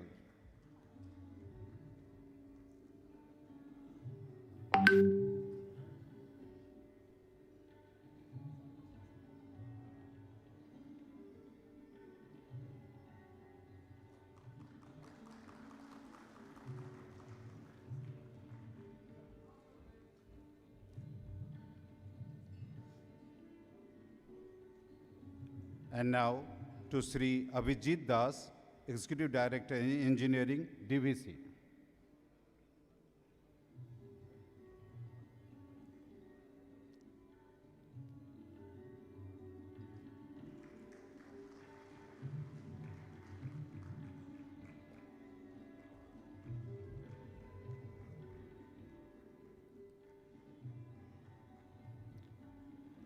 And now to Sri P.P. Shah, Executive Director, Operation, DVC.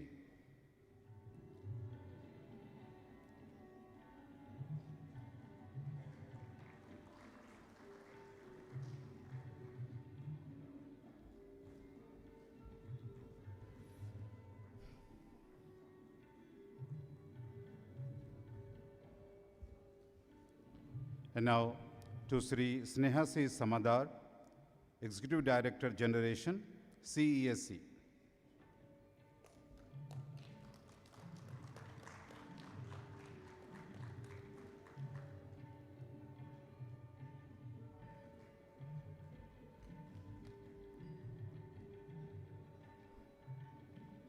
And a great round of applause for the moderation.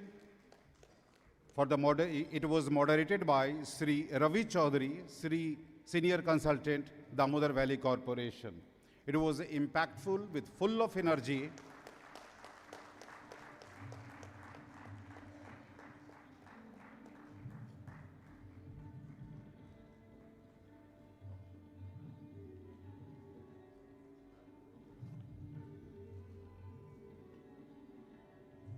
Thank you, sir. Thank you, all the panelists. And now, अभी आपके अंदर एक जोश आ गया है O&M meet को लेकर, O&M conference को लेकर. थोड़ी देर के लिए उसको धीरे धीरे एनर्जी को कम करते हैं, छोटा सा ब्रेक लेते हैं और आपके एनर्जी को थोड़ा सा कम करने के लिए एक छोटा सा वीडियो आपको उस मानसिक स्थिति पर ले जाएगा जहां आप अंदर से, दिल से इस फूड को एंजॉय करेंगे. हम लोग आधे घंटे का ब्रेक लेंगे फूड के लिए, लंच के लिए, इसके बाद फिर से मिलते हैं. तो ज़्यादा समय नहीं आप लोग खर्च करेंगे. उम्मीद है कि आधे घंटे के अंदर हम लोग फिर से नए सेशन को प्रारंभ करेंगे. धन्यवाद.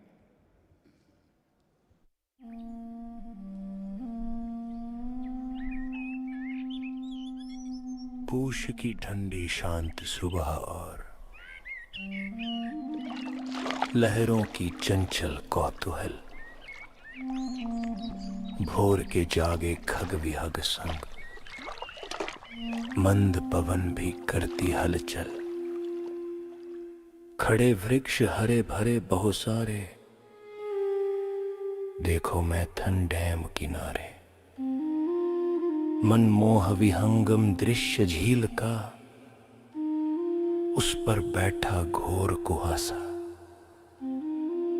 मानो बादल चूम रहा हो सुप्त जलाशय के ललाट को, लेकर मांझी नाव चला रे. देखो मैथन डैम किनारे. दोपहर में मीठी धूप की कंबल हौले हौले देह तपाती, फिर ढलते सूरज की किरणें लहरों पे करतब दिखलाती, और सुनहरी सांझ ढली तो आई निशाले चांद सितारे। देखो मैथन डैम किनारे।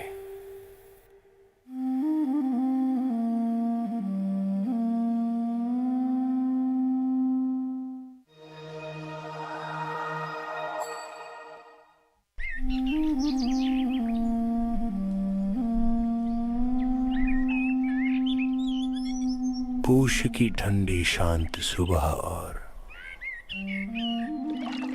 लहरों की चंचल कौतूहल,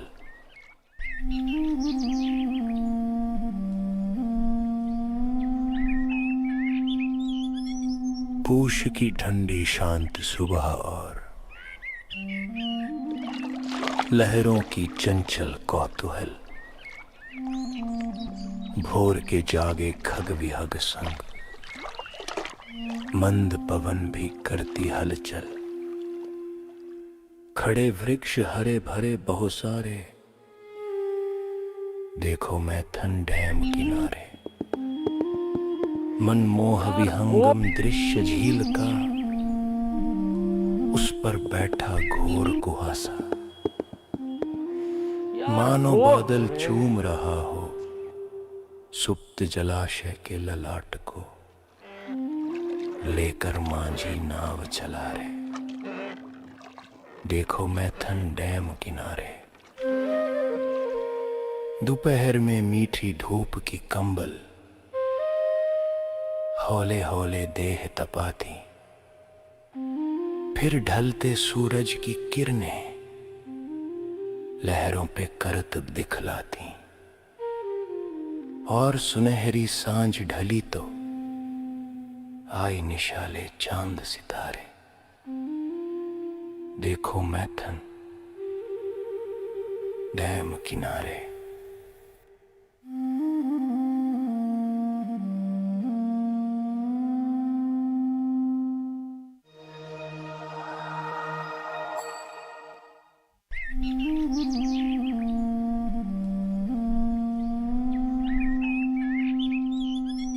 पूष की ठंडी शांत सुबह और लहरों की चंचल कौतूहल, भोर के जागे खग विहग संग मंद पवन भी करती हलचल। खड़े वृक्ष हरे भरे बहु सारे, देखो मैथन डैम किनारे।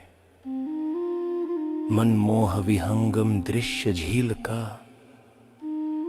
उस पर बैठा घोर कुहासा,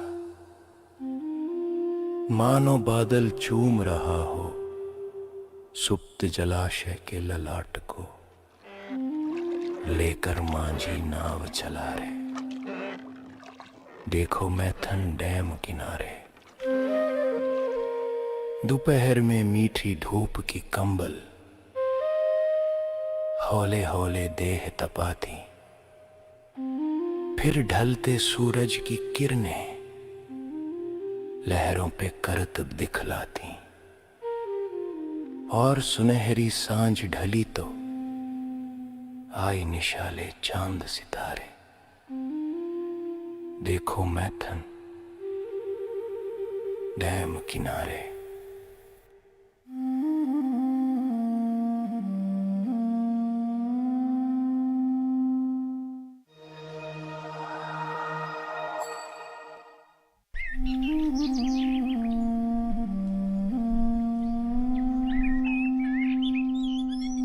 पूष की ठंडी शांत सुबह और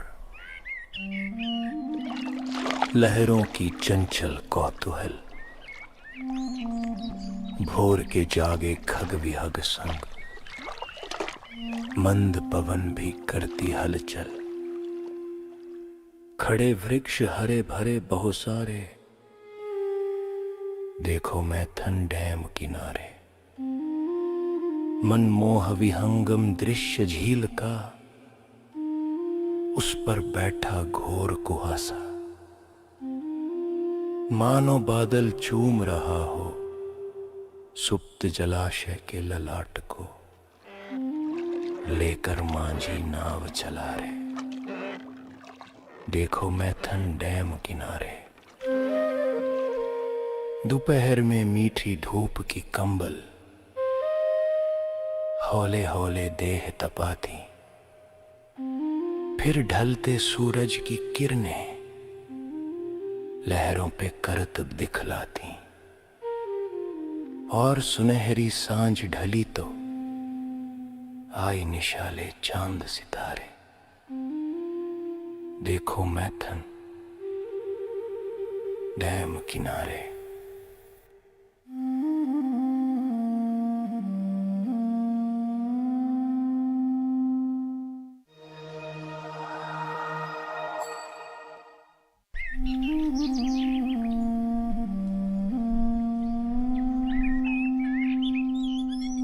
पूष की ठंडी शांत सुबह और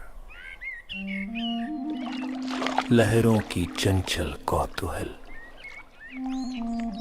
भोर के जागे खग विहग संग, मंद पवन भी करती हलचल। खड़े वृक्ष हरे भरे बहुत सारे, देखो मैथन डैम किनारे। मनमोह विहंगम दृश्य झील का, उस पर बैठा घोर कुहासा। मानो बादल चूम रहा हो सुप्त जलाशय के ललाट को, लेकर मांझी नाव चला रे, देखो मैथन डैम किनारे। दोपहर में मीठी धूप की कंबल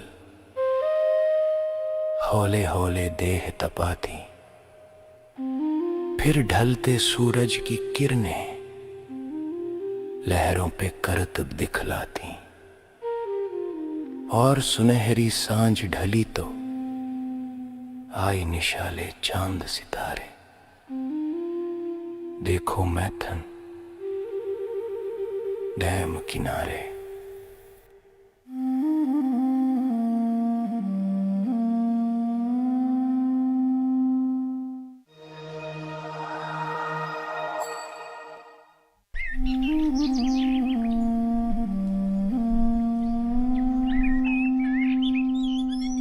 पूष की ठंडी शांत सुबह और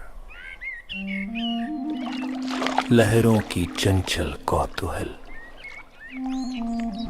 भोर के जागे खग विहग संग, मंद पवन भी करती हलचल।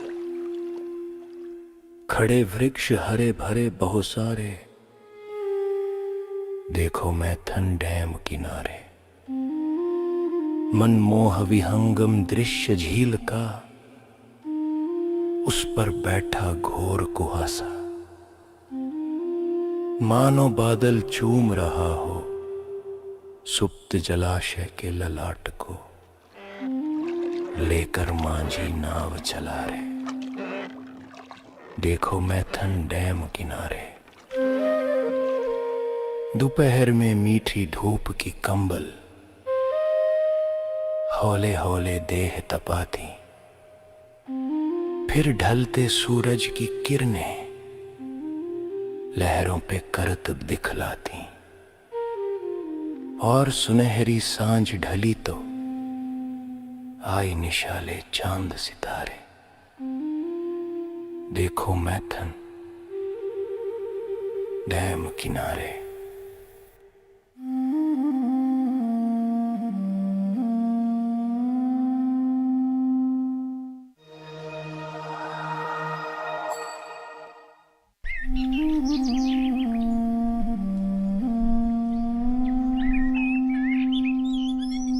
पूष की ठंडी शांत सुबह और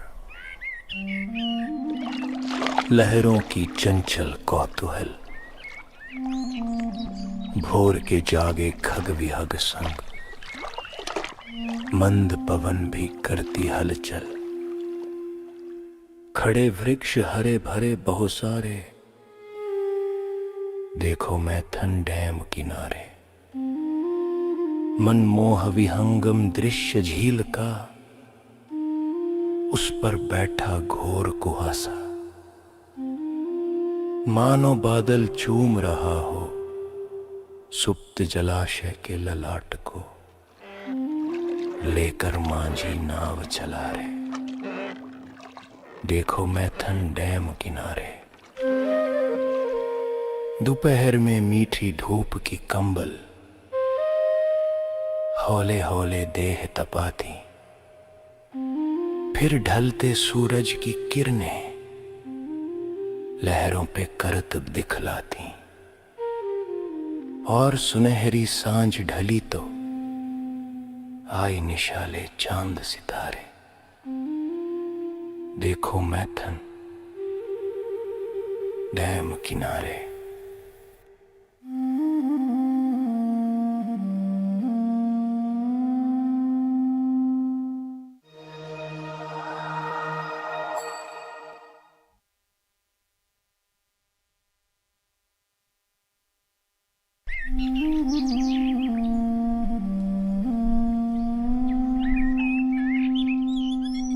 पूष की ठंडी शांत सुबह और लहरों की चंचल कौतूहल, भोर के जागे खग विहग संग, मंद पवन भी करती हलचल। खड़े वृक्ष हरे भरे बहुत सारे, देखो मैथन डैम किनारे। मनमोह विहंगम दृश्य झील का, उस पर बैठा घोर कुहासा। मानो बादल चूम रहा हो सुप्त जलाशय के ललाट को, लेकर मांझी नाव चला रे, देखो मैथन डैम किनारे। दोपहर में मीठी धूप की कंबल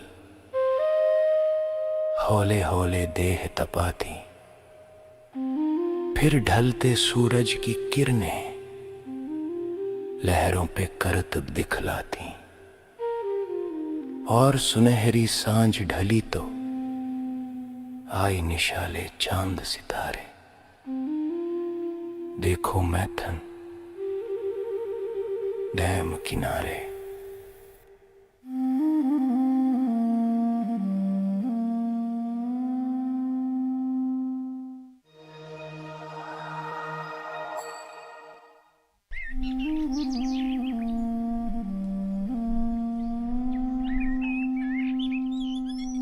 पूष की ठंडी शांत सुबह और लहरों की चंचल कौतूहल, भोर के जागे खग विहग संग, मंद पवन भी करती हलचल। खड़े वृक्ष हरे भरे बहुत सारे, देखो मैथन डैम किनारे। मनमोह विहंगम दृश्य झील का, उस पर बैठा घोर कुहासा। मानो बादल चूम रहा हो सुप्त जलाशय के ललाट को, लेकर मांझी नाव चला रे, देखो मैथन डैम किनारे। दोपहर में मीठी धूप की कंबल हौले हौले देह तपाती, फिर ढलते सूरज की किरणें लहरों पे करतब दिखलाती। और सुनहरी सांझ ढली तो आई निशाले चांद सितारे, देखो मैथन डैम किनारे।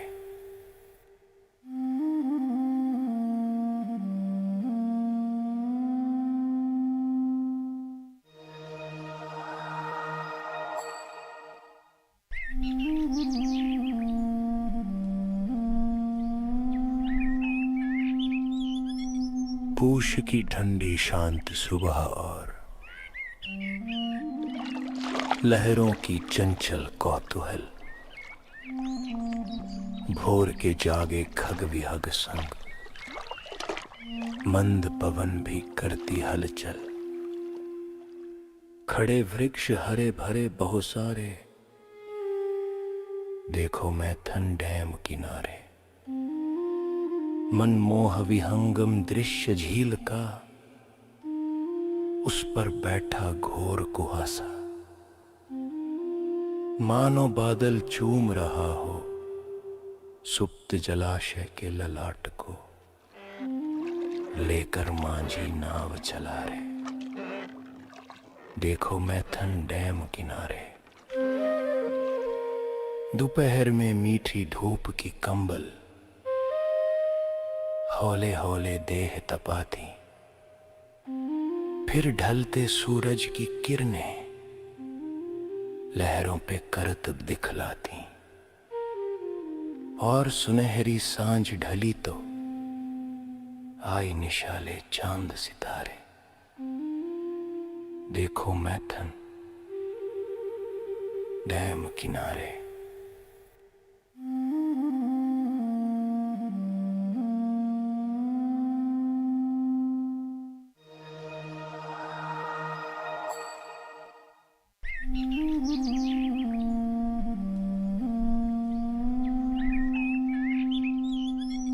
पूष की ठंडी शांत सुबह और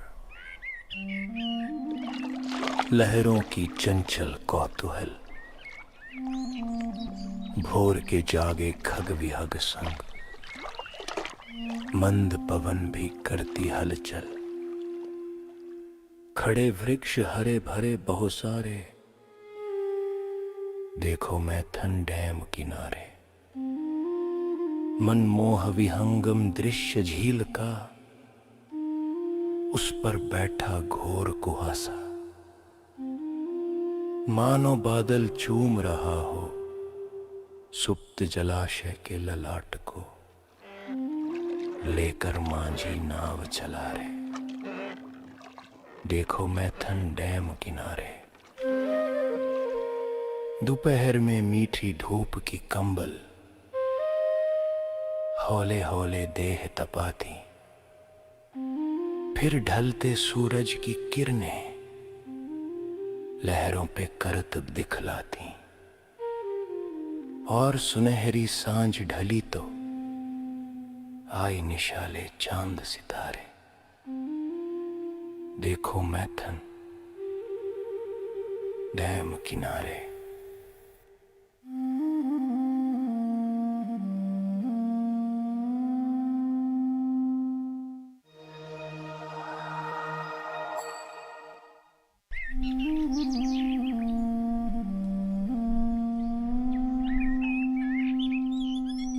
पूष की ठंडी शांत सुबह और लहरों की चंचल कौतूहल, भोर के जागे खग विहग संग, मंद पवन भी करती हलचल। खड़े वृक्ष हरे भरे बहुत सारे, देखो मैथन डैम किनारे। मनमोह विहंगम दृश्य झील का, उस पर बैठा घोर कुहासा। मानो बादल चूम रहा हो सुप्त जलाशय के ललाट को, लेकर मांझी नाव चला रे, देखो मैथन डैम किनारे। दोपहर में मीठी धूप की कंबल, हौले हौले देह तपाती, फिर ढलते सूरज की किरणें लहरों पे करतब दिखलाती। और सुनहरी सांझ ढली तो आई निशाले चांद सितारे, देखो मैथन डैम किनारे।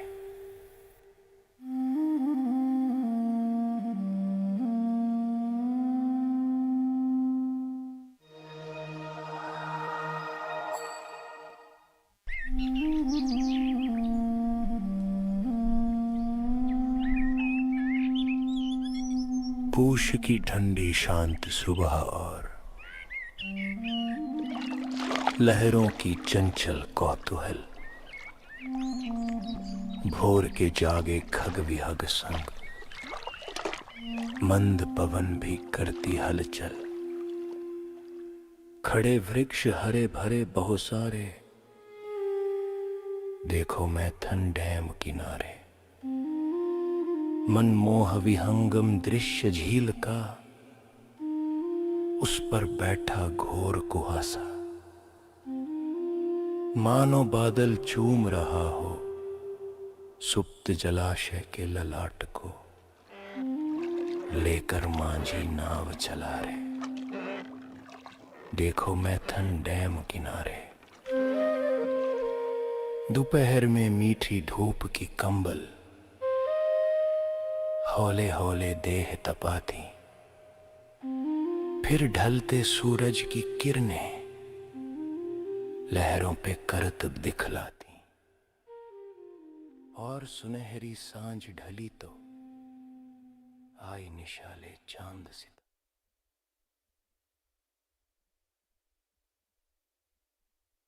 डैम किनारे।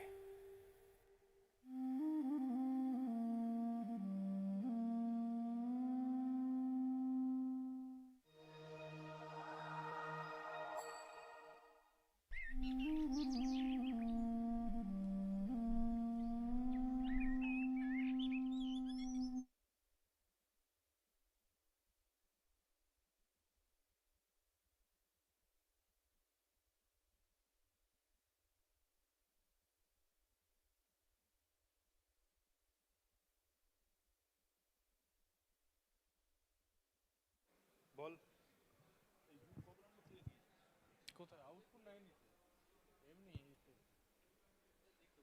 हेलो सर सुनाई दे रहा है?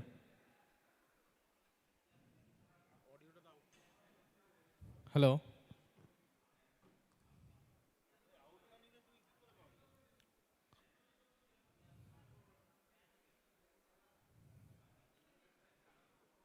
আউট নিচ্ছি আমি ক্যামেরা থেকে নিই, ক্যামেরা থেকে নিই, উনি অডিও শুনতে পাচ্ছে।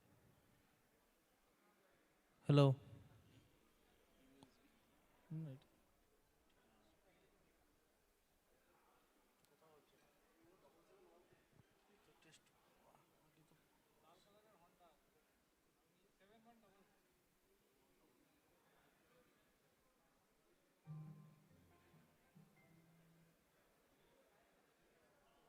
হ্যালো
आपका ऑडियो नहीं है।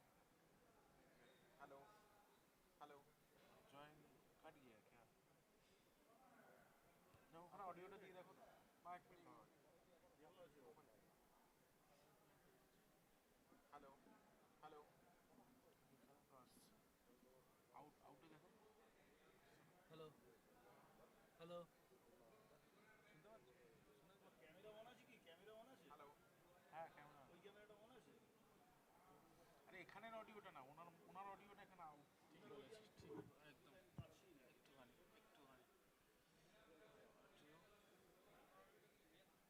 ক্যাপচার কার্ড কোনটা আছে গো তোমার?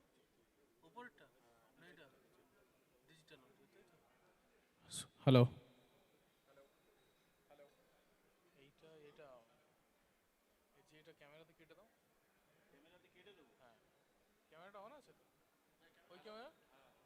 हेलो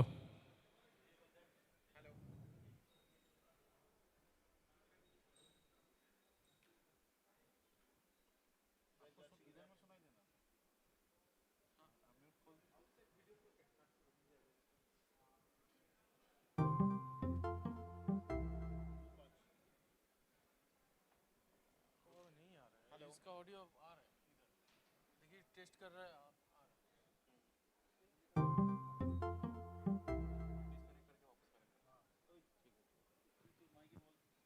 हेलो हेलो हेलो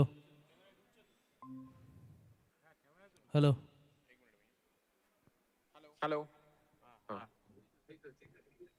अभी सुनाई दे रहा है? बाहर चाहिए एक बार।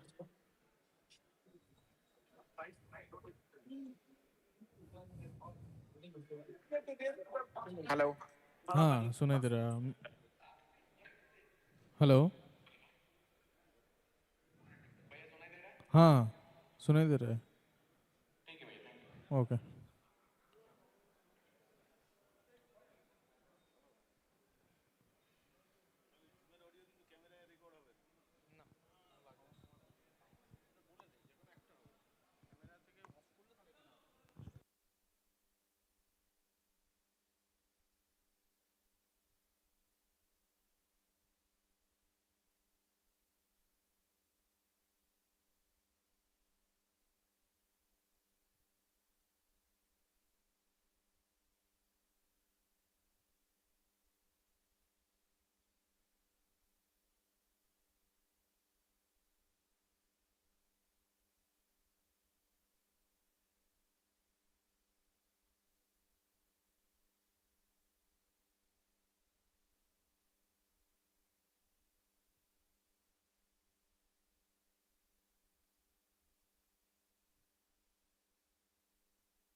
पूष की ठंडी शांत सुबह और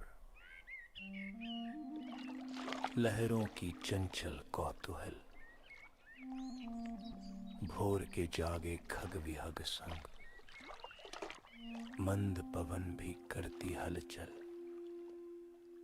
खड़े वृक्ष हरे भरे बहुत सारे, देखो मैथन डैम किनारे। मनमोह विहंगम दृश्य झील का, उस पर बैठा घोर कुहासा। मानो बादल चूम रहा हो सुप्त जलाशय के ललाट को, लेकर मांझी नाव चला रे, देखो मैथन डैम किनारे। दोपहर में मीठी धूप की कंबल हौले हौले देह तपाती, फिर ढलते सूरज की किरणें लहरों पे करतब दिखलाती। और सुनहरी सांझ ढली तो आई निशाले चांद सितारे, देखो मैथन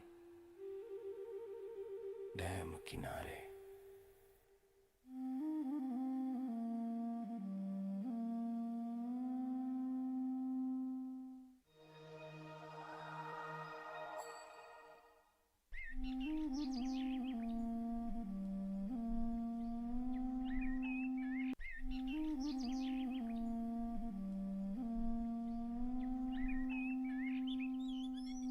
पूष की ठंडी शांत सुबह और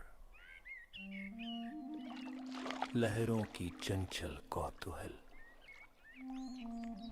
भोर के जागे खग विहग संग, मंद पवन भी करती हलचल।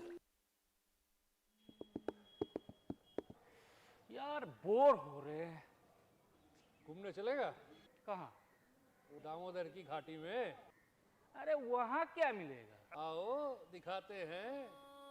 पंचेत में कुंड मिलेगा, हारों का झुंड मिलेगा, पंचकोट के गढ़ दिखेंगे, कोटे और पर दिखेंगे, मंदिर मिलेगा, झील मिलेगी, सोटे हाथी की फील मिलेगी, और मिलेगा पंचेत डैम दामोदर की घाटी में।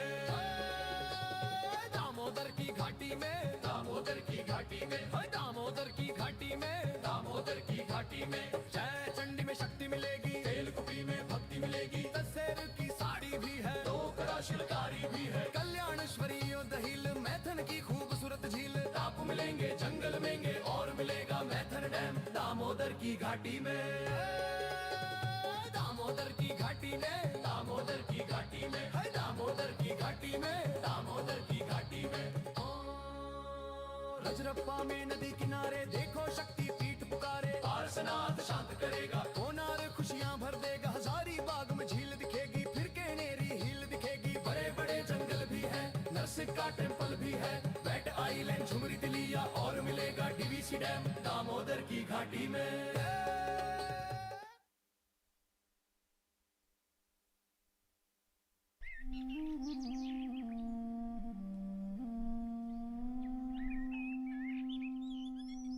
पूष की ठंडी शांत सुबह और लहरों की चंचल कौतूहल, भोर के जागे खग विहग संग, मंद पवन भी करती हलचल।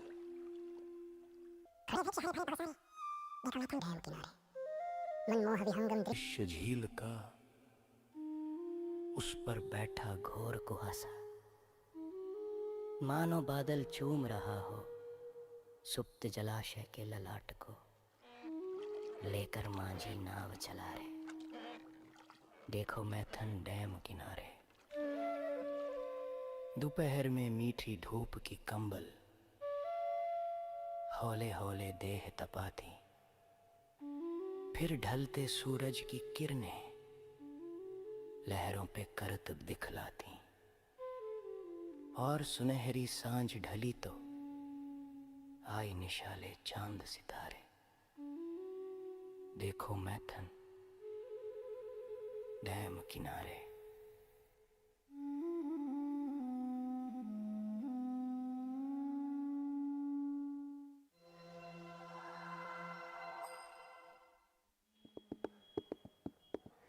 यार बोर हो रहे हैं, घूमने चलेगा?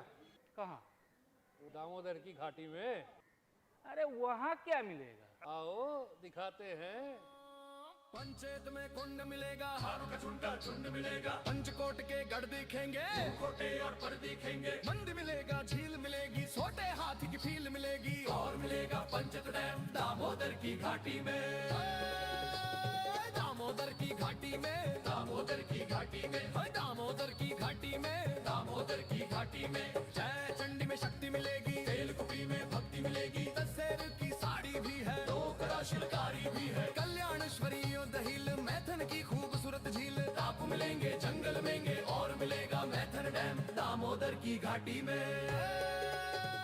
दामोदर की घाटी में, दामोदर की घाटी में, दामोदर की घाटी में, दामोदर की घाटी में।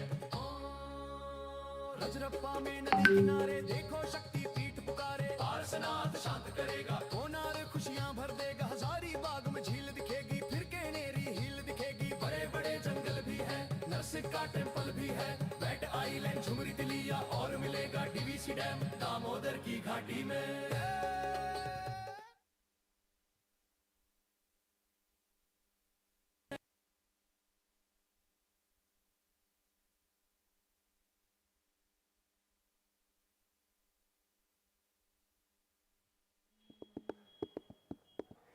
यार बोर हो रहे हैं, घूमने चलेगा?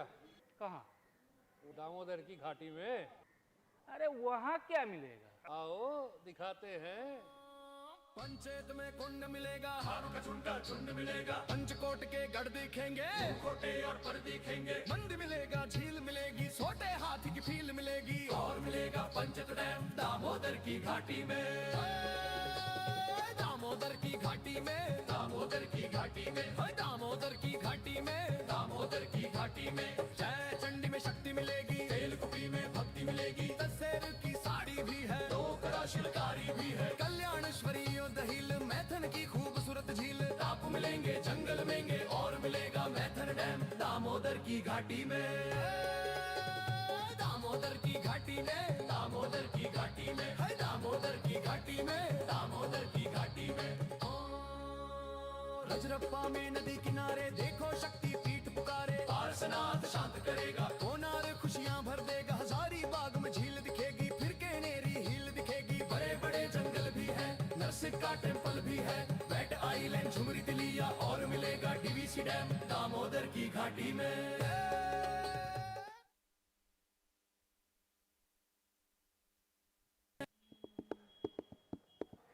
यार बोर हो रहे हैं, घूमने चलेगा? कहाँ? वो दामोदर की घाटी में। अरे वहाँ क्या मिलेगा? आओ दिखाते हैं। पंचायत में कुंड मिलेगा, हारों का झुंड मिलेगा, पंचकोट के गढ़ दिखेंगे, कोटे और पर दिखेंगे, मंद मिलेगा, झील मिलेगी, छोटे हाथी की फील मिलेगी, और मिलेगा पंचत डैम दामोदर की घाटी में, दामोदर की घाटी में, दामोदर की घाटी में, दामोदर की घाटी में, दामोदर की घाटी में, जय चंडी में शक्ति मिलेगी, तेल कुपी में भक्ति मिलेगी, दशहर की साड़ी भी है, डोकरा शिलकारी भी है, कल्याणेश्वरी दहील मैथन की खूबसूरत झील, टापू मिलेंगे, जंगल मिलेंगे, और मिलेगा मैथन डैम दामोदर की घाटी में, दामोदर की घाटी में, दामोदर की घाटी में, दामोदर की घाटी में, दामोदर की घाटी में। रजरप्पा में नदी किनारे देखो शक्ति पीठ पुकारे, पार्श्वनाथ शांत करेगा, कोनार खुशियां भर देगा, हजारी बाग में झील दिखेगी, फिर केनेरी हिल दिखेगी, बड़े बड़े जंगल भी है, नरसिंह का टेम्पल भी है, बैट आइलैंड झुमरी तिलिया, और मिलेगा डीवीसी डैम दामोदर की घाटी में।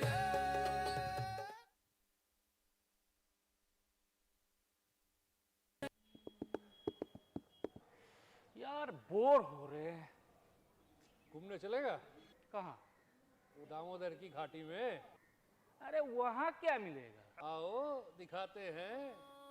पंचायत में कुंड मिलेगा, हारों का झुंड मिलेगा, पंचकोट के गढ़ दिखेंगे, कोटे और पर दिखेंगे, मंद मिलेगा, झील मिलेगी, छोटे हाथी की फील मिलेगी, और मिलेगा पंचत डैम दामोदर की घाटी में, दामोदर की घाटी में, दामोदर की घाटी में, दामोदर की घाटी में, दामोदर की घाटी में, जय चंडी में शक्ति मिलेगी, तेल कुपी में भक्ति मिलेगी, दशहर की साड़ी भी है, डोकरा शिलकारी भी है, कल्याणेश्वरी दहील मैथन की खूबसूरत झील, टापू मिलेंगे, जंगल मिलेंगे, और मिलेगा मैथन डैम दामोदर की घाटी में, दामोदर की घाटी में, दामोदर की घाटी में, दामोदर की घाटी में, दामोदर की घाटी में।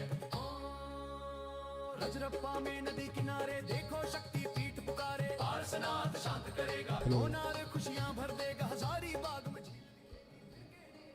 Those who have had the lunch are kindly requested to take the seat in the presentation hall. I request everyone who has had the lunch, please take the seat in the presentation hall. Thank you.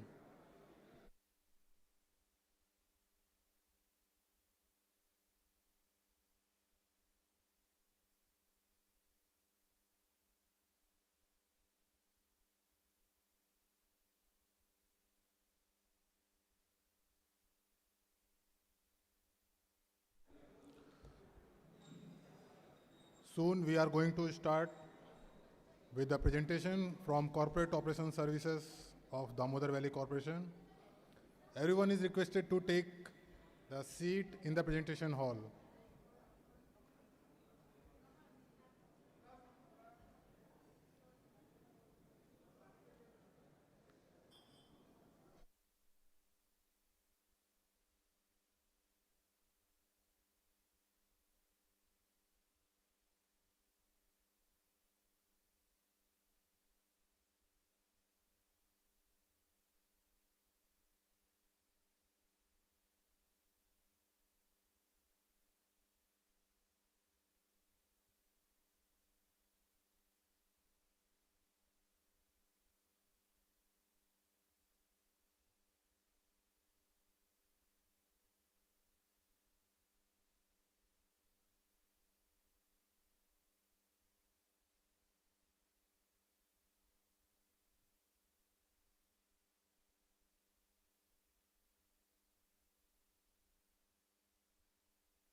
Ladies and gentlemen, this is fifth edition of O&M conference, and this O&M conference has already become a nationwide sensation and is expected to become an international sensation soon. I would request everyone who has had the lunch to take the seat in presentation hall. We will soon begin with the second session of the today's program.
Welcome back, ladies and gentlemen.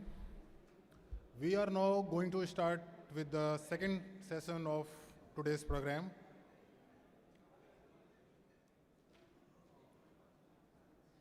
I would request everyone to please take their respective seats in the presentation hall.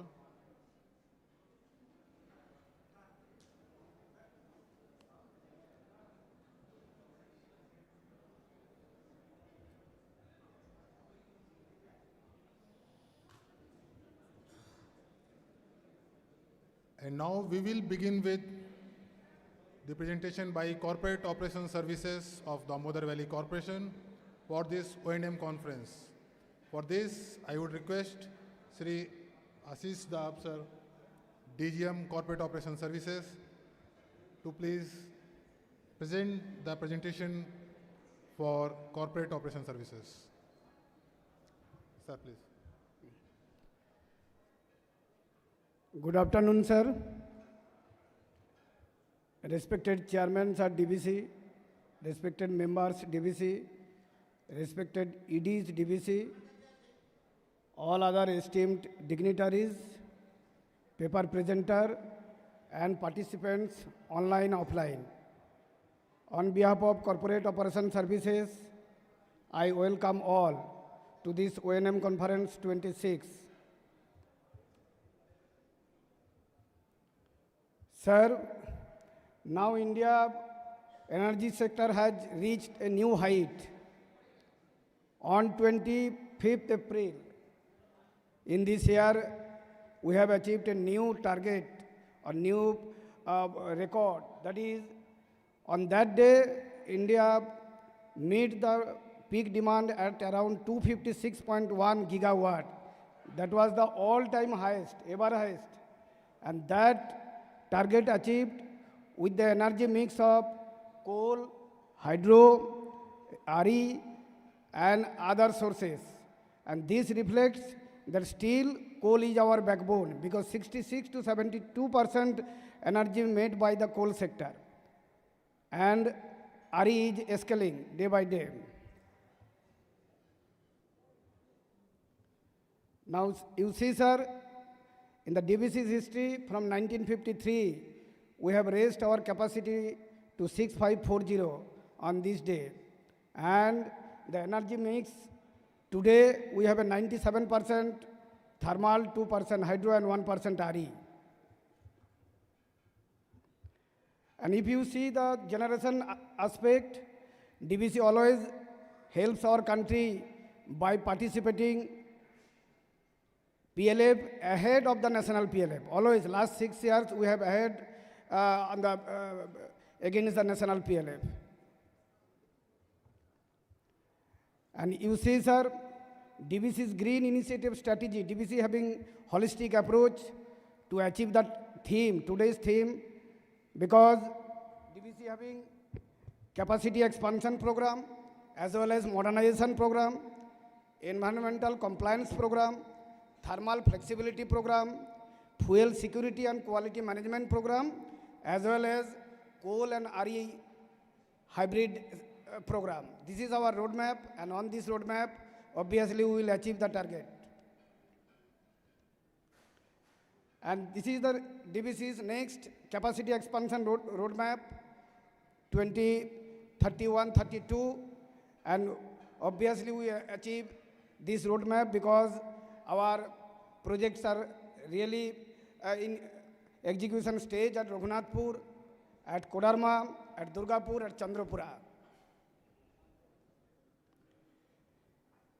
DVC's thermal environmental compliance, you see all the 500 and 600 megawatts are running with FGD, full functional FGD.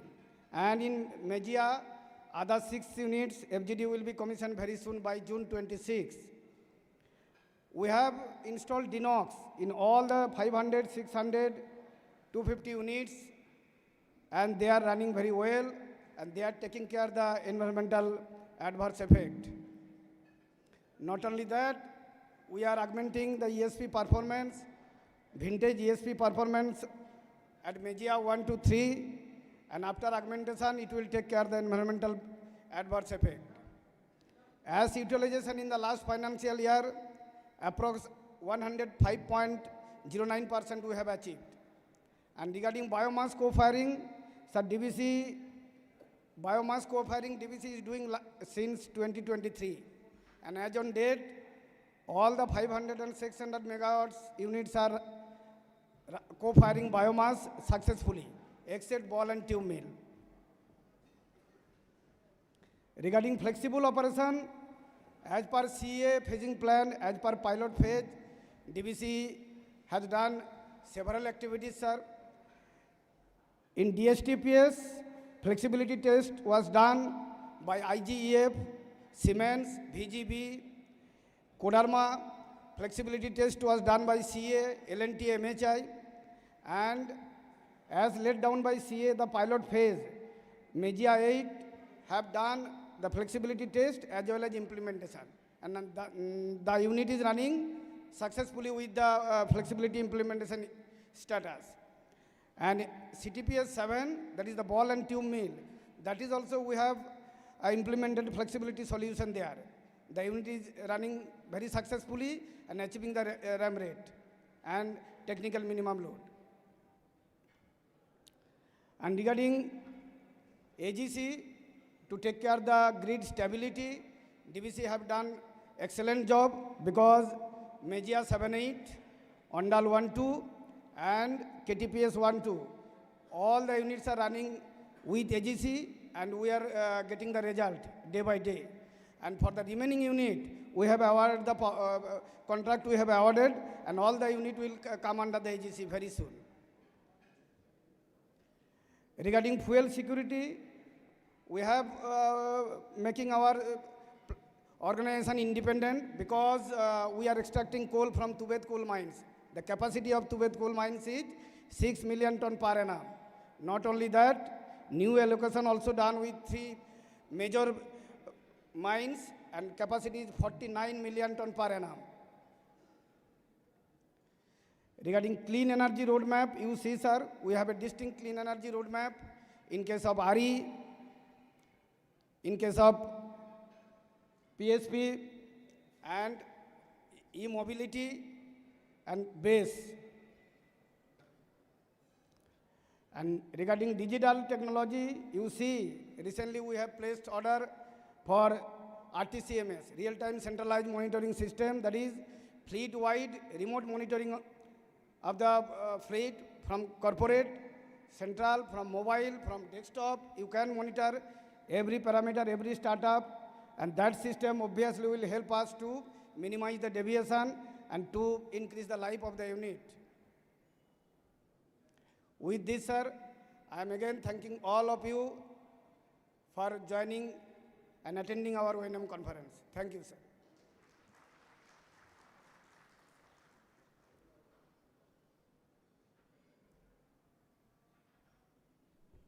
Thank you very much, sir, for nicely presenting and telling us about the future plans of DVC in the field of O&M. And now we begin with the paper presentations, which you all were waiting, I think. So the first paper which will be presented today is Green Initiative and Thermal Excellence, Emission Control and Environmental Management by Dr. Sanjay Chakravarti and Omkar Bhattacharya of CESC Kolkata Limited. I would request the presenters on the stage, please.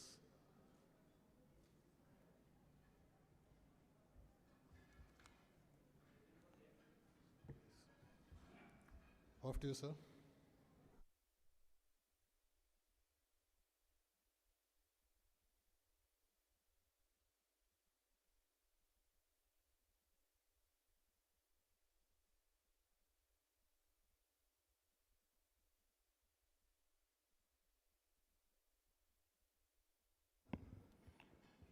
We know that we have a tough slot just after the lunch and the room is not yet filled.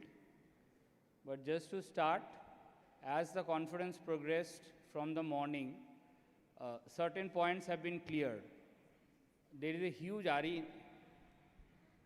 Sorry for the interruption, sir. For this session, I would like to invite the esteemed session judges onto the dais. The Executive Director Engineering, DVC, Sri Abhijit Das, and ED Fuel, Sri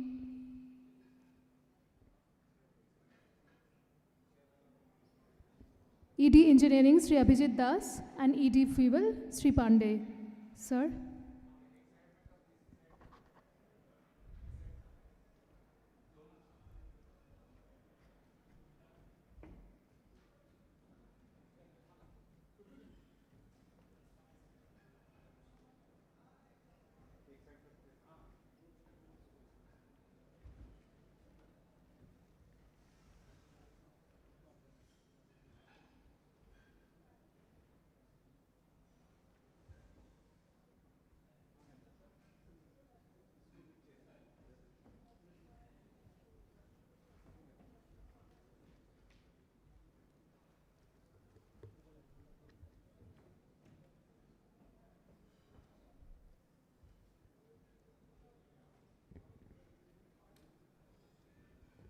We welcome our esteemed session judges on the dais for this technical presentation session.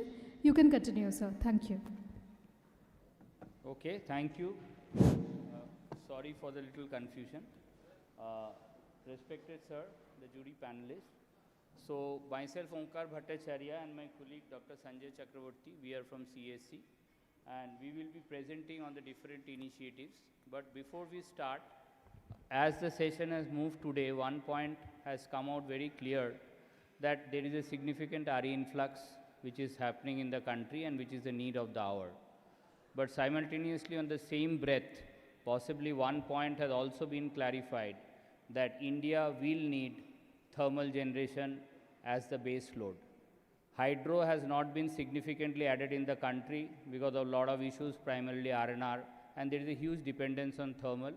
Ministry of Power has clearly identified that this push of thermal will remain.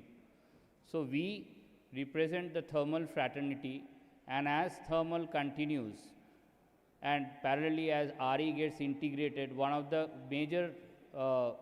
major responsibility which is being shouldered by the thermal in terms of helping the RE influx and simultaneously being as much as possible environmentally compliant in multiple tools by improving efficiency, reducing coal consumption, which effectively leads to carbon emission, having multiple initiatives through carbon sequestration as we continue, so that gradually the amount of carbon which we are pushing into the air, how much we can neutralize. So our entire presentation is oriented towards that, and we will like to show you the different initiatives which we are taking in our organization, and will be open to learn from others.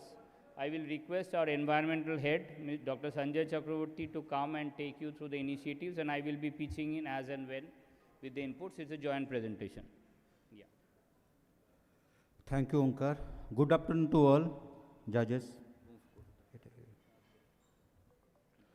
Yeah, today we just presented the environmental protection measure taken by under our CSC generation station. Actually, all of you know, CSC is one of the India's oldest power utility company, more than 100 years. We have the normally 5 generating stations. 2 are in within the Kolkata, around the Kolkata, in the CSC for Bajbaj and Sadan. And other 2 is subsidiary of CSC, Haldia and Chandapur, Maharashtra. Other small plant in CPL in Asansol. That is our operation generation capacity 2125 megawatt. Sir, for as our the RPSG, one of the group core value, the sustainability. This means people, planet, and profit. So for our power generation business, we just focus on sustainability. One side, the power generation, other side, the environment protection. We try to balance both of them, because only if we balance both the wing, then it's possible to sustain the power. First, the initiative we undertaken for the control of the emission and fugitive dust, because to burning coal, it requires some emission, and also in the thermal power plant, there's a fugitive emission from coal landing and ascending plant. So we already implement a high efficiency electrostatic precipitator to control the stack emission. And also recently we also installed the NOx system, DNOx system for all the three plant to control the NOx emission.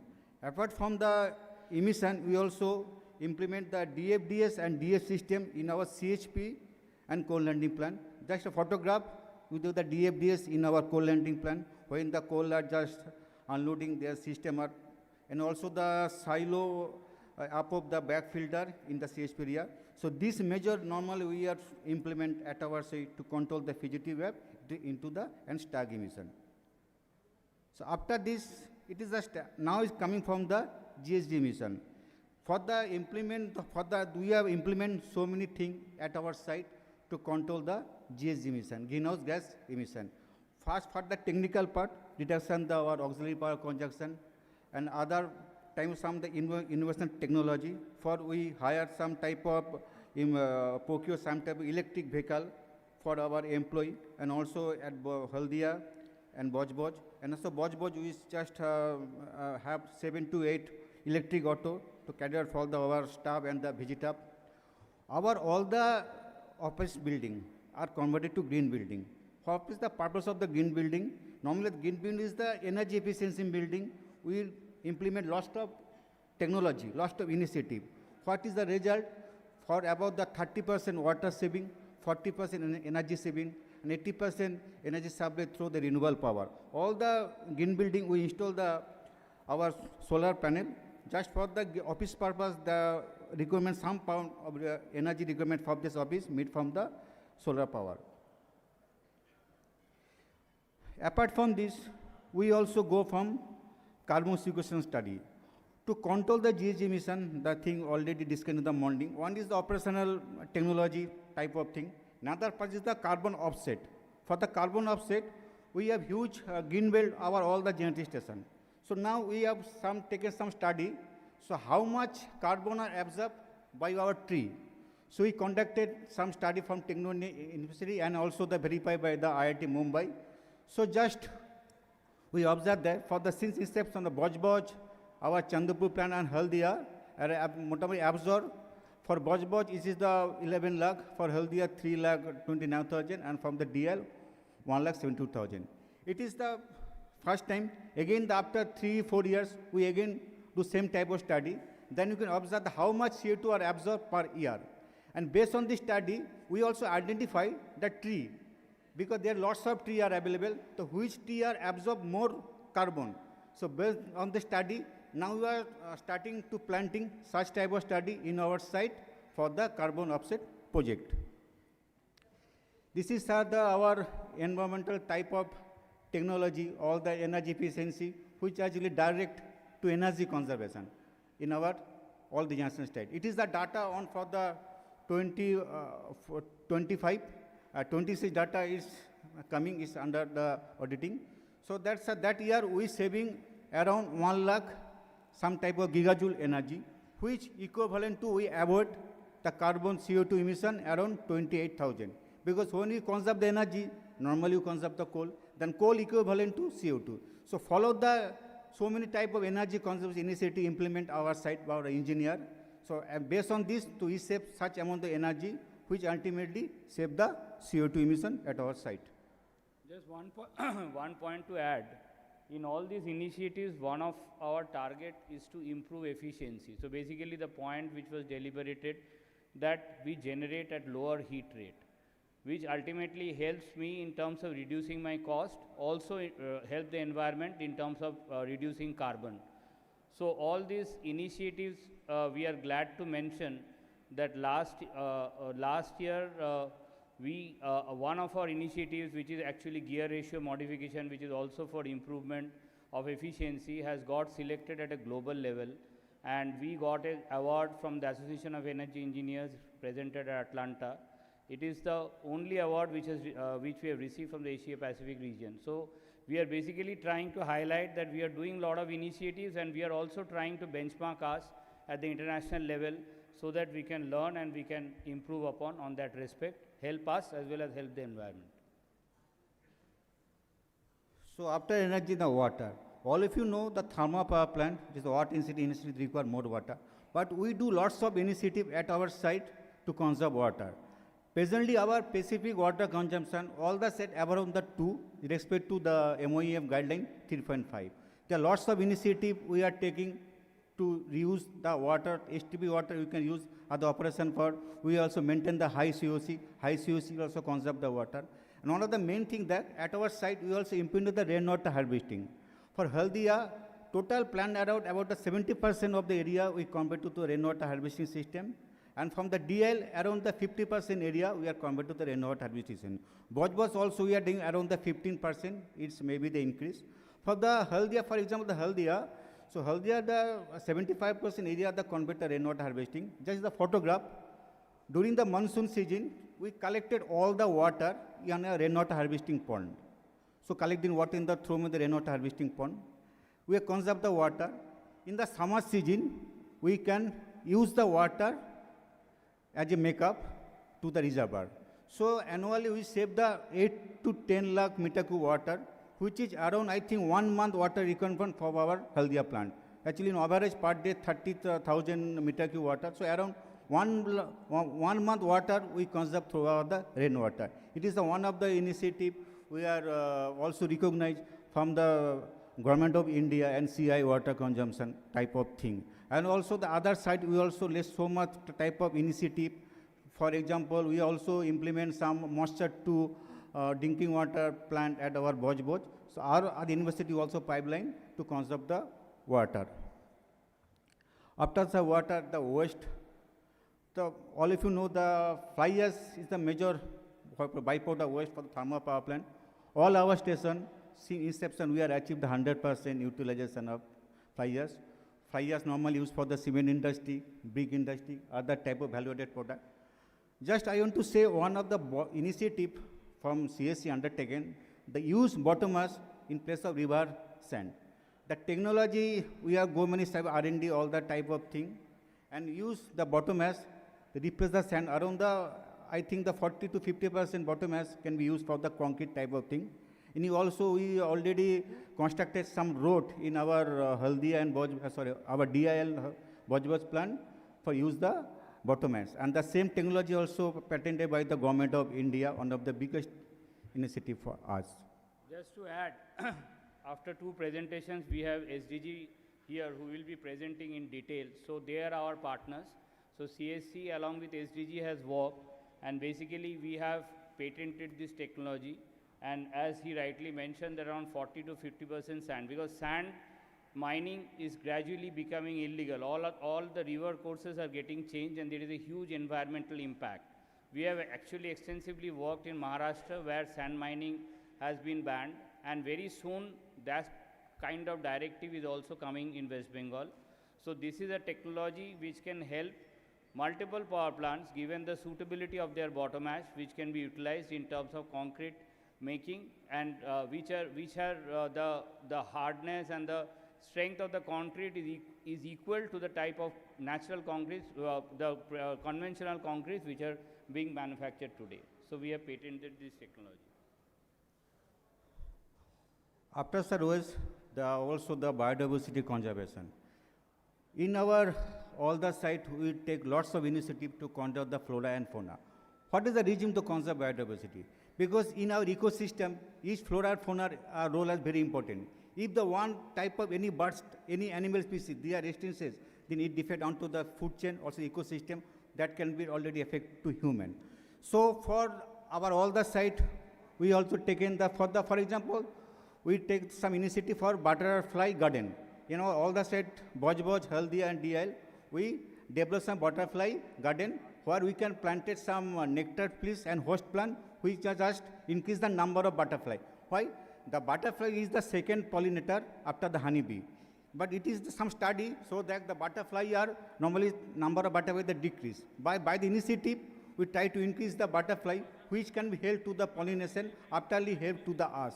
So such type of, even if the butterfly are flying in your site, so it's proved that the environment totally clean. So such type of initiative is a showcase which can help to increase our sustainability benchmark. And also we also develop some medicinal plant garden each type of initiative we are developed from our all the site. Here also our all the site, there is so many type of birds and other type of faunal conservation also taken. For example, for Boj, we are taking some initiative to conserve the monitoring lizard. Monitoring lizard is normally Bengali called the goshap.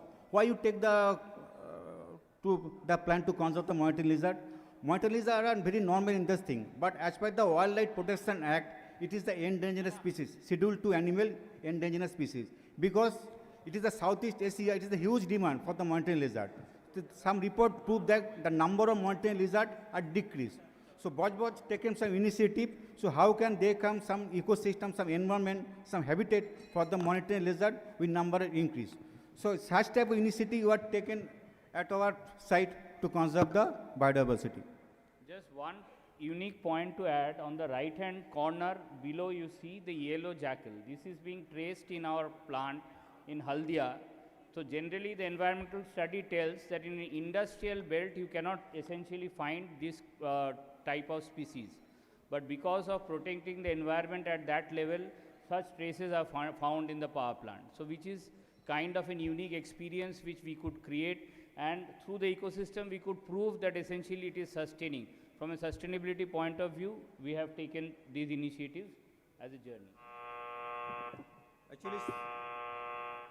Actually, sir, in our site, we have the grassland, we have the water body. So normally all the birds type of faunal species, they are already attracted. And main thing is the save and the security, because our site are totally covered. So there is no disturbance at that site. This is one of the big initiative.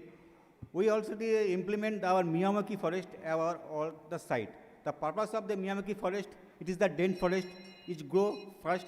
What result? It easily more absorb the CO2. So normally, we cover the for the site. We are planted around the 15,000 of tree. And in this initiative are normally recognized by the COP30 at Brazil. So it is one of the biggest initiative from India. We have the one of the CSCs, the one of the station. They can recognize by the COP30 conference the project. It not for the inside the plant, outside the plant, the CSR activity. The CSR activity also taken for type of plantation activity, all the environmental activity, which can help to the villagers around the environment and the sustainability.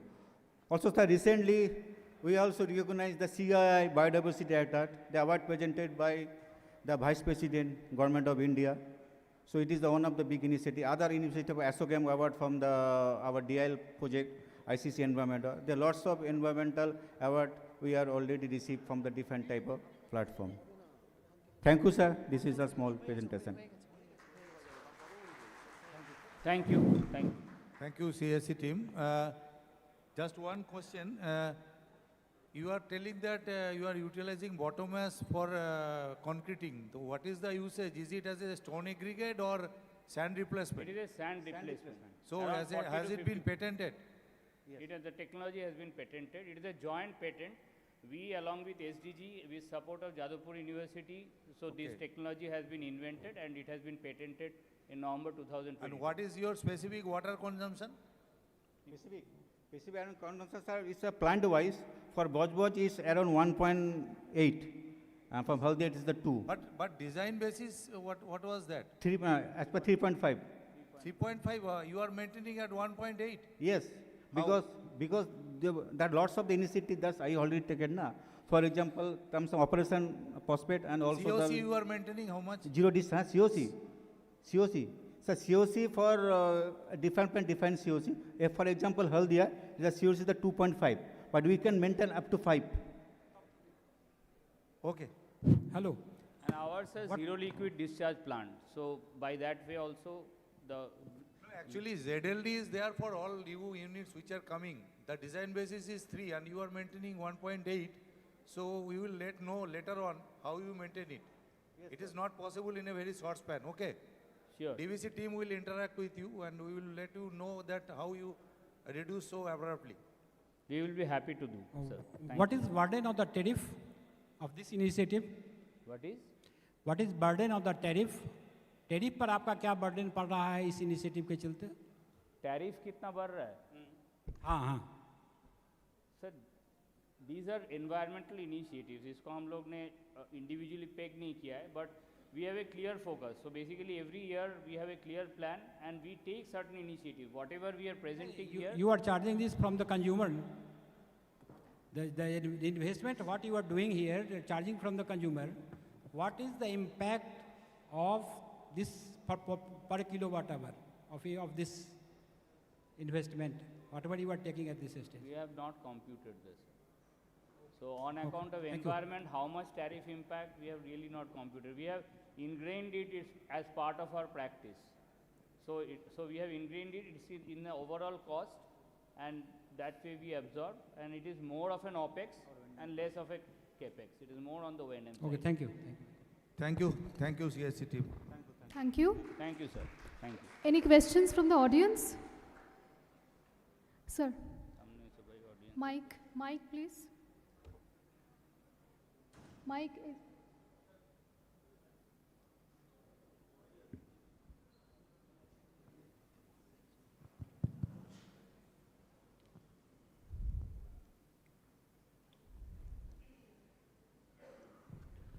You have shown that you have patented that bottom ash in concreting in road construction. So what are the constraints and why it can't be used in building construction? No, it can be used, sir. It is not only for road construction. It is a concrete making methodology which we have actually piloted in roads, and we are also piloting in the RMC plants. The ready-mix concretes, they are also we are actually working very closely with organizations like Ultratech, etc., who are also finding it efficacy in that, and gradually it can be used in construction also. But to start, the reason for choosing road is that in terms of safety aspect, the levels are low in a building construction, so there are apprehensions of taking new technologies on board. So we have started more with the roads, and we have started building roads in our own plants, and then through NDT test we can at least justify that efficacy of this technology. So gradually we are going, and it is not only limited. And beyond roads, in Haldia we have done in terms of shore protection also. So there also we have tried. We are also engaging with multiple organizations. Now, whether it is limited to PCC or RCC also.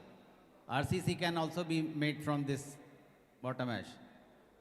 I think because that ceiling, suppose we want to casting of the ceiling, can we use it?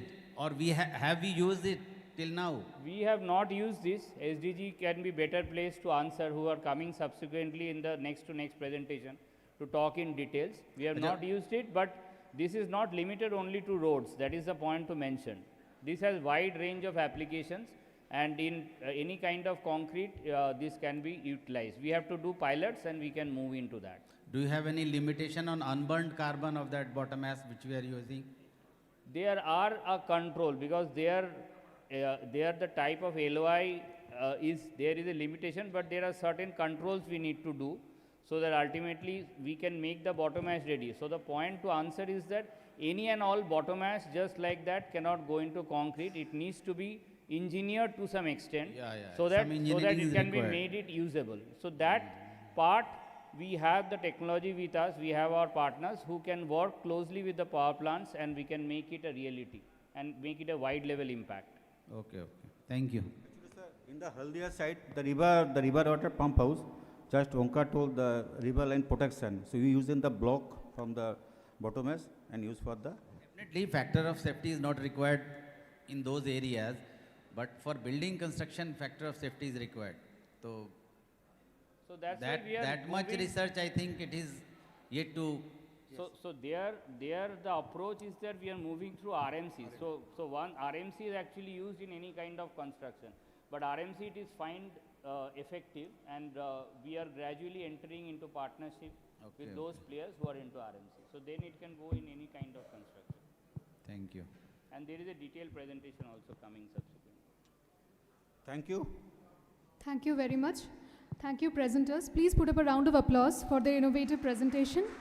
I now request the esteemed session judges, ED Engineering DVC Sri Abhijit Das and ED Fuel Sri S.K. Pandey, to kindly do the honors and present our presenters with a note of appreciation for their innovative presentation.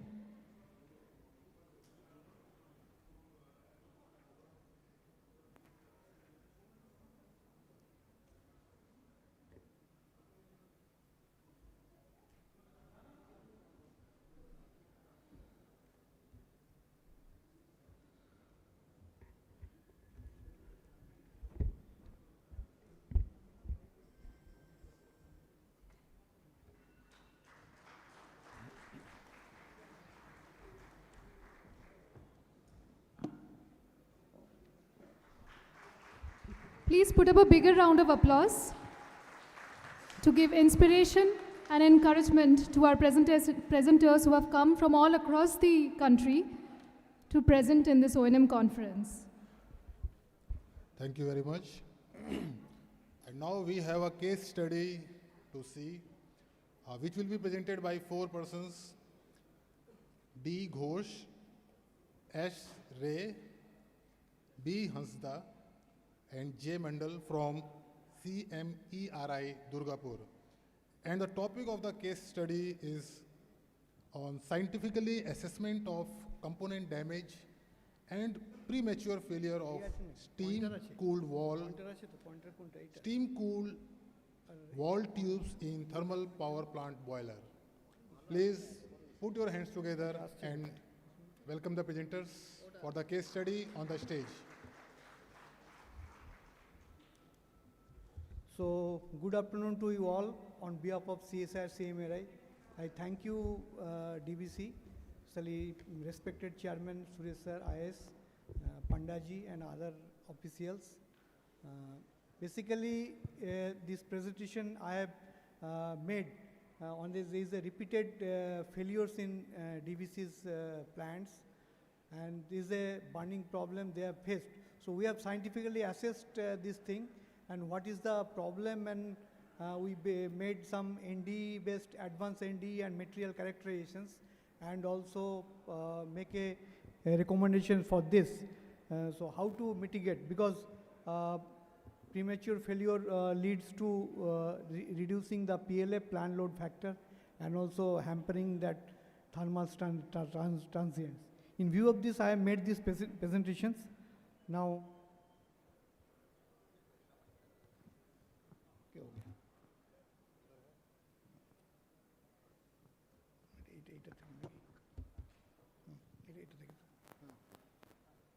so basically, this is the failure in that steam-cooled wall tubes. In a thermal power plant, stub tubes nodules serve as the vital interface between the large diameter steam-cooled headers and the smaller diameter steam-cooled wall tubes. On steam-cooled wall tubes, which are often used in the upper furnace of the enclosure wall, these stub facilitate the transition of the steam while maintaining pressure boundary integrity. The stub tubes are very short lengths piping factory welded to the header. Their primary function include basically a connection point, providing a transition from the thick walled header to the thinner walled tubes. So it is a challenge that the steam is coming from thick walled header to thinner walled tubes. Because headers are thick and tubes are thin, they expand at different rates during frequent start. Change kor dijiye.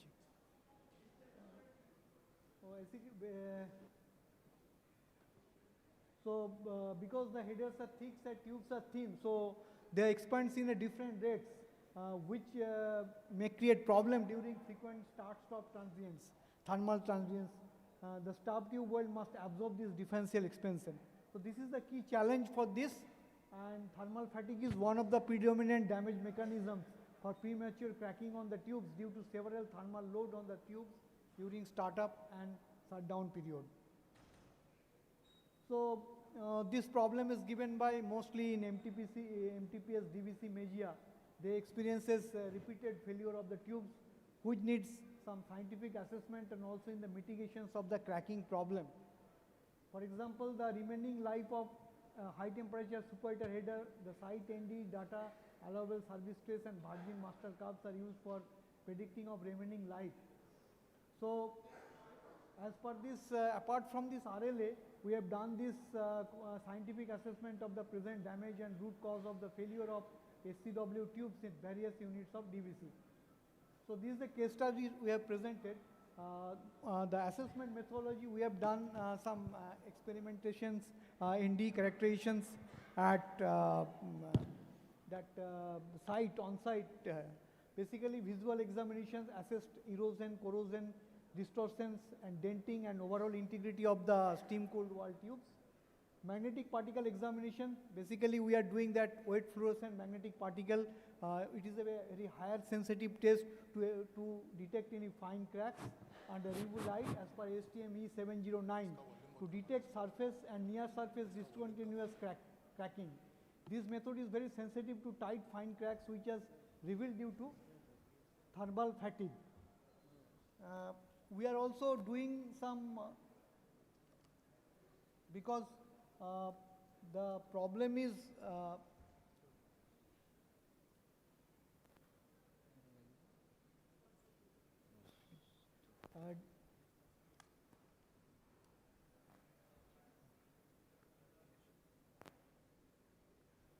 we have taken inputs from that DVC MTPS people. They have told that the failure is mostly concentrated on the parent materials near the first butt weld joint of header tube stubs. So basically we are targeting for these parent materials. For this, that magnetic particle examination will not be enough. So subsequent of magnetic particle examinations, we have done some ultrasonic phase array technique, which is a very advanced methodology to very special ultrasonic fraud detection technique, because the normal ultrasonic technique fraud detections cannot detect the defect in a thin tubes. So we are targeting this parent material zones, the defect zones, by ultrasonic phased array techniques. Then ultrasonic thickness measurement we have done, because sometimes this is the highly stressed region, and if the thickness has been reduced, the stresses will be much more. So this thermal stress will create some problem apart from that surface crack, which is gone to some subsurface crack also. And finally, metallurgical examinations conducted microstructure analysis near crack zone to determine the root cause of the failure, whether that is a creep or fatigues or thermal fatigue. So we have to detect by this microstructural examinations. So these are some of the MPI was conducted 108 tubes, front rear 15 tubes in RHS side and 70 tubes in LHS. So what are the critical findings? That rear wall surface breaking crack identified on stub tube on number 12. So these are the, is not coming. These are the that rounded area. These are some of the fine cracks which will revealed on that stub tube header side, and also RHS wall surface breaking cracks detected. But in front and LHS side, there is no reportable surface discontinuities. So these are some of the crack indications by that MPI, wet fluorescent MPI on external surface. But the limitations of that wet fluorescent MPI is that they are only concentrating on near surface and surface discontinuities. So we have to clear it in for the internal discontinuities, as this is a very thin stub wall tube. So ultrasonic fraud detection is not possible. So we are further targeting for this wet fluorescent phased array ultrasonic techniques. Now we are also doing some wall thickness measurement. So all the tubes are subjected to wall thickness measurement to check the significant reduction of the thickness. And mostly thickness, the nominal thickness is 4.5 to 5.0. Only one measured thickness is 3.86, which is below the acceptable threshold by calculating the hoop stress. So next we are targeting for that phased array ultrasonic techniques, which is conducted in the site. Basically ultrasonic, this phased array ultrasonic technique, we are using that raster manual scan, because in the weld zone we are using Cobra scan, but here we are using raster manual scan, because manually we have to cover 100% surface, so that any defect as the MTPS has told that there is a frequent defect indications. So we are targeting 100% that phased array ultrasonic technique by manual raster scan, and we have found that there is some defect has occurred, that is in right hand side wall, tube number 56, LHS wall tube number 55 and 56, and ear wall 51. These are the phased array ultrasonic technique we have done in DVC MTPS site. So these are some of the indications of that phased array ultrasonic testing. Mostly that the red one, this is the defect indication, that it is the internal defects. It is near about 2.96 depth. And as per our recommendation, DVC has cut the tubes, and they have shown that there is some defect, that is true indications that by phased array ultrasonic testings. So similar, the defect indication by pot on tube number 56 has been done. So we have found that some defect is already, some discontinuous, that some cracks, internal cracks has been found, and this might create failure of this SCW tubes. So these tubes, that defect has been occurred on these tubes, which has been cut and come to our laboratory, and we have done the microstructural examinations. And mostly we have seen that the microstructural examination near the crack zone that is a transgranular crack. Basically the crack propagates to the grain boundary through, and this is the indication of the that this is the problem of thermal fatigue. The thermal fatigue cause may be due to the repeated thermal cycling, number of rapid heating and cooling cycle, and differential in thermal expansion during service operation, especially in corner jaw. We have found that the problem is much more in the corner jaw with the SCW header. So finally, the technical evolution that thermal fatigue is that repeated thermal cycling during service, rapid heating and cooling cycles, differential thermal expansion, as because there is a change in from header to tube. So that thermal transients will be much more on the tube side, and corner jaw tube exhibits higher stress concentration and damage. So basically our technical recommendation is that there is all cracked tubes and those showing significant wall thinning must be replaced with new tubes. And operational constant that repeated rapid heating and cooling cycles should be avoided to mitigate future thermal fatigue damage. But sometimes it is not possible for that power plant owner to avoid this start-stop transients frequent.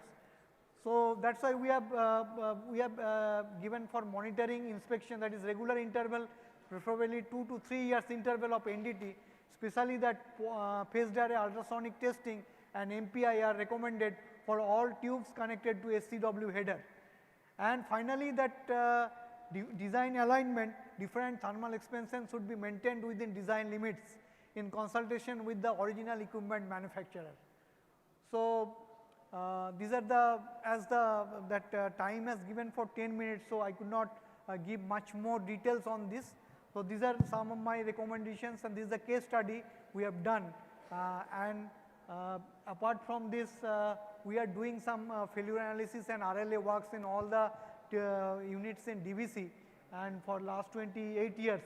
So these are some of the my conservations, and I just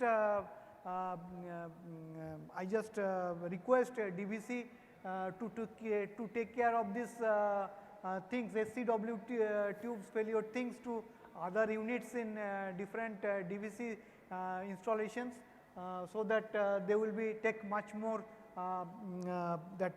analysis, scientific analysis for the premature failure. So thank you for giving opportunity. Sir, I have few questions. So how much time you take generally to conduct these tests, considering that around we have 240 joints in these header stops? Actually, sir, in Mejia they are giving 120 stubs, and Kodarma also giving 120 stubs. So we have finished in 5 days. All that's AD and POT. So within these 5 days you are carrying out UT, PIUT, yeah. Only thing after including microstructural analysis. No, microstructure analysis, because after our recommendation, preliminary record recommendations, DVC will judge and they will cut the tubes. And these tubes we will that came into my laboratory, and we have to section these things. First, that we have as per the POT recommendations, so how much defect depth we have measured, and then we will cut it. And the crack zone, we have take the microstructure. So it will take around another 7 days. And we have given the report. Basically you cannot do in situ microstructural like replica sort of thing? No, replica, actually the crack will be done in the inner side, and it is the internal flow. It is not in surface. Okay. So we are not in a position to do the in situ metallography. Thank you. Ghosh Saab, Yes. Cyclic operation can't be avoided now. It is known cyclic operation cannot be avoided now. Yeah, yeah. So Cyclic, have you recommended, you have gone for the metallurgical test also. So have you recommended for any change in the metallurgy of the tubes? Sir, there is no requirement of changing the metallurgy of the tube. Only things I am just recommending two things. One is your OEM must be is a BHL. So just one presentation I have given earlier to all power station. So how much that differential expansion is allowing. So that is the main key. The thing is that if you consider the header inlet, no sir, it is mostly it is little bit towards aligned in a particular side, 1/3 of the header. Okay.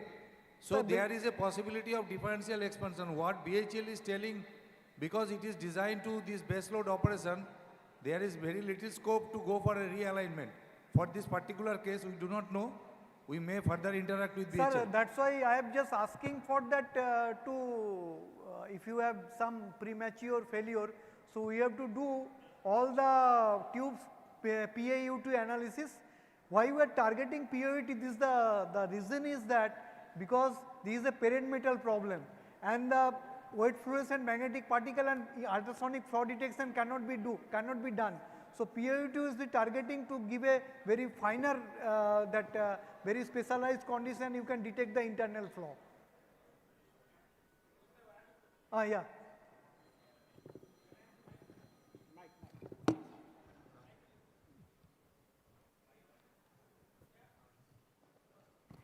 Sir, just one point.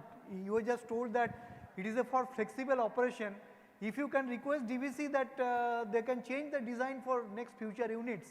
So I think that might be better because NTPC, I have asked NTPC this problem. NTPC is not experiencing this type of problem. Maybe you can talk with BHL because now the flexible operation you cannot avoid this is coming. So start, stop transients, and as there is a change of header to tube, so how the thermal expansion they can absorb. So this is the basic problem.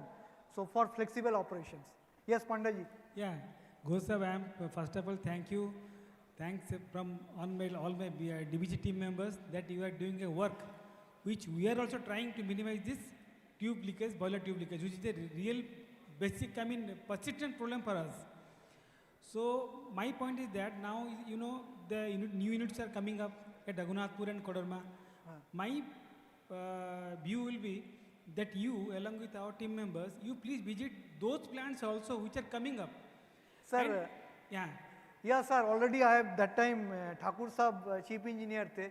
So I have 2 times I have visited and Thakur Sahab has told that time that materials is not coming. I am ready to help you because in 800 megawatt there is a metallurgy problem, sir. So there is a new materials will be there. Super 304H will be there. SS347H is there. So there is a because they are coming for that 6 to 620 degrees centigrade tube metal temperature. Because now this is ultra supercritical and advanced ultra supercritical in India it is not coming up. So still now nickel based superalloy is not using. The main problem is that it is the problem of, sir, good welding, because most of the cases tube failures there are 3 aspects. One is I have just I have roamed all over India thermal power plant, and one of the plant in Jindal I found that there is a problem in welding. IBR का sir welder अच्छा नहीं मिल रहा है. अभी dissimilar metal weld का अच्छा weld नहीं मिल रहा है. Because lot of plants are coming but good welder, IBR welder is not coming. So the welding defect is already there, and this will create some premature failure. True. And another issue is that now flexible operation is coming, so you have to be very cautious about that thermal fatigue problem. So that problem you have to very frequent start-stop transients you have to taken care of. So maybe BHL design aspects they can be told, they can be done. And another thing is that good ND characterization must be done 2 to 3 years interval. So that some things will be identified before premature failure. Okay. So this I have been already. One more point, like whenever we are facing any tube leakage, My point will be, my request will be, your team should visit our plant. Yeah. We'll have a long-term relationship with Yeah, CMI, yes, right? sir, yes, sir. On that basis, you can deploy your persons to our plant wherever BTL is happening, particularly BTL is happening, so that we can study and we can have a make a paper kind of thing. We can technical paper kind of thing which you can produce. Okay. That Okay, you can sir. try. I have done so many paper. I will send to you. And basically, sir, boiler tube failure and remedies. There are three aspects which I experienced for last 30 years. So now the biggest challenge is that this morning Ujjwalji is telling that that is the boiler was designed, basically the corner fired boiler CUSA is designing, and they are designing based on that their coal. But our coal we are getting in India is worse and worse, highest content. So that highest content, you have to be very careful about the metallurgy. Sometimes if there is a repeated failure, then I will advise you to go for advanced metallurgical. So I have given one recommendation to GITPL. They have a 600 megawatt boiler. They are repeated failure in 347H. So one of the problem is that manufacturing, so the BHL is admitting, so that is they are not giving that proper heat treatment after bending. So this is one of the problem, and NTPC also solved this problem. And another problem is there, so that is the problem, problem of that higher operating temperature, because this is not in your hand. So higher operating temperature, that's why the 347H in the most vulnerable area, they can be replaced by SS Super 304H. It is excellent material, excellent weldability, only the cost is little bit high. So if you have a premature failure, repeated failure, so I will advise some advanced metallurgy so that it will create much more, and it will create, because the initial cost will be high but the boiler tube failure will be less. Thank you very much. My request would be to ED Engineering and Head of Quality to, along with our CMRE Professor Ghosh Sahab, so we can have a meeting with BHL on this issue. Thank you. Thank you, sir. Thank you. Thank you very much, sir.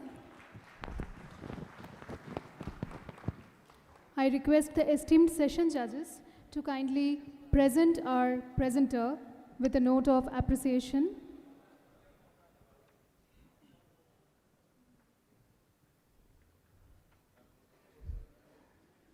Please once again put up a big round of applause for Mr. D. Ghosh from CMERI Durgapur for his very innovative solution.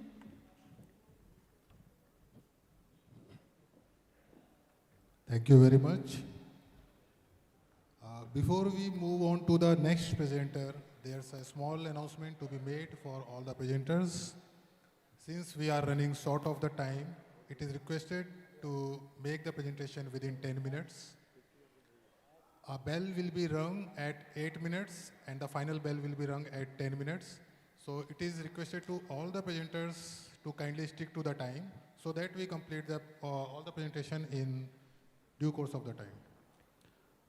And now we have a paper on technological innovation for the use of bottom ash of thermal power plants in the production of concrete.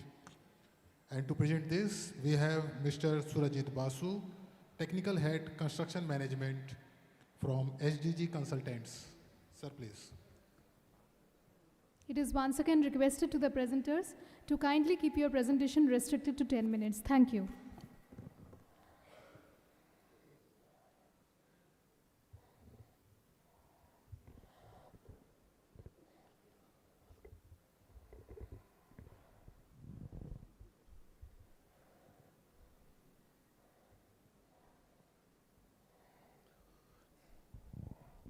A very good afternoon to my dignitaries on the dais, the dignitaries are in front of me, and the learned delegates. A big thank you to DVC for allowing me to make this presentation. Actually, this is something, a research taken to the ground level, which is tried and tested, and also codified very recently by the Bureau of Indian Standards. The purpose of this presentation is share our experience, and a power station like DVC with enormous built-up capacity and bottom ash generation the opportunity is there where a single solution can provide respite to two major problems. As you might be knowing, sand has become a big, scarce and costly commodity. Even our recently inducted state government has drawn the attention of everybody towards the illegal and unscientific mining of sand. So sand will be a matter of concern for the construction fraternity because that is a very major ingredient in concrete. Vis-a-vis bottom ash, this is a byproduct of a thermal power plant which is yet to find value-added utilization avenue, and perhaps we are trying to demonstrate and validate the prospect of using bottom ash in concrete through the several projects we have executed till date, and in which CESC Limited had been a major partner, because we are SDG consultants. We are basically a knowledge-driven platform comprising of professionals, engineers, technocrats, academicians, and research scientists. We are working relentlessly towards achieving sustainability in the electricity generation, construction, and mobility sectors. And it is also our goal to contribute to the UN SDGs, which we have also done through our instant research. As I take you forward through the slides, you would see that this technology is well tested on the ground. The concern which has given rise to this research was sand, which is a very strategic resource, as has been declared by the United Nations Environment Programme in their report of 2022. As you see from this presentation, the adverse effects on the environment due to unscientific and illegal mining of sand. I am showing you a few photos. These are actual damages which has happened to national property. You are seeing the piles are getting exposed due to unscientific mining of sand. They have taken away the sand from the base of the piles, which have endangered these bridges. The key observation of UNEP report 2022 is that sand is being used faster than it can be naturally replenished. This actually applies for any natural resource, and as very responsible citizens, we should look forward and leave something behind for our next generation to cherish. It is not that we finish everything, exhaust everything today. And when the alternatives are there, we are very fortunate that a lot of ministries of the government of India have come forward to support this cause. And today, even the Bureau of Indian Standards, they have published the code in March 2026. It is expected in another 2 to 3 months the code would be available to the general public. The relevance of bottom ash to sand, what we find is basically it is a granular material. It has the gradation similar to sand. It has the chemical properties similar to sand. It can replace sand up to 50%. Of course, 100% replacement is not possible. With bottom ash, we have some challenges still 600 micron. The top collection is not there. Most collections are coming at the bottom. So we also need to blend it with a coarser material to get the appropriate gradation. But the IS has allowed you to use up to 50% bottom ash in all sorts of concrete. Very recently during the CSC presentation, some issues were coming up, whether it is good to go in structural concrete. Yes, it is good to go in structural concrete, it has been approved. But through the process of mix design only. You cannot go for nominal mix. It has to be appropriately judged. The fineness modulus has to be established before you put it as a fine aggregate. These are the three starting points of CSE, where we initially did these pilots within the power station. This is to gain confidence on our own technology and also to gather data by which we could go approach the government to come forward and allow us to do trial stages. So these 3 projects out of 2 are road projects, which are basically concrete road within the power station premises.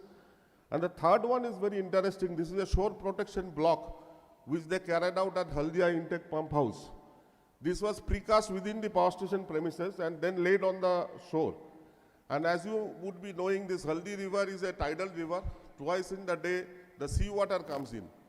And these blocks have stood the test of time for the last 2 years. because concrete is very vulnerable to saline water. And this has given a support to the government of Maharashtra, input data. They have a division coastal roadways, which is going along Mumbai, Gujarat. So there, all the MSRDC roads and the piles, they are now considering to use bottom ash. We have developed a lot of many cost-effective mix designs, starting from M10, that is DLC, till M50 for structural concrete. We could also design for self-compacting concrete and pavement quality concrete, that is the highways. This is the country's first state highway. We got the support of the PWD government of Maharashtra, and this project was very strongly showcased by leading magazines in India. We also did pile concrete in Kolkata in a real estate project, where we could bring down the cement consumption from 350 kg per cubic meter to 285 kg. The total project was monitored and tested with the high strain dynamic load test and the load strain pile integrity test, and the data was captured by Deep Foundation Institute of USA, and they have showcased our data. This is how Indian technology is going to the world. America has come forward to publish our data of Kolkata, of CESC bottom ash in Springer Nature. That is a German-British technical journal, and this technology has been showcased there. We have got 2 patents, one in 2022, that was in India, jointly with CESC Limited, and another one in South Africa, that is in 2023. These are the industry recognitions, the 2 leading civil engineering magazines of India. They have covered our road projects. This is the award we got, this special jury award. And incidentally, by virtue of these recognitions, Indian Road Congress allowed us to put up a stall at their annual event in Gujarat. And we were very fortunate to have the blessings of Mr. Gadkari sir and Honorable CM of Gujarat, Bhupender Bhai Patel sir. They were so much impressed about the exercise and the performance of the trial stage of PWD Maharashtra. They requested us to take it forward for the national highways.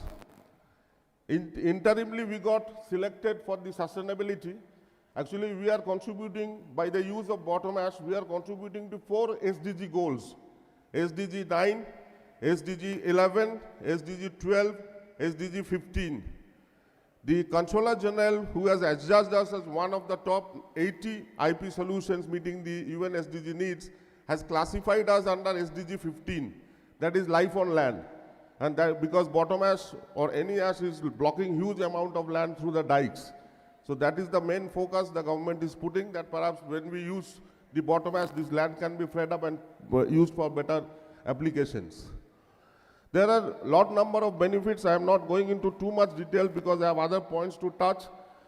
But this research attracted the Ministry of Environment and Forest, and they requested us through the Central Pollution Control Board to check the bottom ashes of 10 more power stations randomly across India, just to come to a conclusion whether all bottom ashes of India are suitable.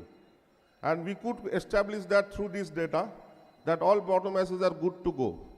Maharashtra has been our best case for the trial stages. This is the current stretch which has been allocated by the Union Minister, and this is the upcoming MSRDC highways. 600 kilometers of highway is being planned by MSRDC in and around Chandrapur, Nagpur area, where the government is going to save 150 crore in value and 20 lakh metric ton of sand.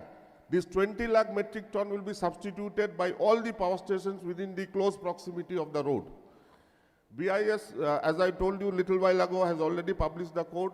This is the extract of the code, where you are allowed 50%, up to 50% to use bottom ash as a replacement of sand. Sir, this is one small example I have put up for DVC. The figures means the figures may not be very authentic, but I am trying to draw your attention, sir. Supposing we consider a 1000 megawatt power station with a generation of 24 million units. what we are just calculating, we can have a bottom ash stock of say 600 tons per day. And if we are evacuating this bottom ash at some cost, we have taken a value. These values are not authentic. We are trying to signify that today there is a cost impact on the power station, whatever be that value.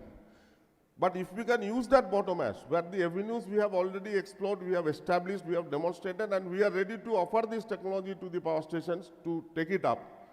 In that case, you will get some value out of this bottom ash, where not only you will be shifting from a cost center to a profit center, but you will also be saving sand, which is an important commodity. And these are the way forward we have suggested for DVC, which you can, this presentation is with you. You can always go at length. Basically, we are suggesting that if you do some internal roads, you will gain the confidence on the technology. We are there to help you and pitch your power station to the national implementing agencies, that this power station can give you the bottom ash. Basically, sir, what we need, the bottom ash has to be collected separately. It cannot be contaminated with unutilized fly ash. Then the fineness of the fly ash disturbs the gradation of the bottom ash. That is the key point we have to take care of. And for that, we need a separate collection system. To start with, we can do it within the existing dike, and later on we can build up the hydrobin or the zero discharge system, whatever we can think of. Everywhere we are ready to give you that support. And sir, one more research, we have almost on the last leg of this research, we are trying to take out these rare earth elements from ash. And if this comes up successfully, we have already filed the patent application. We are at the last leg of getting the RE physically in that form. And once that is done, we would like to put up a pilot. Our expectation is we are looking for a power station which does not have an ash linkage for their ash generation, where they are able to commercially send away the fly ash. We are looking for that sort of remotely located plant with 10,000 metric ton of ash, 10 to 15,000 metric tons of ash per day. This is the future we are looking forward to in the 3 years' time. Meanwhile, we will bring forward the pilot to test our knowledge on the ground and also to have the products. But the interesting part, sir, you might be aware with RE, even when you are extracting from the laterite soil, RE is generating enormous amount of waste. After you are taking out the RE from the soil, the amount of soil that is dug out and the enormous overburden that is created worldwide, that is a huge threat. If we are successful in doing it out of ash, we are recycling a waste, we are taking out a super value-added material, and again the waste which is coming out of that, we are recycling into a, that is what we are calling recycling of spent residue. Again, we are bringing another waste product which is sellable and it has its own value. So this is how our research and engagement is going with ash, and we are very confident we will bring more value to the ash for the power station to consider. Thank you, sir. And this is our website, you can get more details on that. Thank you, and the questions, please. Thank you, Basu sir. Sir, what is the limit of unburned carbon in the bottom ash for this purpose? Sorry, sir? Unburned carbon का percentage कितना limit किए हैं आपने? LOI will be somewhere around, means it is varying from plant to plant. The code has allowed up to 5%. 5%? You are allowing 5% for this concrete purposes? Sorry? For this concrete purposes? Yes, yes. BIS allowed up to 5%. Oh. It is not necessarily, it has to be 5%. In lot of plants, the LOI, actually LOI is a loss to the power station. They try to utilize the pulverized coal to the maximum. But most of the power stations, what we are finding through our assessment, it is coming between a range of, for bottom ash, 1.5 to 3. In very old power stations, the LOI is high. So up to 5% they have allowed. Thank you. Thank you very much. Thank you. Thank you, sir. Thank you. I request the esteemed session judges to kindly present our Any presenter. questions from the audience? Questions from the audience? There is somebody raising a hand.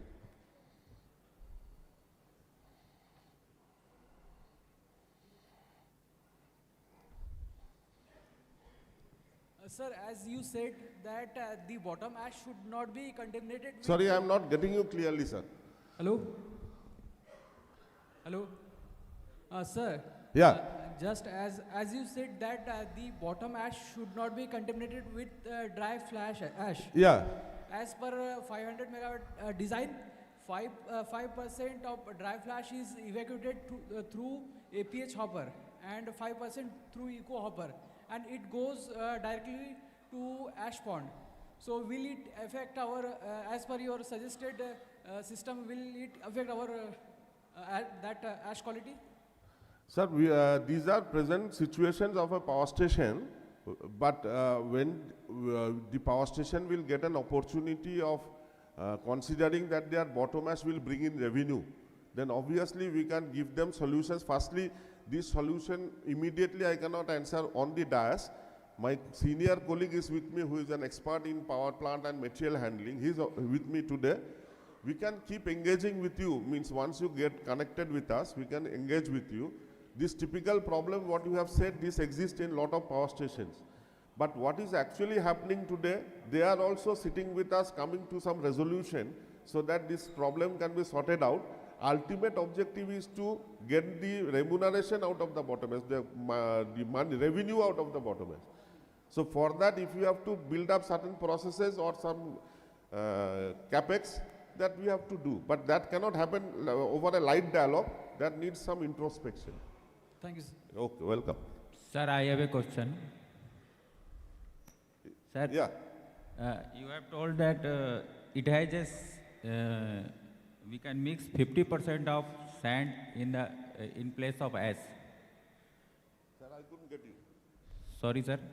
Sir, I couldn't get you. Can Once you more. repeat your question, Sir, please? Sir, you have told that we can use 50% of bottom ash in place of sand. Sir, my question is 15 or 50, 50. 15, 50. So my question is sand is same as compressive strength of similar to the ash, bottom ash? I am not getting your point. Sir, I want to know about the strength of the sand compared to the bottom ash.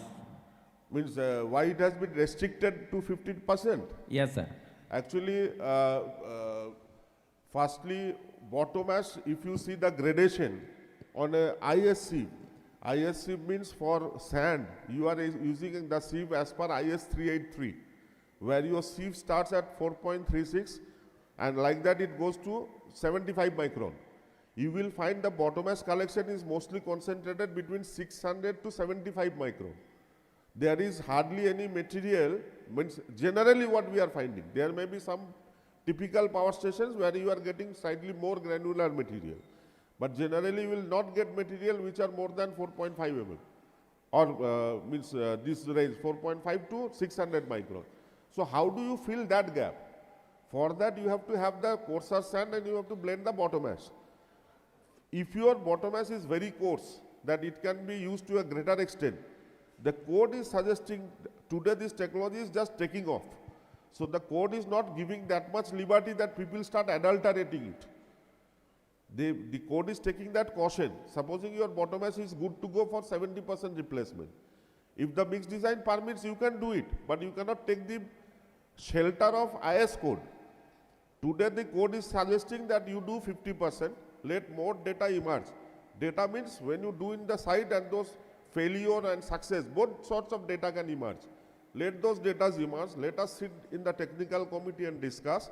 If we find it is more pragmatic to make it 70% in days ahead, we will definitely make it 70%. But today people are not familiar in blending sand. The new heading which has come in the IS code is composite sand. Earlier there was only river sand and there was only crushed sand or manufactured sand. Now there is a third component, that is a composite sand, which is a blending of, they have allowed 4 industrial wastes. One is from iron steel industry, second is from copper smelter industry, third bottom ash from thermal power stations, and fourth C&D waste.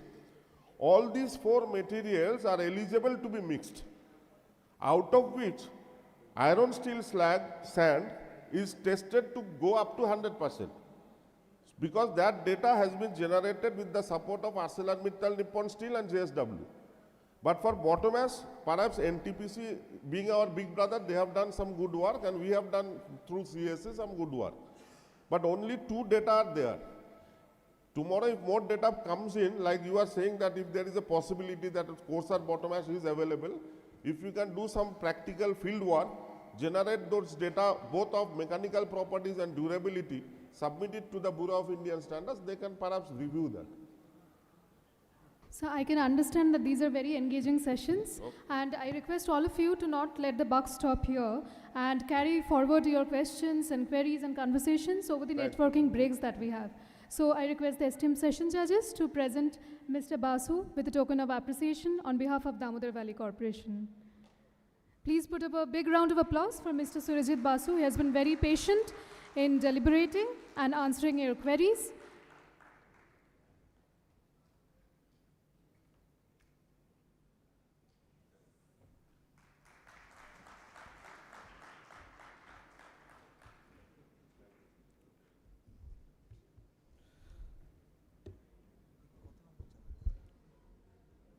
If anyone else has any question in his mind, he can talk to the presenter after getting over the stage. I would like to request everyone, if they have any question, they can talk to the presenter directly, meet the presenter behind the stage, and during the break time also, so that the program continues in the timely manner. Thank you. The next presentation is on the topic Enhancing Turbine Reliability Through Advanced Vibration Monitoring. And to present this, I would like to invite upon the dais Mr. Bibhuti Bhushan Paddy and Mr. Surendra Singh Chauhan from Corporate Operations Services, NTPC. Mr. Bibhuti Bhushan Paddy and Mr. Surendra Singh Chauhan from Corporate Operations Services, NTPC. May I have the presenters on the dais?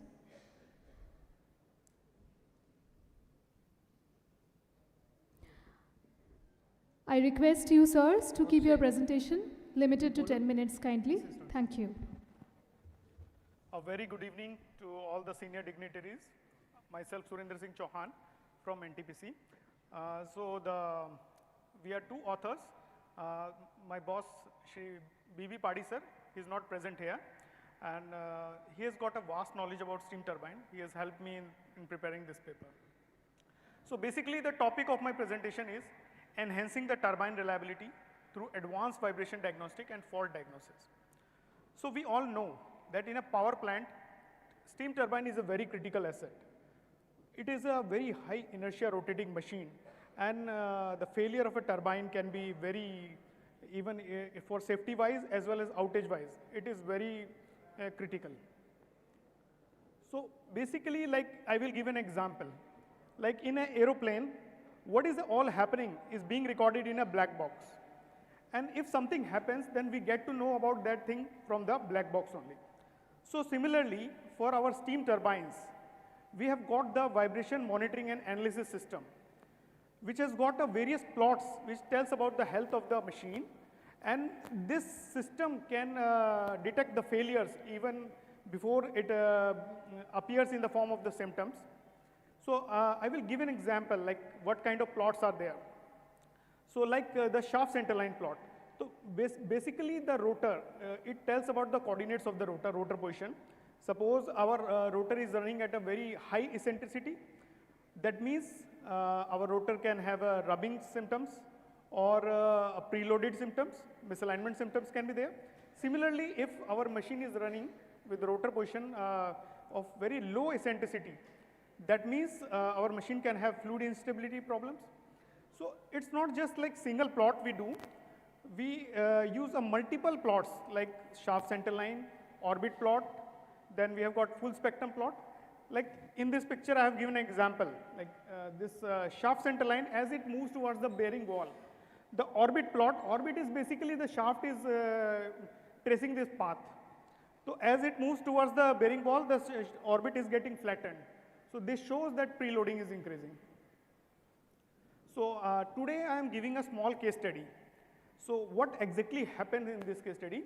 One of the 500 megawatt machine, it is a KW machine. It has got the 7 bearings, HP, IP and LP turbines are there. So the HP front bearing temperature, it was increasing and it reached about 95 degrees Celsius. At the same time, we observed there was a lot of steam leakage from the HP front gland. So on precautionary measures, we reduced the seal steam pressure and we provided the air curtain to stop the leakage from reaching the pedestal. And by this, there was slight improvement and the the bearing temperature settled at 84 degrees Celsius. But after a few months, just in the March month, all of a sudden then temperature again increased. And this time the temperature has reached 95 degrees Celsius and it was like intermittently reaching 114 degrees Celsius. So that means something is really worrying for that. So we also observed that the steam leakage has increased. So this, before proceeding forward, I will give the configuration. Like in our machine, this KW machine, 500 megawatt machine, we have got the proximity probes installed at X and Y both directions at 45 degree. These are the probes which are based on the eddy current and which gives the various diagnostic plots for assessing the health of the steam turbine. So in this plot you see, this is a shaft centerline plot. So shaft centerline is actually when our machine runs from barring to the 3000. For this machine, the rotor shifts to the right direction and form a fluid film. But there is an excessive movement. As you can see that our bearing clearance is at the sidewall clearance is around 0.35. But over here we observed that there was an excessive bearing shift of around 600 microns. We can say 0.6 mm. Bearing shift was there. So it was exceeding the bearing clearance values. At the same time, the symptoms were coming like bearing temperature was going up to 114 degrees Celsius. So already steam leakage was there, but we had noted the values date-wise, the gap voltage values. So these gap voltage values are basically giving the coordinates of the rotor.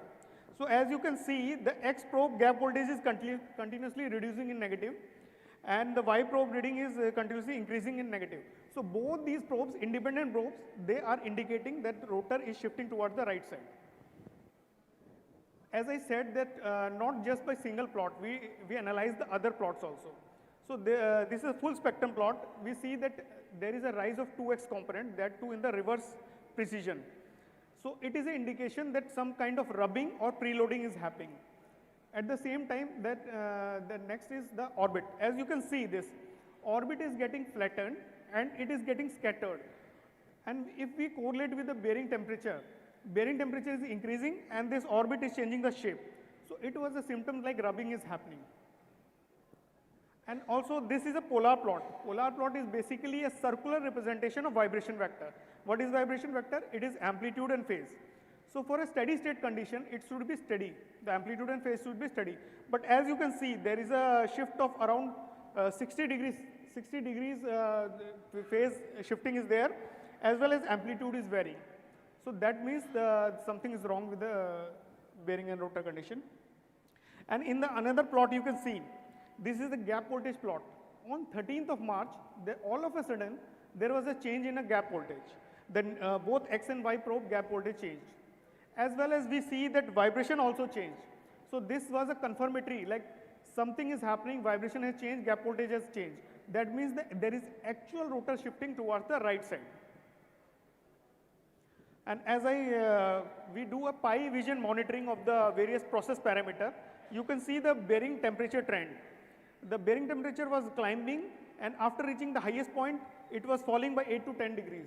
So intermittently rubbing was happening, and then after rubbing, the rotor was having some kind of bow, and it was moving away from the wall. So these are all symptoms pointing towards a real rotor movement. So we had done the analysis. As we can see, the temperature spikes as well as the various plots we have seen. We have concluded there is an actual rotor shifting and we should take a shutdown. We have recommended both the short-term measure as well as long-term measure. So short-term measure was we will do the bearing inspection, we will do a roll check and centering, and meanwhile, as I told on 13th of March, there all of a sudden gap voltage has changed. So we had a suspicion that the PCB power cycle piping, MS piping hangers, something issue is there. So based upon this analysis, we had taken a short shutdown, and as you can see, the MS hangers, the pin has dislodged and one of the hangers, the support has moved down.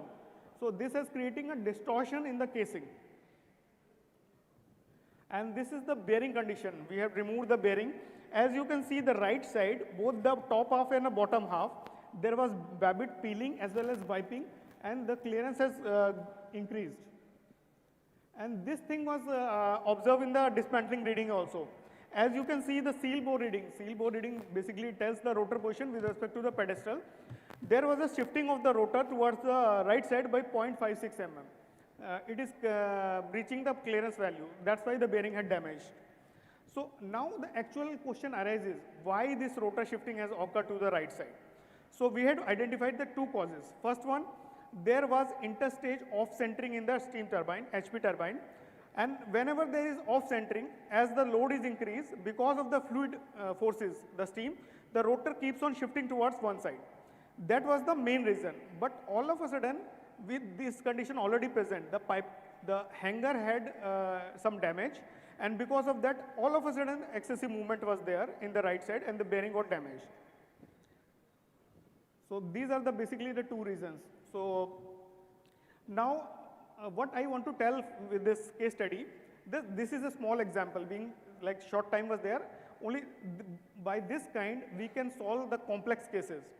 What I meant by advanced vibration diagnostic, like application of this VMS system and correlating with the process parameters, we can do a systematic and integrated vibration analysis. We can identify the critical issues of the steam turbine before ahead, so that we get time, secondary damage we can avoid, as well as we get time to do a planned shutdown and take care of the corrective actions. So in this case, as you've seen that we had the symptoms started with the bearing temperature increasing. Then we correlated with the various diagnostic plots, which were pointing towards the actual rotor shifting. Then after confirming with the multiple indicators, we had confirmed that there is an actual rotor shifting. We opened we taken a shutdown, and we had done a bearing inspection, and we have found the issue. So by this approach, we can resolve the complex issue. We can prevent the forced outage of steam turbine, and we can run our machines safely. Thank you. Thank you, NTPC team. It's a nice presentation. Thank you. Thank you very much.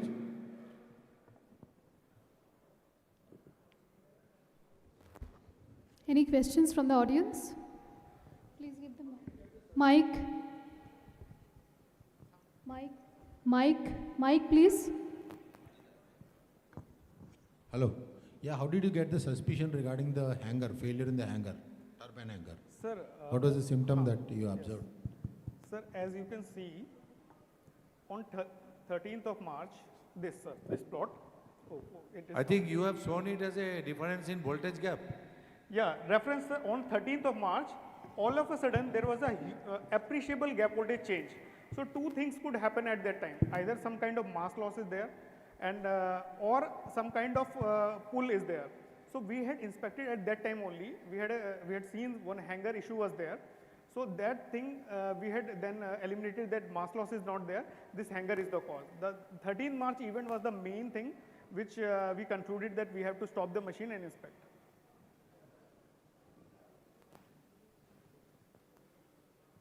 Due to the paucity of time, we are restricting questions from audience to one only. However, we encourage audience to interact with our presenters after he gets off the stage. Let's make it a more sort of interactive program, not only to the questions to be asked to the presenter on the stage when he is on the stage only. So audience are encouraged to talk to the presenters when he gets off the stage too. Thank you. Thank you. I request the esteemed session judges to extend a warm note of felicitation to our presenter for his innovative presentation.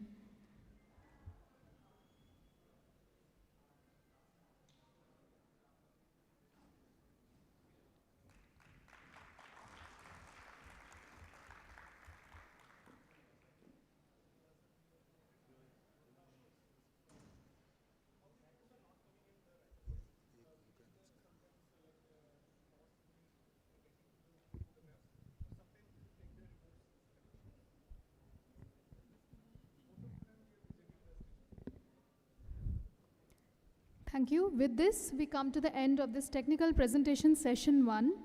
And now I request Executive Director Operation DVC, Executive Director Operation DVC, Sri PP Sir is here.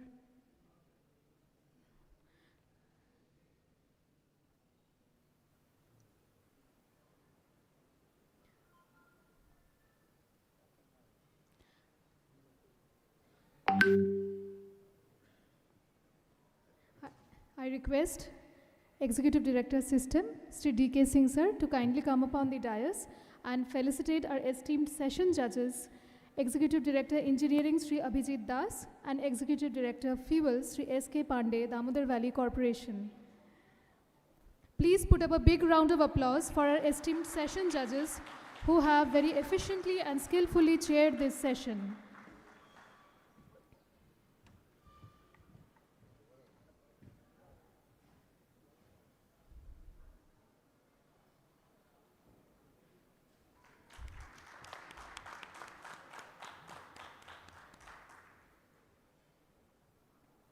Thank you, Mr. Abhijit Das, Executive Director, Engineering, Damodar Valley Corporation.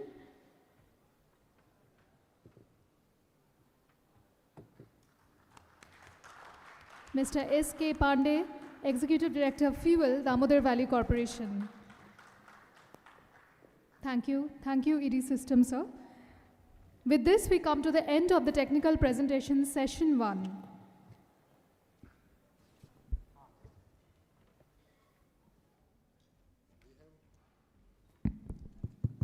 We have one more felicitation to do. I would request Sri Prabhas Mandal sir, CGM COS, to kindly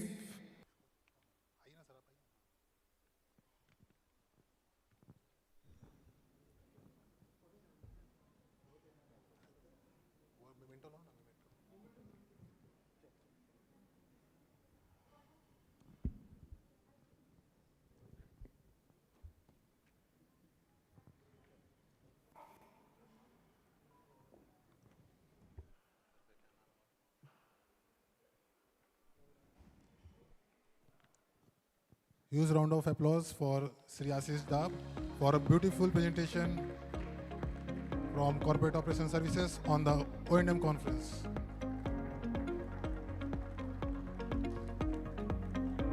Thank you very much, sir. Thank you. We now move on to our technical presentation session 2. And for that, I would like to request upon the dais the esteemed session judges for this session, the Executive Director C&M, Sri Manoj Kumar Thakur, Damodar Valley Corporation, the esteemed session judge for session 2, and welcome, sir. And I would like to invite upon the dais Executive Director Project, Damodar Valley Corporation, Sri Chaitanya Prakash, on the dais, please. Welcome, sir. And the very first presentation is on greening pulverized fuel boilers, a performance assessment of biomass co-firing. This will be presented by Sri KP Satapathy, Sri Jitendra Sharma, and Sri Ritesh Agrawal from SEN-PEEP NTPC. Sir, please. We request the presenters to kindly keep your presentations restricted to 10 minutes. Thank you, sir. Over to you.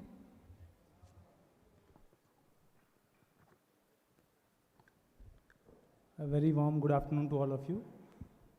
This presentation, Greening Pulverized Fuel Boilers, a Performance Assessment of Biomass Co-Firing. This presentation was prepared under the guidance of Sri KP Satpathy sir, my HOD, who has vast experience in the efficiency testing field.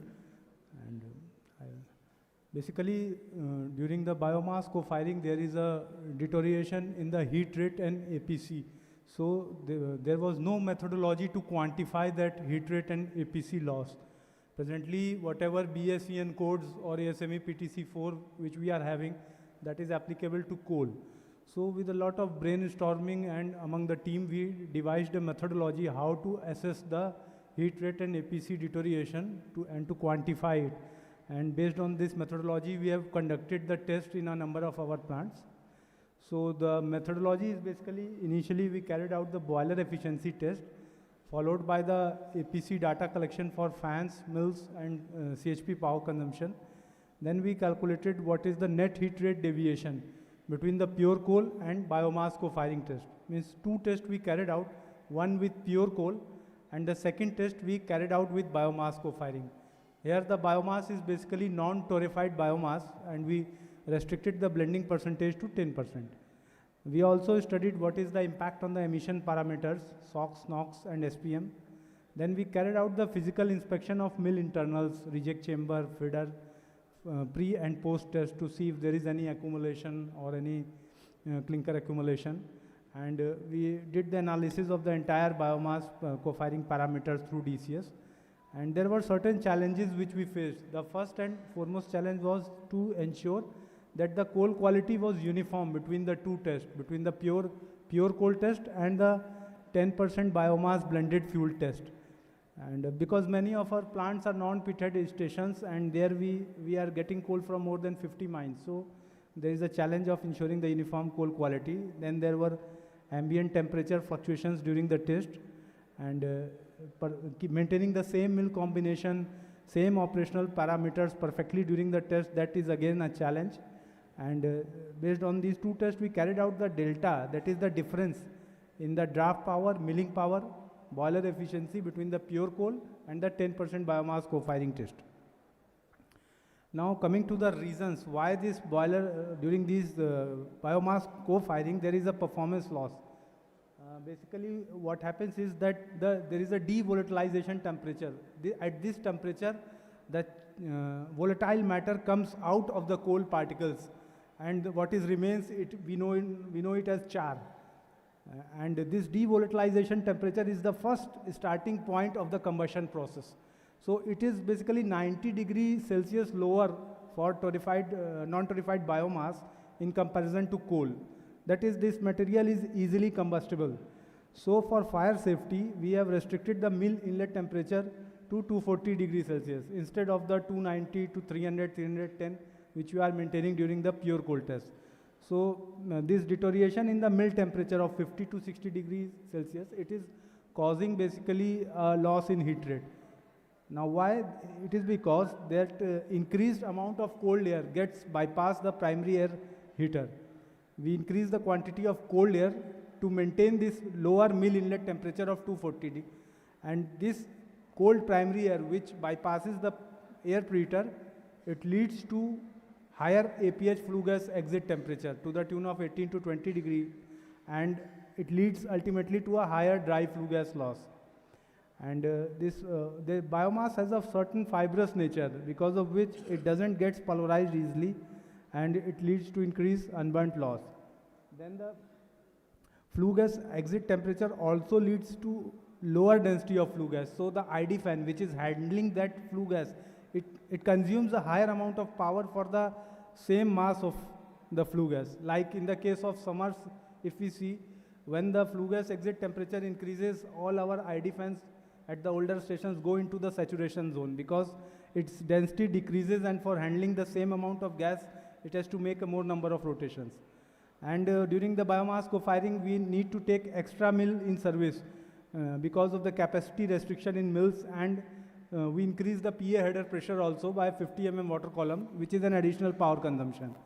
At the CHP, and also additional drive we have to take in service, like the payloader, dozer, or certain extra conveyor belts which we are taking in service. So extra handling power is there, and extra mill is there because of the capacity restrictions.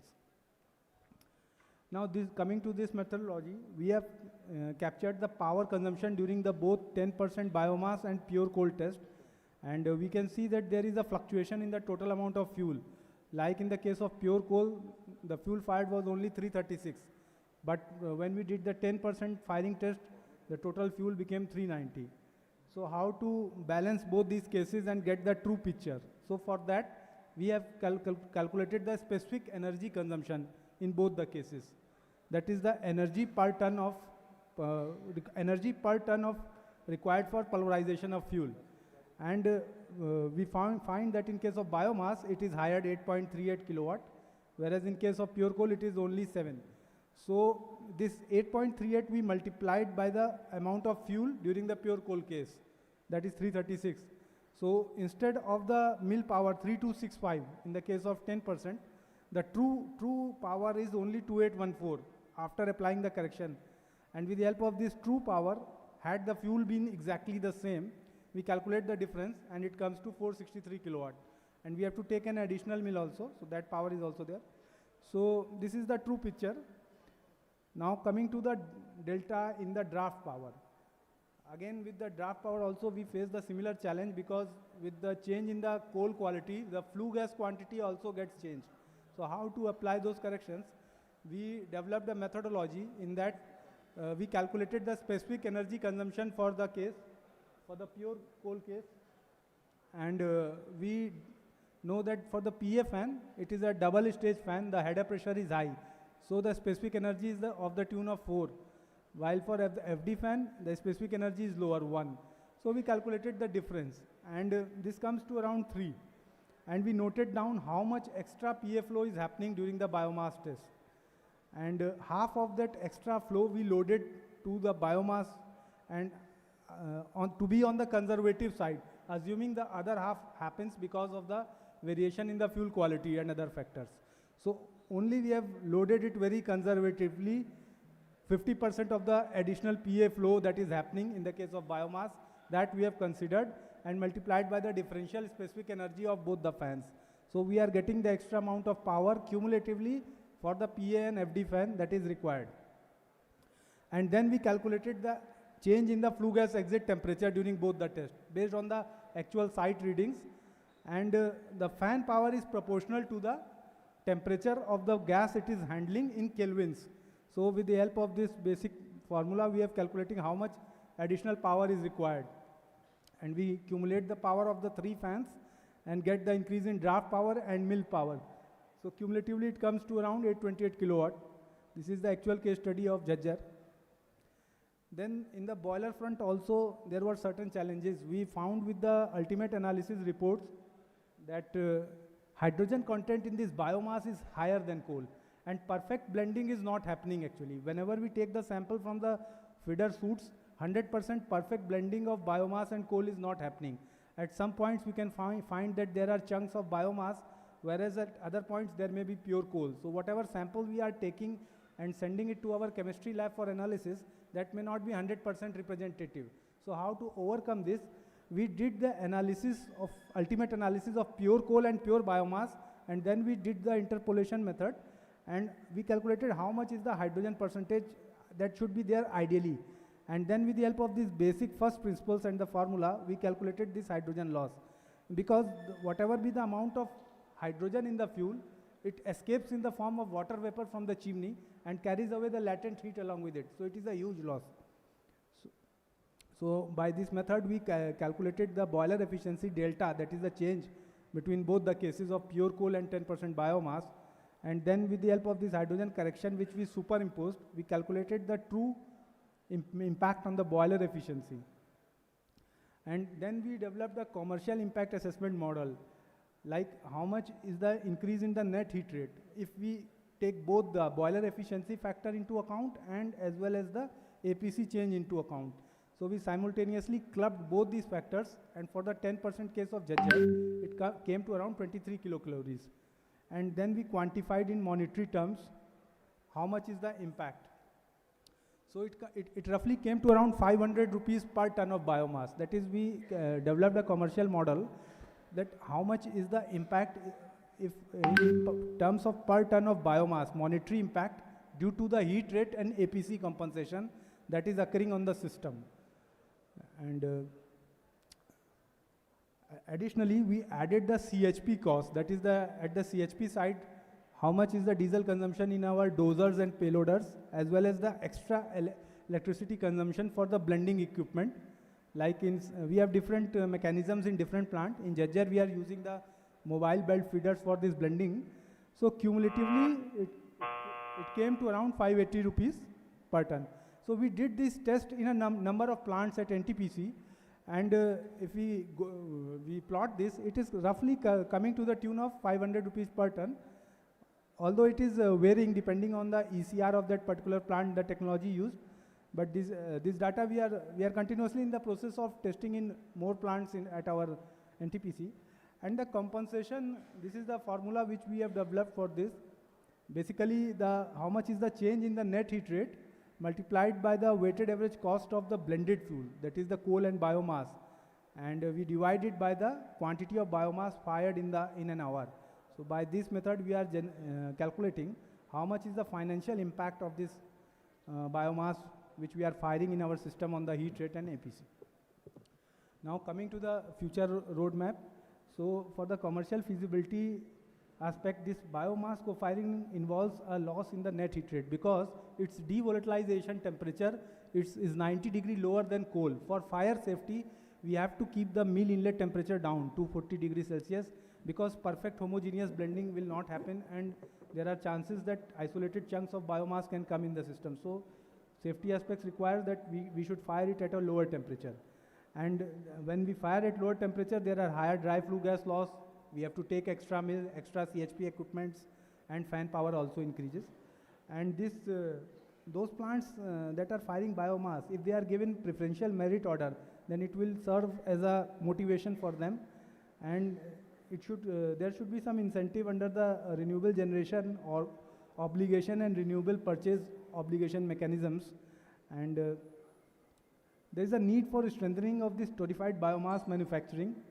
And we are also exploring certain safety enhancement measures like carbon monoxide sensors installation in the mills, auto steam inerting systems.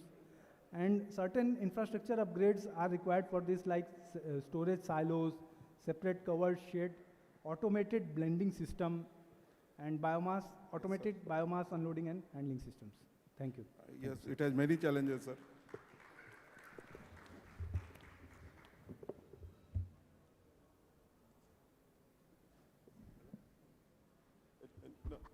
Yes, nicely explained. You have touched, almost have explained.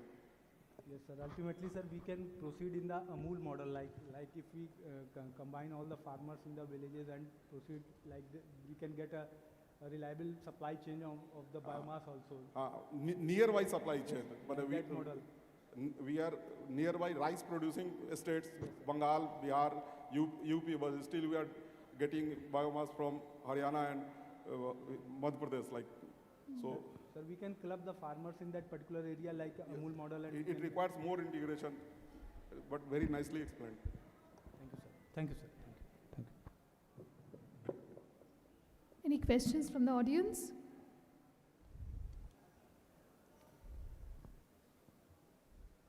Thank you. A big round of applause for our presenter. I have one question. Excuse me, yeah. What is the, hello? Hello, sir.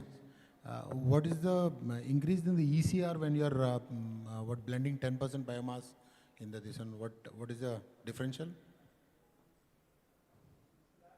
Sir, this biomass cost is around 8,000 rupees per ton, proportionately, sir.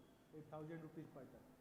Non-torrefied biomass cost is... No, when you are, before putting this biomass, you are firing the full fuel, coal as the fuel, right? Once you have started using this biomass, 10% of the biomass at 8,000, okay. So what was the increase in the differential, increase in the ECR that plants were incurring? So that is plant specific basically. Yeah, for Dadri, for your plant. Like it depends, sir. Like biomass cost 7398 and pure coal cost is 5647. Say suppose for the Jajjar plant. So depending on that, sir, we can calculate the. But basically here, sir, we are trying for compensation of heat rate and APC. That is separate of the ECR. Yeah, I got it. ECR compensation we are getting from the consumers because it is passing on. But yeah, that's I wanted. Because the biomass that we are using in DVC plants is around 12 to 13,000 per ton. The differential becomes very high here. But you are increasing that by 10, but we are only firing around 2 to 3%. Sir, like sir, if we blend around 10%, na, sir, like in the case of pure coal, it is 5,650 suppose. Then with the blending per ton, it goes to the 5,820 rupees per ton. Like that, it is of that tune. Thank you. Thank you. I request sir, please stay back. I request the respected session judges to kindly present a note of felicitation to our presenter for his innovative presentation. Audience, please put up a big round of applause. All these presenters have put in tremendous amount of hard work in their research work, and they have come across from all across the power sector to enrich our O&M conference 2026. Thank you very much. Due to paucity of time, it is requested.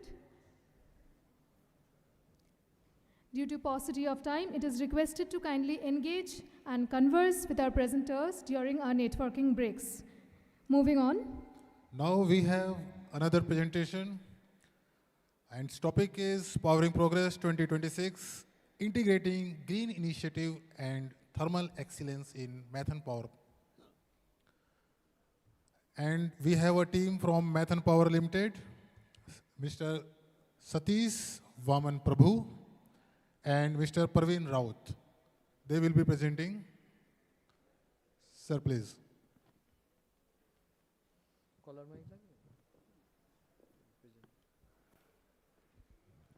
Yeah, hello. Good afternoon to all the delegates and senior members who are present over the dais. Due to some constraint, our station head and operations head was not able to attend this session. On behalf of them, I am Abhijit Chaudhary, Group Head Operations, and Mr. Manoj is there. We will walk you through the initiatives that has been taken at Mathan Power Limited for enhancing the integration of renewable energy along with the backing down of our thermal power plants. So moving on with the discussion. So this is a brief overview of our Tata Power company. So at Tata Power, we have total installed capacity of 26 gigawatt, out of which 60% is from renewable sources of energy, and less 88,000 megawatt, that is around about 40% is from conventional sources. So we have one of the first pioneers for the first 500 megawatt unit at India. Along with this, 800 megawatt has also been installed at Tata Power Mundra. So moving on with our specific plant, our main topic, agenda topic is regarding how we are integrating a thermal excellence along with the operational philosophy that we have adopted for enhancing our efficiency. So at our plant, last year we had a PLF of 74%.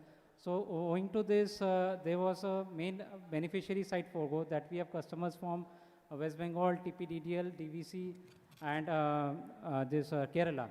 So they had a forgo of 11%, and also we are actively participating in ancillary services of market trust, that is tertiaries of ancillary services, and as well as SRAs, that is or AGC, that is automatic generation control.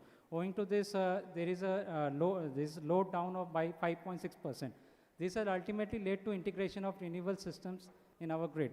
So now we will discuss that how at Mathan Power Limited we have enabled our plant so as to sustain and operate at an optimal level without compromising on efficiency.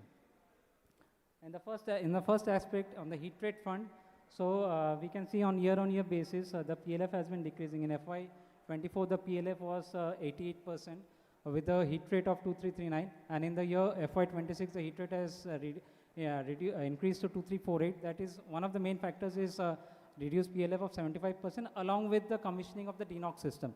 So as to offset this entire PLF, what we have done, we are taking a plethora of initiatives so as to improve our heat rate. So for the two major aspects based upon the Pareto analysis that were having an impact on the heat rate, that first aspect is regarding the high flue gas exit temperature. In order to mitigate that, during the annual overhauling, we have taken a strategic initiative for replacement of the basket, and we have increased that percentage to the 20%. That is usually carried out to the tune of 10 to 15%. Along with this, we have done analysis of the combustion optimization model. So that is basically a Python-based AI/ML model that basically correlates the different parameters of the boiler with respect to the specific coal consumptions, and it basically prescribes the operations engineer regarding the milk combination to be kept in service, along with the iterations and the combinations of all the various settings of the boiler. That includes the airflow control as well as the SADC control. So this has given a definite impact on a heat rate. In addition to this, we have also developed an AI/ML model in soot blowing optimization that prescribes the set of soot blowing that has to be operated. That might be wall blower as well as long retractable soot blowers. So these are having a positive impact on a heat rate. Moving on with the APC, that is for auxiliary power consumption. For this, the main impact has been on the, we have taken as an initiative for cooling tower. We have replaced from existing FRP blades to high energy efficient blades. So for that, our efficient, means the APC consumption of the cooling tower has reduced by approximately 20%.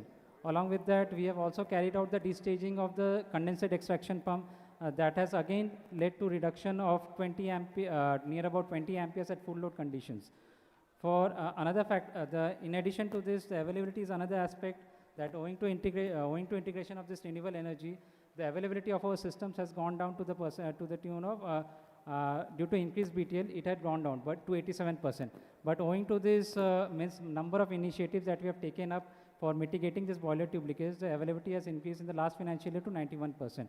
So for this, we have taken a paper, we have developed in-house modified binders specifically for HRH and the CRH, hot read and the cold read coils. So it prevents the failures that are happening mainly due to the misalignment.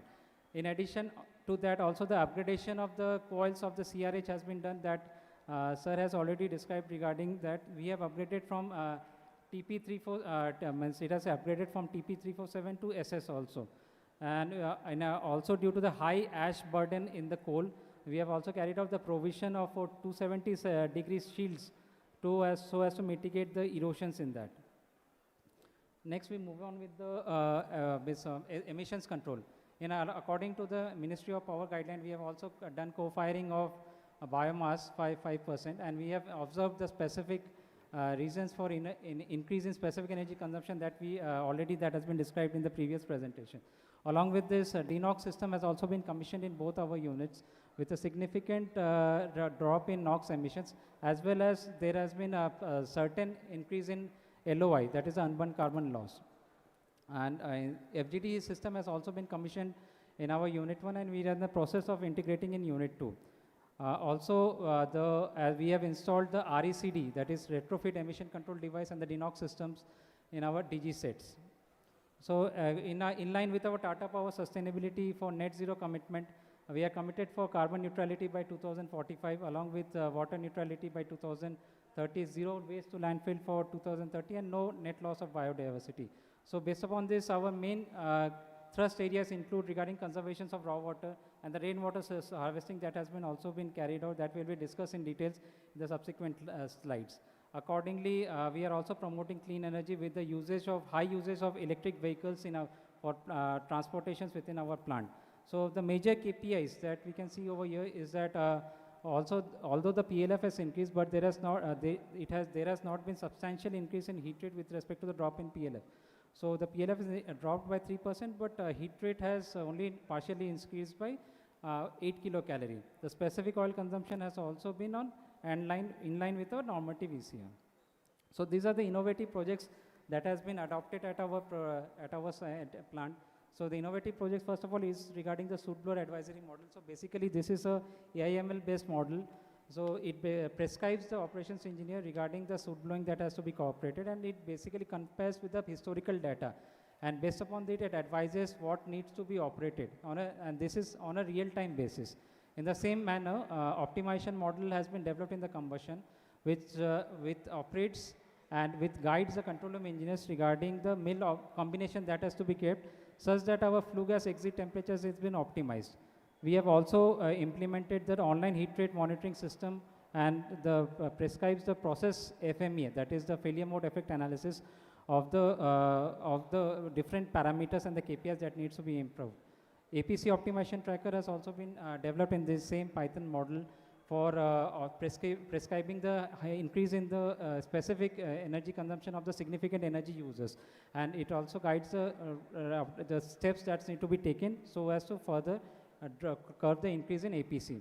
We have also developed a boiler tube leakage analytics model which just identifies the BTL at an incipient stage. So this model basically is in the testing phase, and model validation is under progress. Another breakthrough is regarding the DSM management tool. So basically in this we are able to view the entire scheduling process as well as the DSM management has been carried out, which guides the ancillary services, and also it suggests the load set point that has to be given in the upcoming blocks. So this has been the journey of flexibilization. In the year FY18, we were operating at 69% MTL. So roughly it was about 360 megawatt for our 525 megawatt unit. And in the present year, we are in FY26, we are at 1% RAM rate with 55% MTL, and AGC, we are providing the highest quantum of 150 megawatt at the station level. So for a plant of 500 for a unit of 500 megawatt, our AGC quantum is 75 megawatt. As per the mandate of CEA, we will be further increasing the ramp rate to 3%, and in Unit 1, it will be carried on in the phase 3 and in Unit 2 in phase 2. We have also utilized RE resources, and the rooftop solar has been installed in a 50 kilowatt. Next is regarding the environment management of water practices. Our plant is LLD compliant with our specific raw water consumption in the range of 2.21. We have also installed this specific energy plant watt energy meters has been installed that guides gives an alert in case the raw water consumption is hit at a particular locations, and automatically the prescriptive analysis has been done. In addition to that, plant water recovery system has also been installed that is based upon the reduce, recycle and reuse Hopefully you philosophy. will optimize here also, sir. You have to optimize the time also, sir. Yes, sir. Just 2 slides more. Yeah. And regarding this, we have this solar pump has been installed. Next, I would like to request my colleague, Mr. Manoj, to continue. We utilize 100% S utilization in our plant, mainly through supply to cement industries, mine fillings, fly ash brick manufacturers, and road pavement work. This utilization not only impact the environment, but also convert industrial loss to our engagement. The main water recovery system we are having, we are recovery rainwater harvesting, and also sewage water utilization is targeted by 26-27, and maximize utilization of FGD wastewater is targeted by 20 and 29. To enhance safety, safety innovation has been made. Project Drishti implemented by integrating AI and AI tool, which ensure alarm pop-up when any safety violation is there, and yes, sir. Okay, we conclude this our presentation. Okay, thank you. Thank you very much for such a knowledgeable presentation.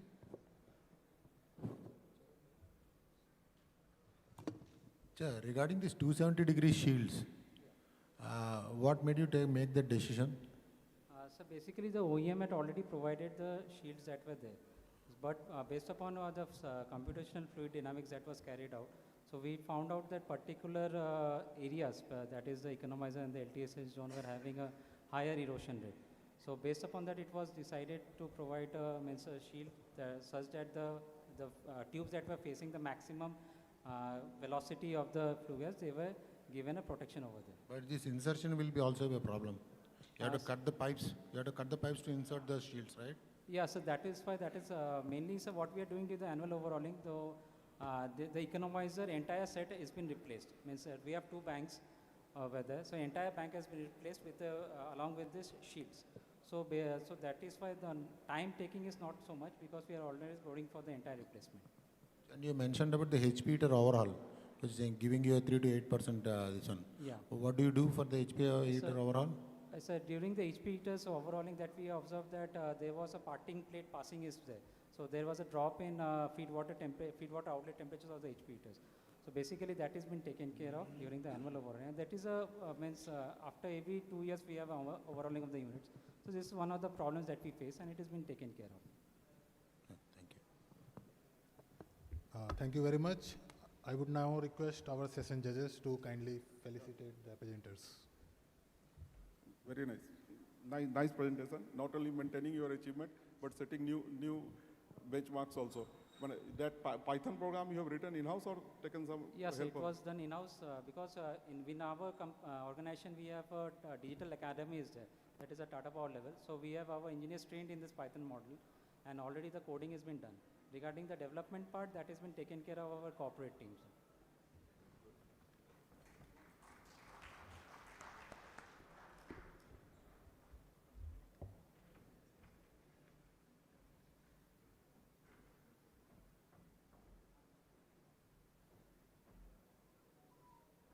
A huge round of applause, please.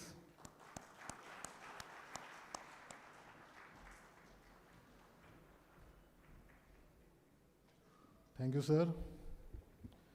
Ladies and gentlemen, we have been joined by Sri Aditya S. Mohole, Director, Swastis Enterprises Limited, through web link directly from US, and he will be presenting on the nano composite surface treatment and coating to enhance performance of condenser.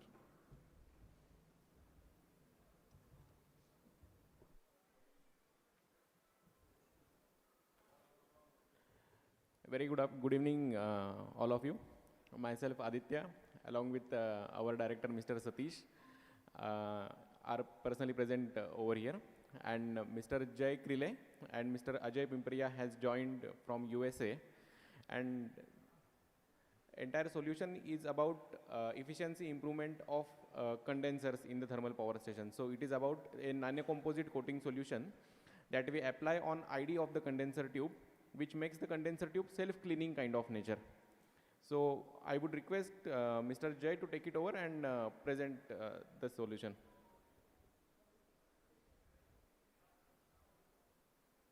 Jay, is it audible to you?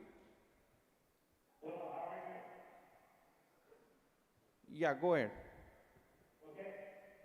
So I'm Jay Krile. I'm the president of Pittsburgh Chemical Solutions, and we have a product called ThermoPhase, and it's a chemistry that does a nanocoating that prevents fouling and improves heat transfer. And what we've done is we've seen improvements in efficiency, which is energy savings, fuel savings. We've increased megawatts, we've reduced maintenance, improved operation capability, reduced emissions, reduced water usage. It's non-hazardous, and it's been used in power plants, hospitals, universities, industrial facilities, and marine engines. How the product works is it does two things. Aside from preventing the fouling, it changes the boundary layer resistance. And by changing your boundary layer resistance, you improve heat transfer. So even on brand new clean tubes, we've seen improvement in heat transfer. Real quick, a picture of a fouling. These are two examples. This is actually seawater, and there were two heat exchangers on this ship. And one was treated with thermophase, and the other one was untreated. The one that was untreated had significant fouling. The one treated with thermophase was so clean you could still see the rifling on the tubes. This is a facility here in Pittsburgh, Pennsylvania. Every year, this heat exchanger looked like this. They would have to come down and clean it. For us, what they did is they asked us to put in thermophase. So after 2021, the first year, this is what it looked like. A year later, they opened it up to inspect it. It looks brand new again. The following year, it looks brand new again. We've been doing this facility for 5 years, and the tubes look brand new instead of looking like this every year. The product is heat transfer improvements has been validated here in the States, not only by plants, but by the U.S. Department of Energy and by the National Energy Technology Labs and EPRI. So the Electric Power Research Institute tested a bunch of products for heat transfer performance. And with thermophase, they talked about how the mechanism of heat transfer worked, and they showed heat transfer coefficient improved even on a clean tube. So EPRI took two clean tubes and they set them side by side. They put thermophase in one and nothing in the other. Immediately, we had a 2% improvement in heat transfer.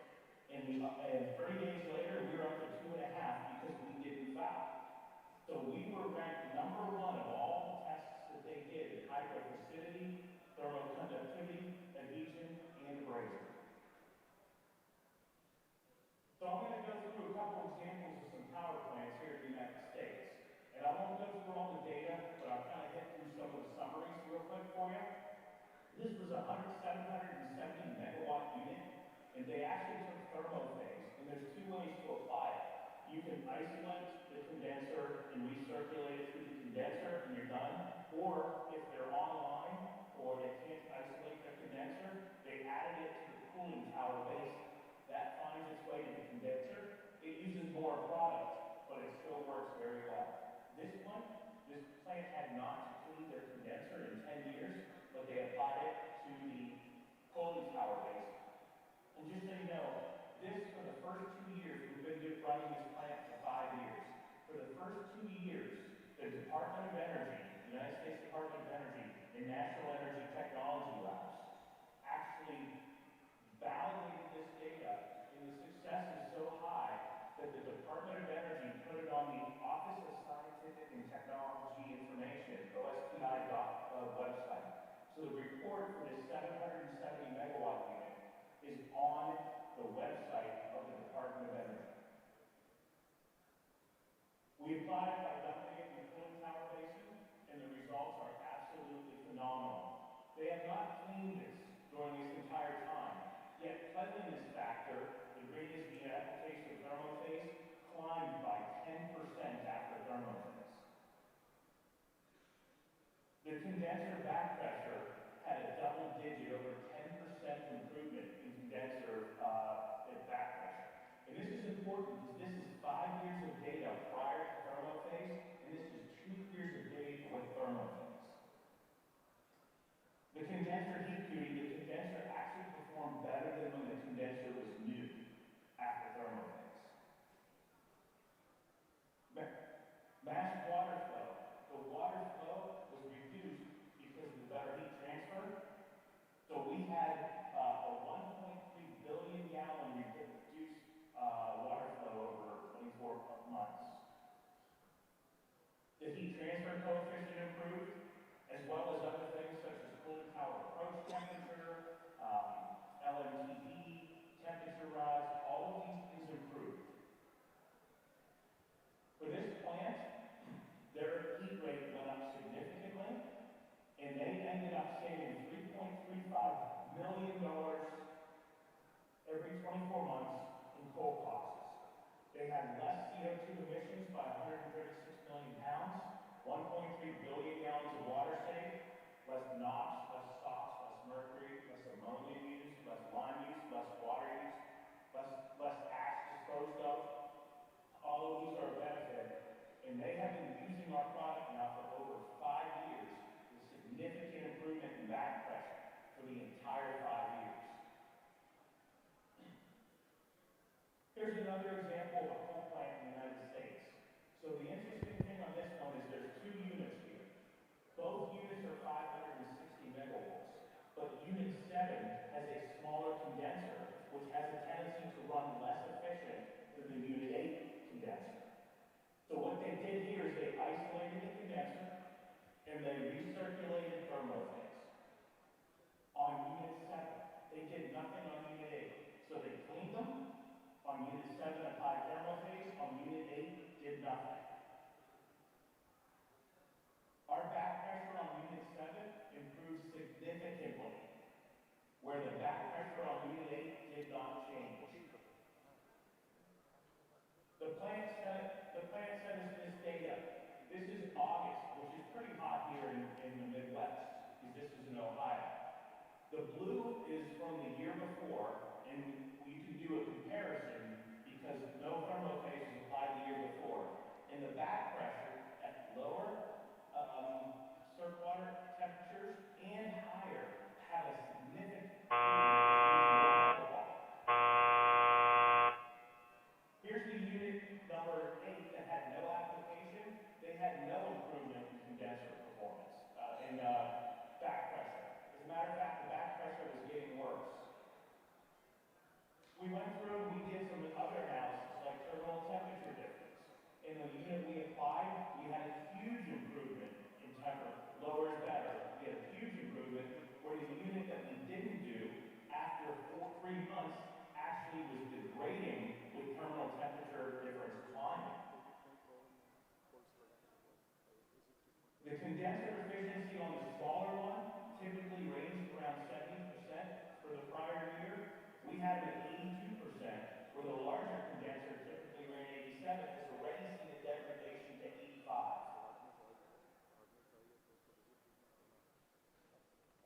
Log mean temperature difference, lower is better. We had a significant improvement in log mean temperature difference, where the other unit went the opposite direction. So what we see here is on the unit that we treated, inlet temperature differential, negative is good, big improvement. Terminal temperature difference, negative is good, huge improvement. Condenser efficiency went up almost 18%, and log mean temperature difference went up 30%, negative is good.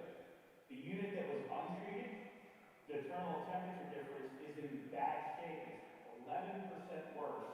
The condenser efficiency is 2% worse, and the log mean temperature difference is 5.3% worse.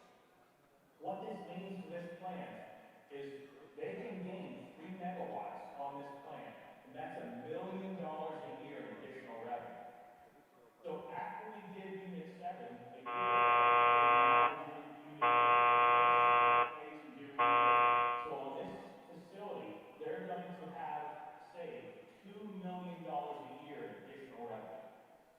Jay, I will interrupt you now because we are running short of time. Because this is actually a combined cycle plant in the United States.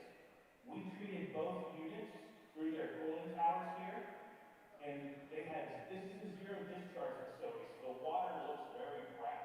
It's very bad. But they cleaned the condensers and added thermofix. And everything improved, and I'm just going to go to the summary chart for you. So this is Unit 1, we did both. The inlet temperature difference improved by 28%.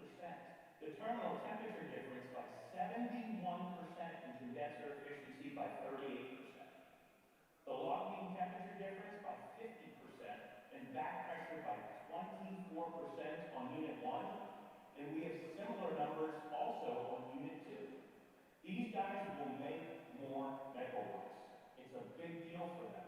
And this data from this facility was so impressive that the plant manager presented this data in front of the industry at PowerGen here in January. So it was the client themselves with power plant that presented this data in a public forum in January. I wanted to bring this up. We actually have done a nuclear power plant here recently, and we have 2,000 megawatts now in nuclear, and we are about to add 6,000 megawatts more in the next 9 months. Here's what's impressive about this unit. This data came directly from the client, and we like to compare to the year before after they cleaned their condenser and do a comparison. Well, this plant said we want to compare it to 2015, 10 years ago. 10 years ago, this plant had rebuilt their cooling tower, replacing all the fill. They had 3 of the 4 surf water pumps rebuilt. They had half of the tubes that were not plugged. So now there's twice as many tubes plugged as there was in 2015. That's the dark blue line. We are the orange. So we not only outperformed the year before, Please but conclude, we sir. have met and exceeded the pristine condition of this nuclear power plant. It's the A side, B side, it's 2 sides. They've seen it in log mean temperature difference, the improvement. As a matter of fact, we are actually back to the baseline of 20,000. Please ask him to conclude, sir. Excuse me, sir. So this plant right here, again, not only do we have improvement in log mean temperature difference, not do we have a terminal temperature difference, we have back pressure performance improvement. We did this when they had fewer. This is. But it is really very nice. It is very nice, sir. Very useful. Performance-wise, it is very useful. Jay, I will. Excuse me, sir. Excuse me, sir. Jay, now I will. Jay. Yeah, I will interrupt. We are running very short of time. So, we need to conclude this presentation. Only thing I would like to brief all of the attendees that This is very unique product, unique solution, implemented at several locations outside the country. But inside the country, it has implemented at 2 utility scale thermal power station of 500 megawatt, 2 units of Chandrapur power station in Maharashtra, and 1 unit of 660 megawatt in Koradi thermal power plant. So for the further details, we will definitely get back and connect with you, because it is very early morning at Jai and very super early morning at Ajay. So I mean, and we are already running short of time, so we need to conclude this presentation. But for the further, we need to bring forward the latest innovations in the industry, so that we will be able to run our condensers at more efficient manner. Condenser efficiency will always increase the performance, sir, no doubt in that. But how frequent we have to apply this treatment? Sorry, sir, basically... How we have a business process now where we used to do acid treatment or whatever, we maintain the quality of circulating water, cooling water, and then on-load tube cleaning also. These things are very common and almost adapted by all efficient thermal power plant. We are not facing any low condenser vacuum also. So why we go for this? Why we want? What benefit we are getting after changing to this adapting this technology? Sir, at Chandrapur power plant in Maharashtra, we have witnessed that they have stopped running that online tube cleaning system. That is the first thing. And the second... online tube cleaning? Yeah, online tube cleaning, OLC. Okay. So that they have stopped working on. And at Koradi power plant, they are using tertiary treated water of Nagpur Municipal Corporation. So this chemical coating is suitable for that kind of dosing treatment as well. So whatever your dosing treatment, you can continue with that. Okay. How frequent we have to adapt this? Sorry, sir? How frequent once we have applied this nanoparticle, then it will be for lifelong, or how frequent we have to, or after every overhauling we have to do the thing? No, basically we are guaranteeing it for 5 years, sir, for the period of 5 years. If water quality is good, then? I mean, it entirely depends on what problem the concerned plant is facing regarding the scaling and biofouling. A few days back, it is not something like in epoxy coating solution. It is something that goes into the metallurgy of the equipment and makes the idea of the condenser tube self-cleaning kind of nature, so that I mean, any ash particle, dust will not get deposited to form a scaling and biofouling, and whatever comes will get flow away through the flow of water. a few days back, you had a presentation at my office. Yeah, I am here. I'm here. Yeah. So a few days back, your team members have given a presentation at my office. Correct, sir. So we have requested you to visit our MTPS plant. Correct, sir. So Mejia. Okay. So you can do visit to our plant and 210 megawatt units you can see, All right, and sir. just suggest us how to go ahead. All right, sir. All right, Yeah, sir. thank you. Yes, thank you, sir. Thank you very much, sir. Thank you. Thank you. Very nice presentation. It is good technology. It is always irreversible world, and always we have to go for new technology. Thank you. Thank you for nice presentation. Thank you, sir. Thank you very much. Thank you very much, sir. It was very insightful presentation. And now I would request our session judges to kindly felicitate Sri Aditya S. Mohole.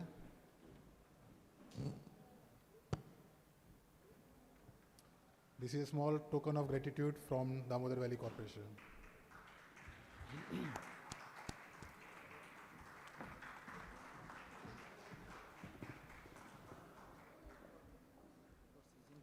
Thank you very much, sir. O&M conference is now officially international. So moving on to the next presentation. The presentation will be presented by PC Kantpal, DGM, COS Boiler, NTPC COS Raipur, and the topic is quantification of boiler health and its monitoring using AI ML.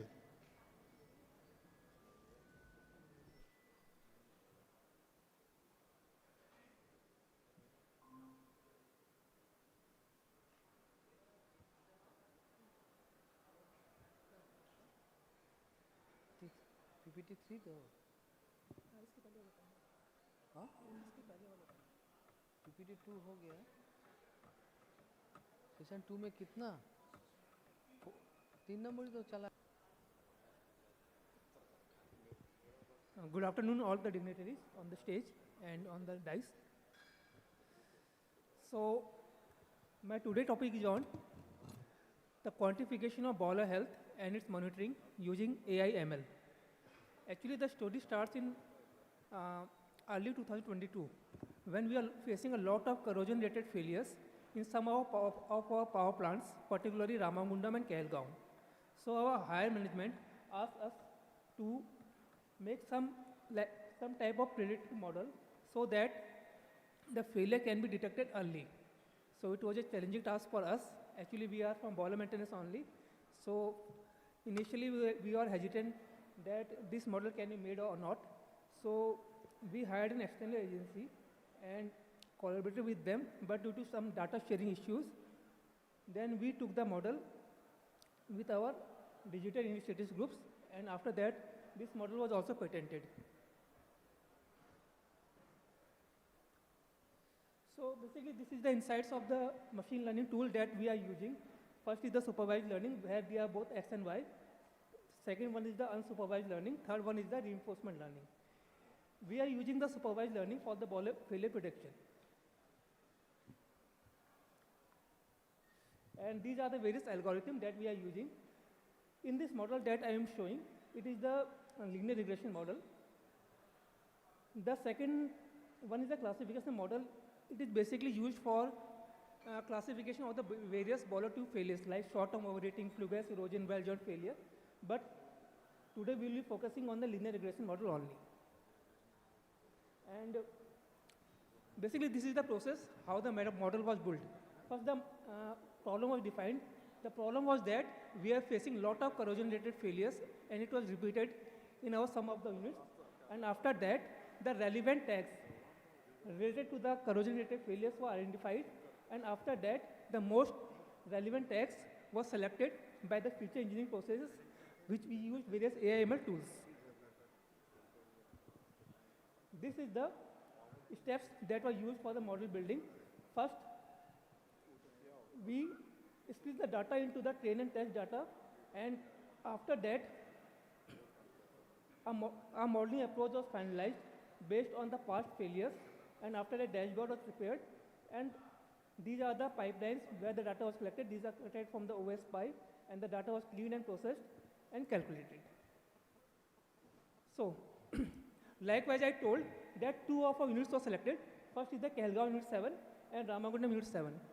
Both these units were specially selected because there were lots of corrosion-related failures were there. So this was a very healthy data, and for that, the data was divided. As you can see in the last column, we can see 7 BTLs were given to the model for training. And after that, after the model was built, then it was tested on the next 5 BTLs in the case of the Kahelgaon Unit 7. And for the Ramagundam Unit 7, there were 5 BTLs. 3 BTLs were given for training data, and 2 BTLs were given for the test data.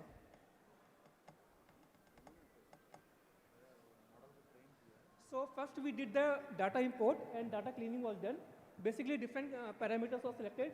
This is a screenshot of window. We can see we use load data, pH data, DO data, sodium data, drum pressure, MS temperature. Various data were used. And this data was of last 5 years, from 2022, from 2017 to 2022. And which parameters are more relevant, so we prepared a correlation matrix. We can see that how the parameters are correlated to each other, so that the highly correlated parameters can be removed out. So we made a correlation matrix for the boiler parameters. And the final model that was deployed was like this. In this model, we can see that the data from financial year 2016 was selected until 2025. We can see the dotted lines are the overall lines, and the red lines and blue lines are the BTL lines. So we can see that after that, before 2020, the data was tested, and after that, it was given to the model to predict the actual BTL date. So we can see that the green dots are the BTL date predicted by the model, and the red and blue ones are the actual BTL date. So we can see that the BTL date was around 1 to 2 months within the actual BTL. So the accuracy of the model was around 80%. So this is the result. The system can be analyzed anytime, anywhere from NTPC, and the system focuses on the water wall damage caused by the chemistry and high fatigue related operation, and it uses statistical models to determine the next boiler tube leakages. And also this system provides the parameters which are affecting the boiler health for the last 7 days. And it is available online anywhere in the NTPC. And this system also provides trends of all boiler tube leakage parameters responsible for chemistry and fatigue related parameters for analysis and corrosion related fatigue. So these are the intangible and tangible benefits. We can see that if we know that the parameters are going out of range, so we can plan an early shutdown so that the required work can be done in the affected area, and early alarming can be done and reduce cost to repair, determine commonalities across the boiler fleets, mainly same fleets. If same fleet of boiler, this model can be replicated. And this model is working from 2022 to 2026, and there has been no corrosion related failures on all these units. So since boiler tube leakage is a single most important reason for the force outage, it is around 40 to 50% of the total force outage. So, and this model provides a monitoring dashboard with a prediction of next possible chemistry related BTL, fatigue related BTL. And for Ramagundam Unit 7, it was implemented in October 2022, and for Kelgaon Unit 7, it was implemented in March 2023. And right now, there is no off-the-shelf software available for the boiler tube leakage prediction, and this system has been developed using in-house process knowledge and significant amount of failure data available with us. And the operator can utilize this to control the parameter to delay the boiler tube health degradation. So if the model is showing that there is a nearby tube leakage, so we can work on that parameters and we can delay that date.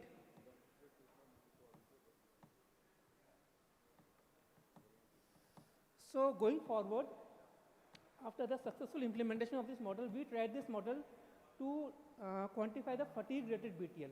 Actually from 2015-16 financial year, and now there has a significant increase in the fatigue rated BTL, and it is contributing to about 30% of the total BTL. It is due to the flexibilization alone. So we can see that in financial year 15-16,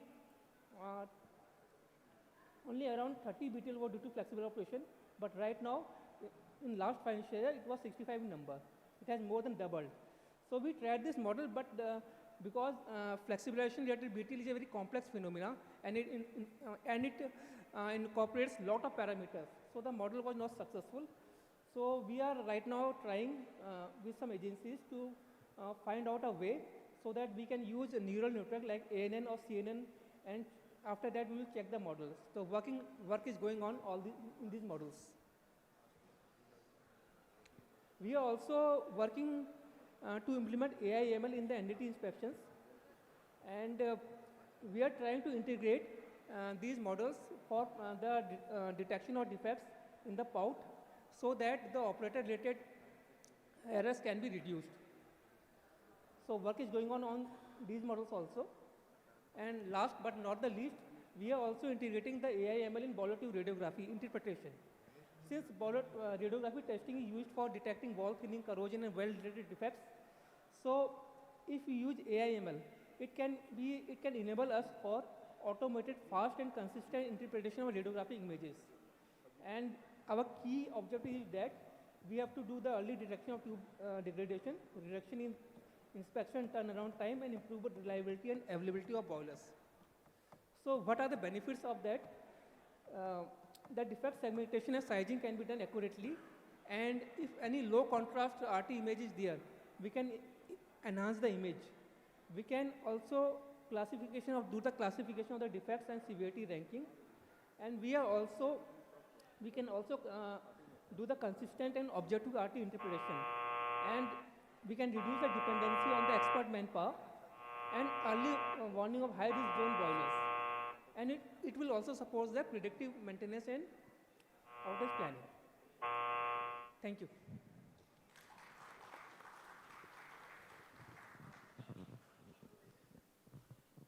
Yeah, you were talking about the correlation matrix, that weightage, different weightages that you have given regarding the parameter as well as the this one, what you call boiler, the impact on the boiler. How did you arrive at that correlation matrix? One of the weightages, how did you assign these values? Is it out of your own experience or? No, sir. We have actually developed. Can you show the presentation once?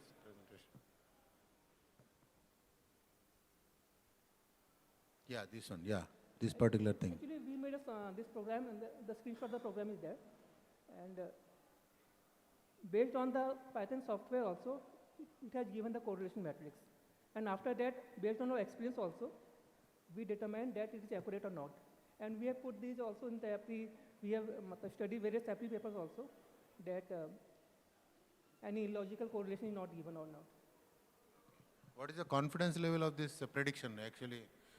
When you're saying that you have trained this you have given 5 test cases to 5 training cases in Ramagundam. Okay. The green ones. Okay.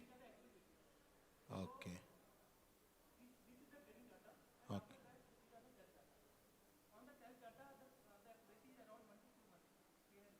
Okay.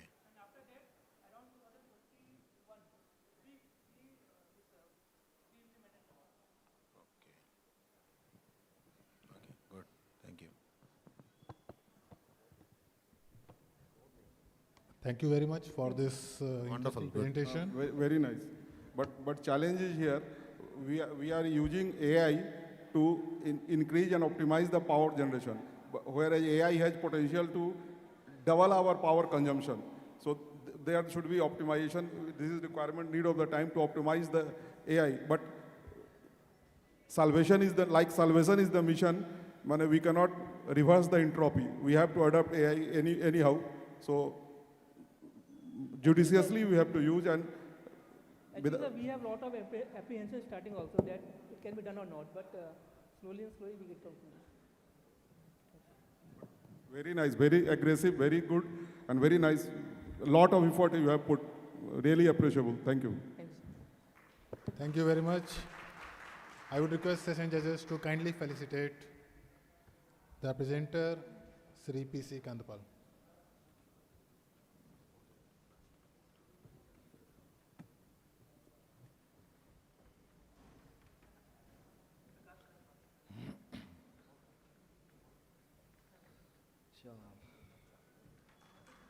Huge round of applause, please.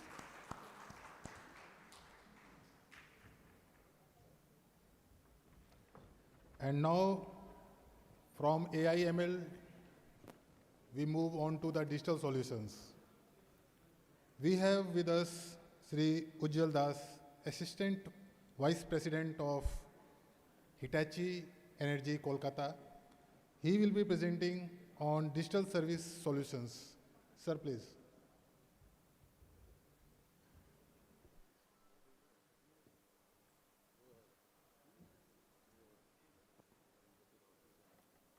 Hello. Good evening, everybody. Thank you very much to DVC for giving us opportunity to speak in front of you. Since morning, we have been seeing a lot of technologies in the field of power plant. So now I am going to talk about substation. In substation digital service provider, actually substation is very important component for the power supply system. Whatever power you are producing, that goes to grid through substation. And in that substation, in case of any failure of any component, reliability is affected, availability is affected. So I am working in the field of substation for last 34 years, and I am a member of SIGRE for reliability improvement for substation, as well as digital integration for substation assets. So today I am going to talk about technology of digital integration of substation assets and condition monitoring for substation assets. So here you can see this in substation, three main components are there. One is circuit breaker, one is surge arrestor, another is a transformer. So we will first talk about circuit breaker. So in circuit breaker, if you can see, there are different type of failure can happen. And what we are going to talk about now, this is the preventive maintenance or predictive maintenance by monitoring the condition of the circuit breaker. So in circuit breaker, what kind of failure can happen? The mechanical failure or electrical failure, and then gas leaks. So we have developed a product, technology which can monitor all those different failure mode.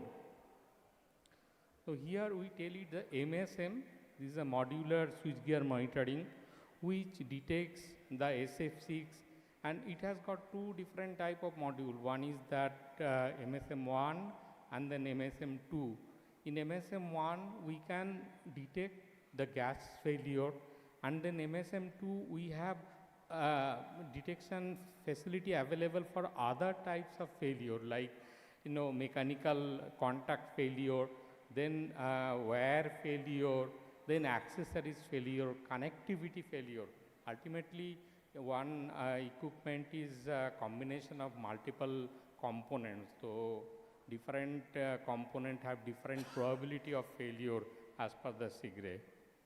So here you can see this is the solution architecture, where you will have sensor, and from sensor it will come to the switchgear modular system, and then you have a digital enterprise connect, then it can be connected to cloud, and from there you can go to the collaboration center or asset management platform. From there, we using AI or ML algorithm, we can provide you the predictive maintenance recommendation. So here we are going to talk about the surge arrestor. Surge arrestor is one very important component for the substation. It's supposed to arrest the surge to protect the other equipment like circuit breaker and transformer. But in case of there is failure in surge arrestor, then there is a possibility of failure of transformer, which may cause huge loss of revenue in the power plant. So here what technology we are using for assessing the health of the surge arrestor.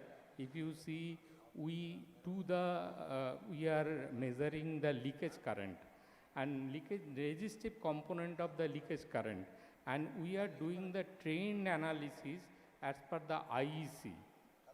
So if you see, if it is in a healthy surge arrestor, there will not be change in the resistive component of the leakage current.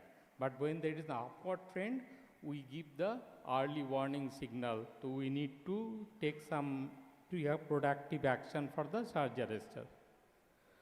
So here you can see this is what we have developed. As I told you, it is I am giving on behalf of presentation on behalf of Hitachi.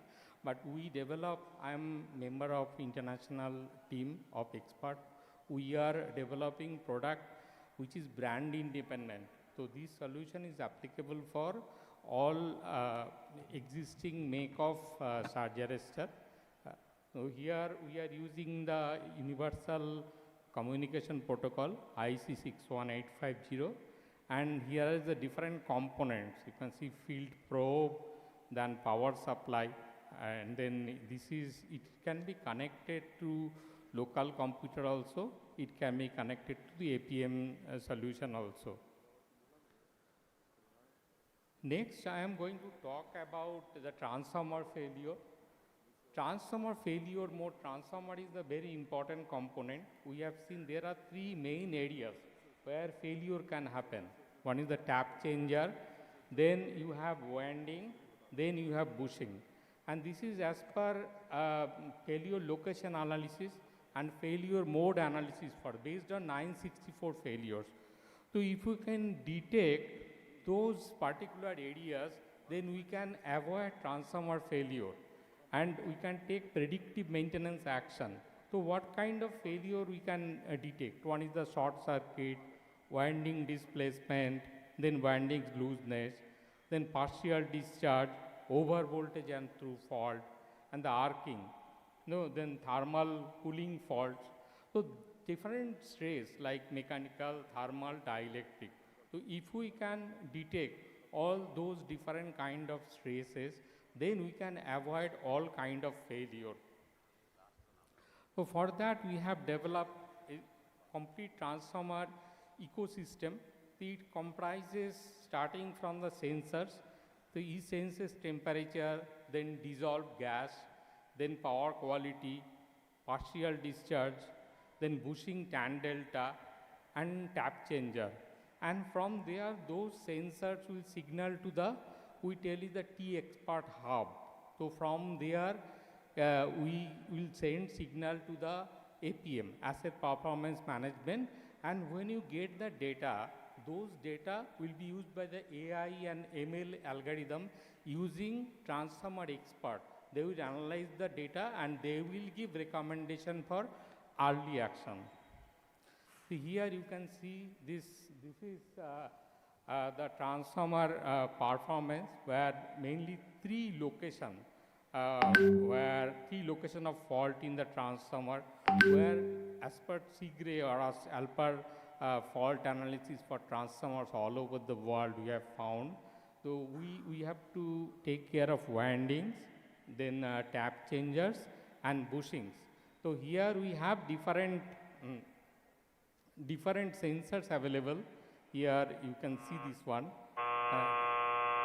And then from all those sensors, we bring the signal up to this hub, we tell it the T-expert hub.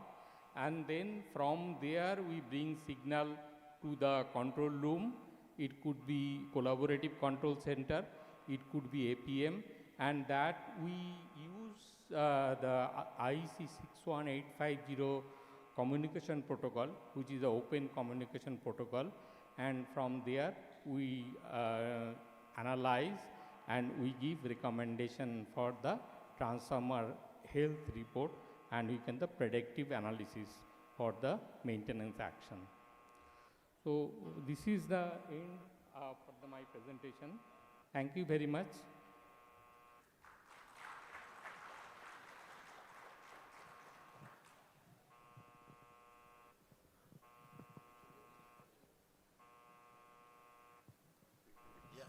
This T-expert services are available for all other make transformers also? I mean that apart from Hitachi.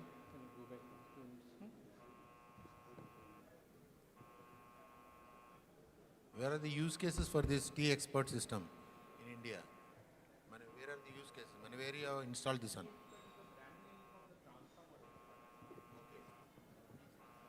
T-expert is the brand name for the transformer expert actually. You have installed it somewhere. So it is basically, it does all kind of evaluation of in case of any failure in transformer. Got it, but where is it installed? Install कहाँ पर हुआ? Where is it installed in India? मैंने Resolve. कहाँ पर लगा है? आप कहीं लगा है ये असेसमेंट हो रहा है कहीं पे? ये जो ट्रांसफार्मर का हेल्थ असेसमेंट हो रहा है कहीं पे लगाए हैं कहीं यूज है टेस्ट केस कहाँ का है?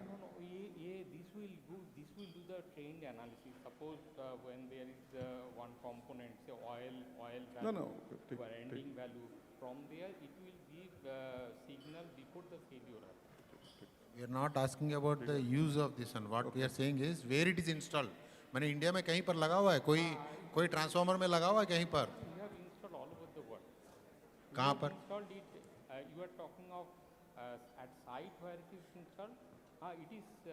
We have got different models. Like if we tell M10, M2, it can be monitored on the tank. It can be monitored on the bushing also. Thank you. It can be mounted on the body also, depending on different model. It is always better for health assessment. Plant outage is always better than forced outage. Thank you. Very good, nice product. Thank you, Mr. Das, for your presentation. I request the esteemed session judges to kindly present Mr. Das with a token of appreciation from Damodar Valley Corporation. Please put up a round of applause.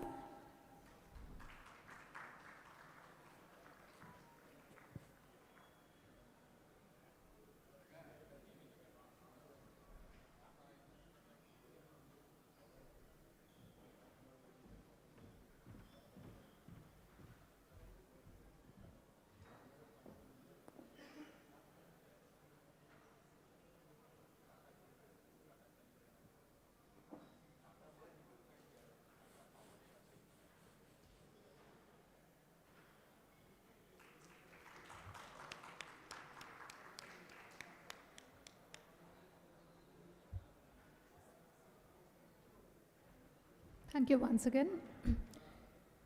The next presentation lined up in this segment is on the topic Natural Draft Cooling Tower Repair in Live Operation, to be presented by Mr. A.K. Das and Mr. Kaustav Ray from Baharpur Cooling Towers.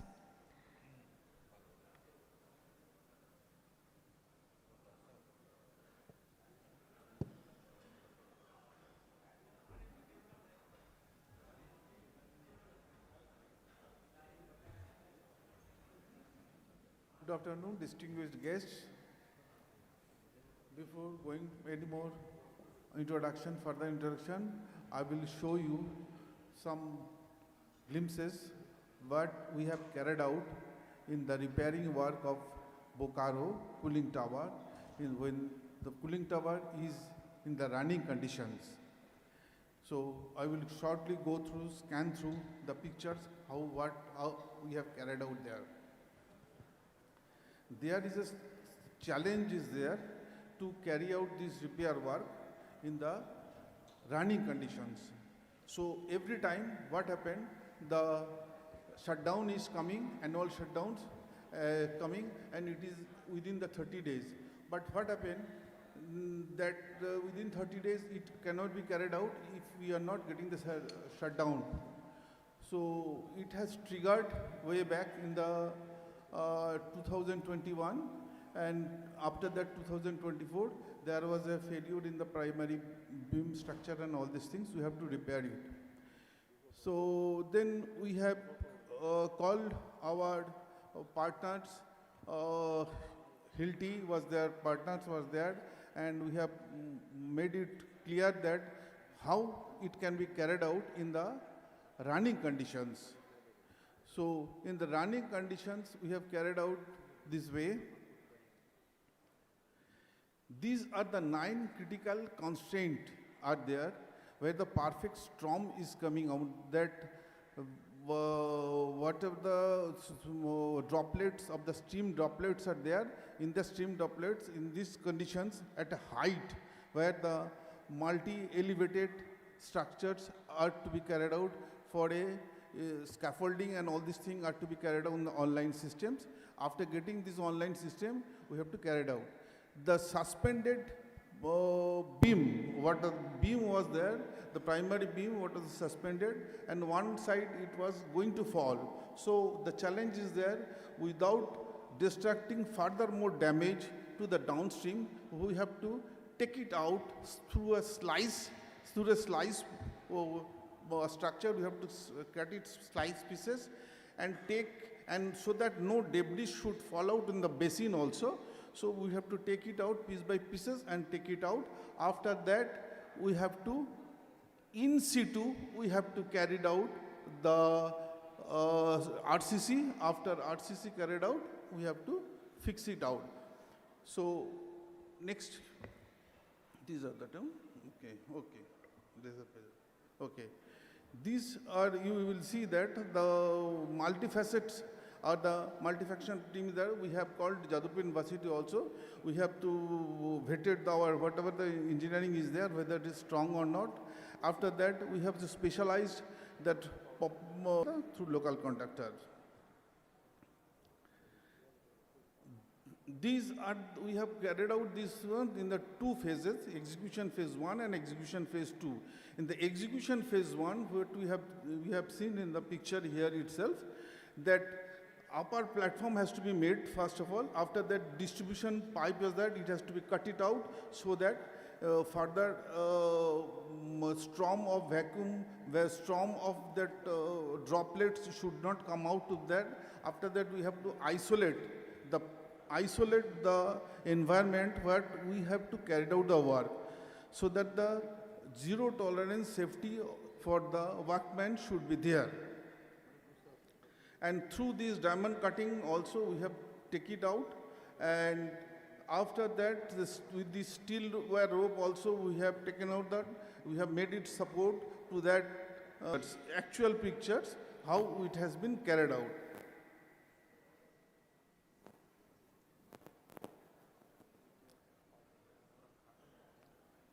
These are the beams, primary beams are there, pointers are there. Pointers are there, you can show them, primary beams. What's the pointers? Pointers. Yes, show the primary beam which are going to replace. Show.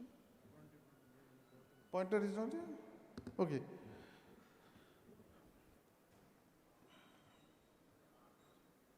These are the few pictures are there.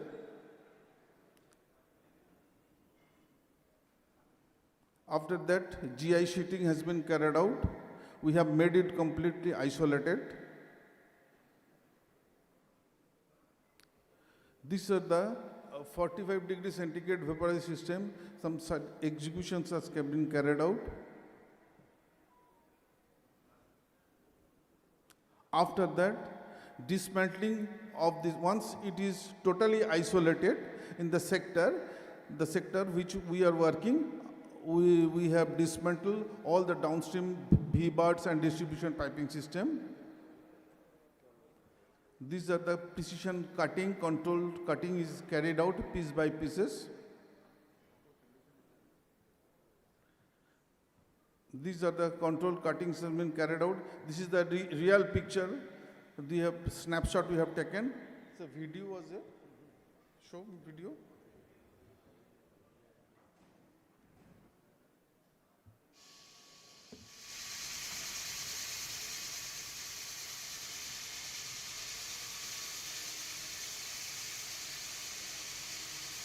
Stop it.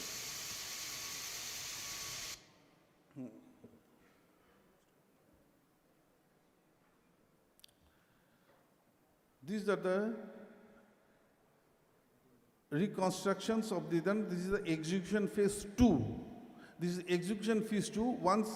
Once we have taken out the damaged beam which was in the suspended condition, we have taken out.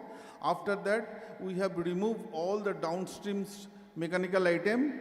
What we have to repair now? Now we have to repair the primary beams and secondary stream of this one in situ. This RCC is going on.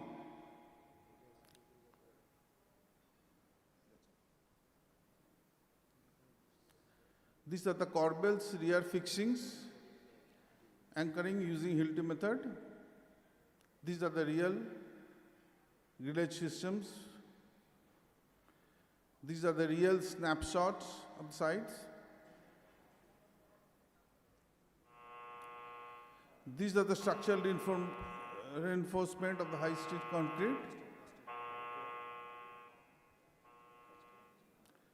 Now deshuttering work after casting.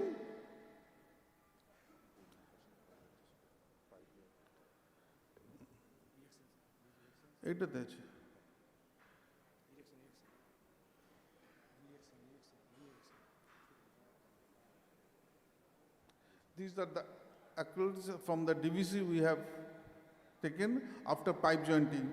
So, next, no, previous to that. This one. Okay. Here we have taken only 2 hours shutdown in the night system to joint the pipeline. Only the 2 hour shutdown, 12 am to 2 am, we have taken the shutdown to join our pipeline. That's all.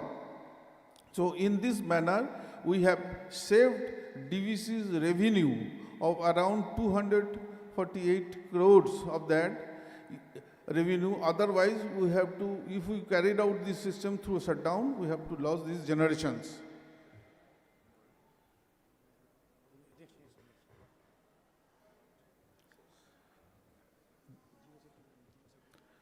These are the,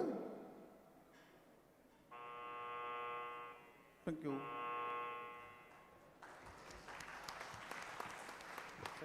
Good evening, Das Sahab.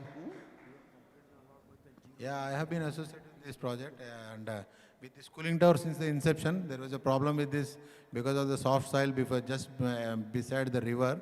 So it took lots of sand was there. The hard rock was very. It is at a very deep this one. So the piling was done, and the initial there is a settling problem with the raker columns. That's why this repeated failure was happening. And this time around, Paharpur has done a wonderful job. I was associated with this repair work. I was also monitoring this repair works as the ED projects. So without downtime, you have done a good job. Thank you. Thank you. Thank you, sir.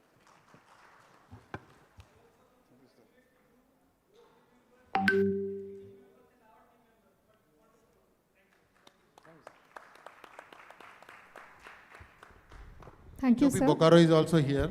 He has done a wonderful job by addressing the local issues there. He is my friend. I request the esteemed session judges to felicitate the team from Messrs. Paharpur Cooling Towers.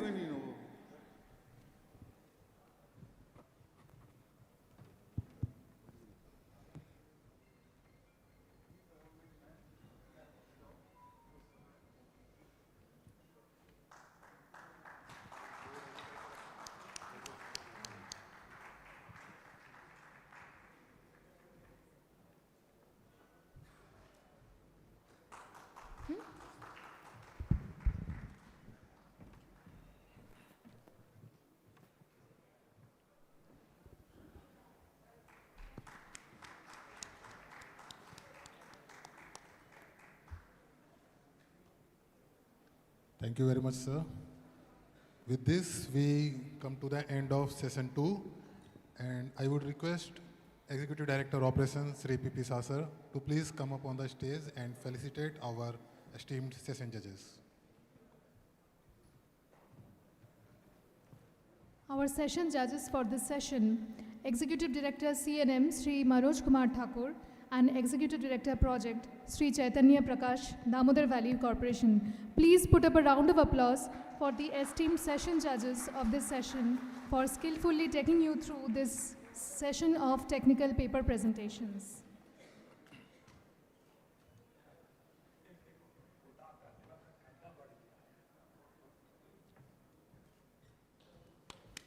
This was a long session, and our judges have gracefully done the job. Thank you very much, sir.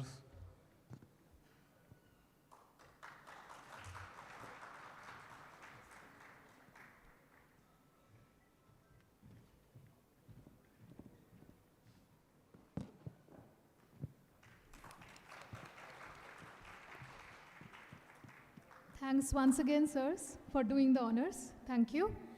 We will now begin with our next round of technical paper presentations, session 3. And for this, I would like to invite upon the dais our esteemed session judges. Sri Dinesh Kumar Singh, Executive Director System, and Sri Sanjeev Srivastav, Executive Director Commercial. Sir, please come up on the stage. Welcome to the session, sir.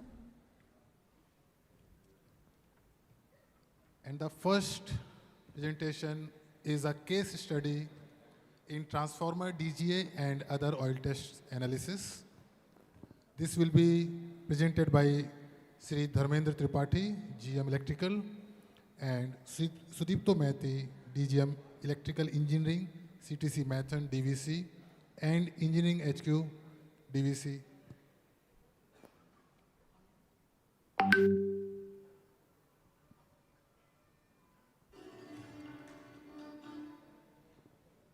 Over to you, sir.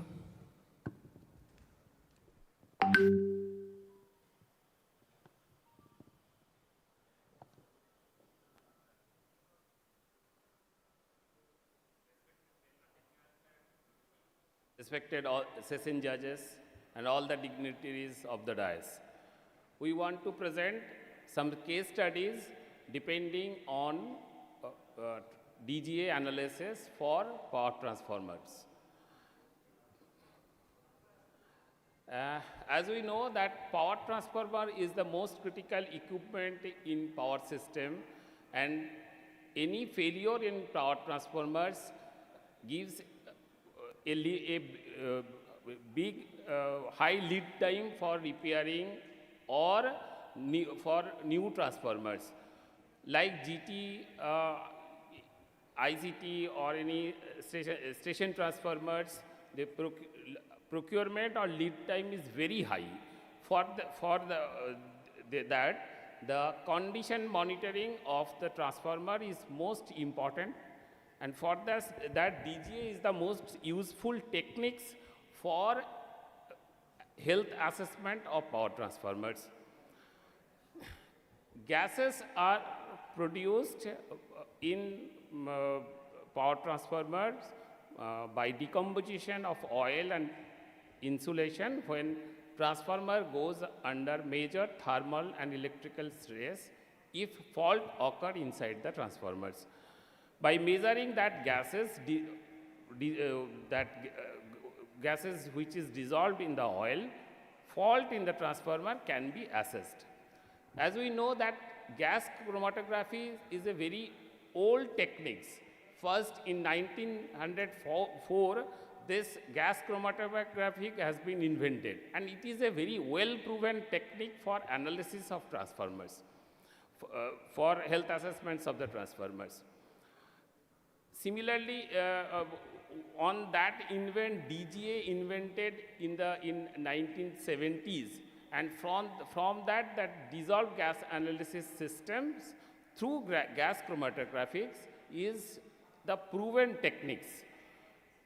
Basically, we are using for DGA the latest standards IEEE C57-104 2019, and for test method, the latest test methods we are using that ASTM 361202 method C. For other oil parameters, basically IS 1866 2017 are using in DVC. In DVC, at Central Testing Circle, we have a centralized NABL accredited laboratory where oil of all power transformers installed entire valley in all powerhouses as well as systems are checked, tested and analyzed. For that, we have a dedicated team. Now, with that, for analysis of those oil parameters, we are doing some new techniques that we are coming. First, we want to go to some recent case studies in last 1 year, in which through DGA tests we identify the fault and then we accordingly rectify the fault by internal inspections of those transformers. Basically, this is the temperature zones if zone of temperatures by which if any gases is found inside, gases detected, which temperature which is the zone of the temperature inside the transformers. Basically, when any hydrocarbon detected in the oil, that hydrocarbon basically is produced due to energy which produces the hydrocarbon gases. In case of triple bonding, like acetylene is the most severe gases. For production of acetylene, around 800 joule per mole is required. Whereas in case of single bond, like methane, ethane, the energy required is around 130 to 140 joule per mole. whereas in case of ethylene, it is around 400 joule per mole. So depending on these gases, we can tell that which is the severe fault in the, whether how much fault is severe inside the transformers. Now we are going for the some case studies which we have been executed in last 1 year, where fault has been identified and rectified accordingly. Good evening, everybody. Respected session chair judges, respected member technical sir, and all the dignitaries off and on stage. With the DGA, with the other oil test, we can go for a lot of data analytics too. One of the data analytics that is very important is oil quality index. That is the ratio of the interfacial tension by the acidity of the oil. And once this thing goes below this 160 mark, that's the marginal oil that we see over there, then the oil has to be replaced. If we don't replace that oil, then it will cause havoc problems. This particular case study is about Megia SSTB, where the oil had become below marginal category, or maybe in that marginal oil group, and action was to be taken, but before that, this thing happened. So the IFT by acidity in the last corner we see, that the oil quality index has fallen to 139, 128 like that.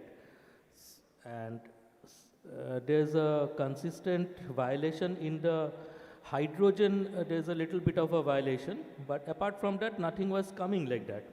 But suddenly we see 3 test dates, 12, 3, 24, 22, 2, 24, 22, 24. The hydrogen shoots up very rapidly, goes from say 0 to 600, then goes to 3000 within 2 days. So immediately the transformer was stopped, taken a shutdown, a tan delta done. Tan delta results at 50 Hertz, it revealed okay, almost okay results. It was not bad.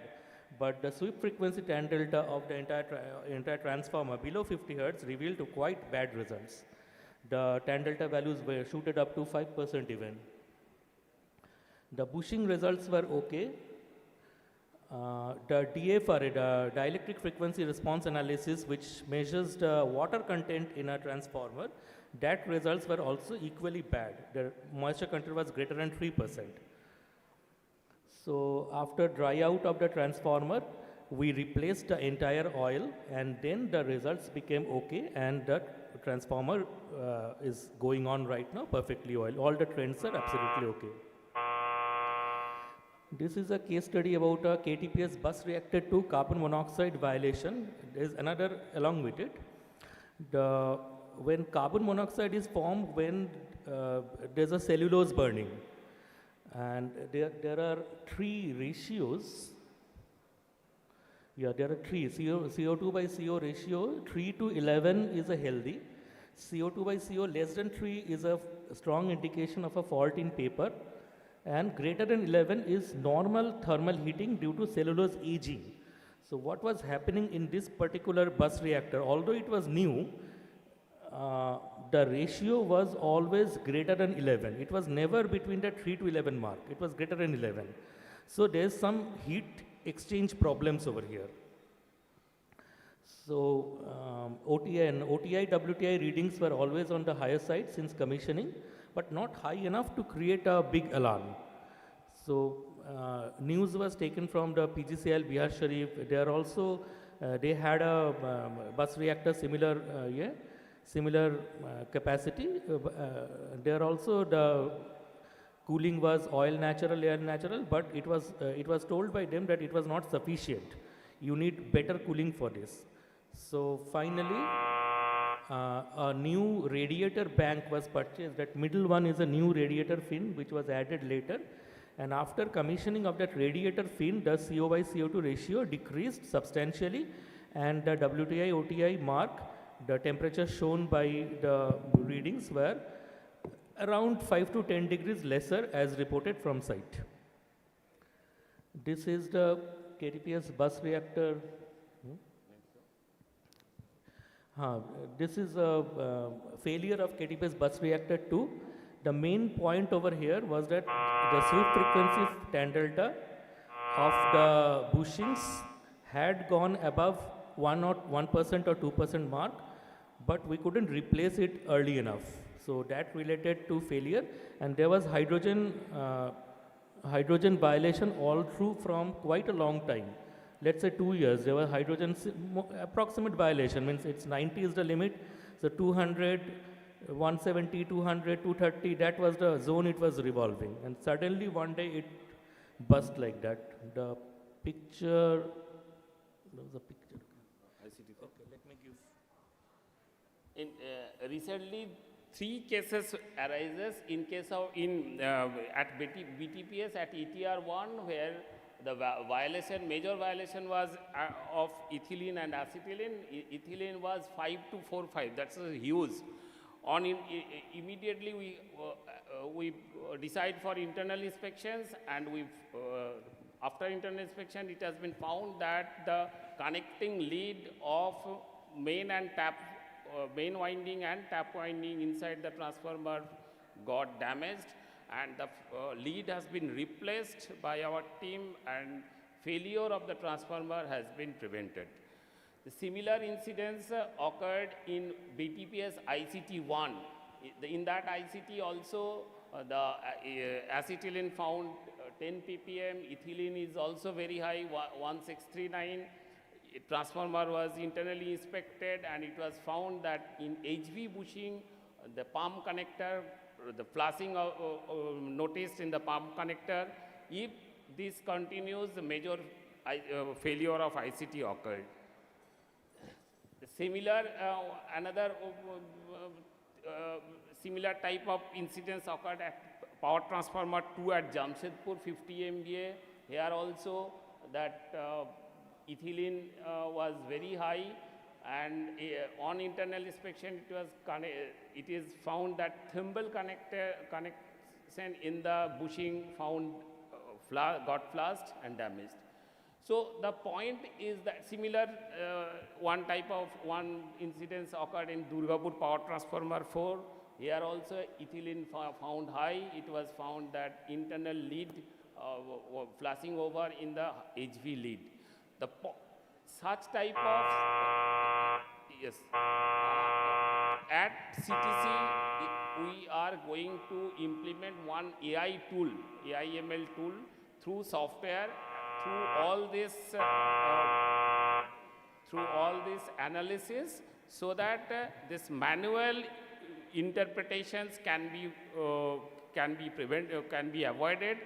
The analysis will be done through software, and in that case, manual error in analysis can be prevented. Thank you, sir. Hello. Very nice analysis. Actually, CTC, since my joining, I saw that CTC is known for good analysis. You are having very good data of DGA testing. I hope 10 to 15 years data are available with you. Yes, sir. So by adopting AI ML, you can analyze in better way, because by using technology, the things can be diagnosed in a simple manner. I am not going to ask any question. I have one suggestion. Now time has come to go for online health monitoring system, at least for 50 MB and above transformer.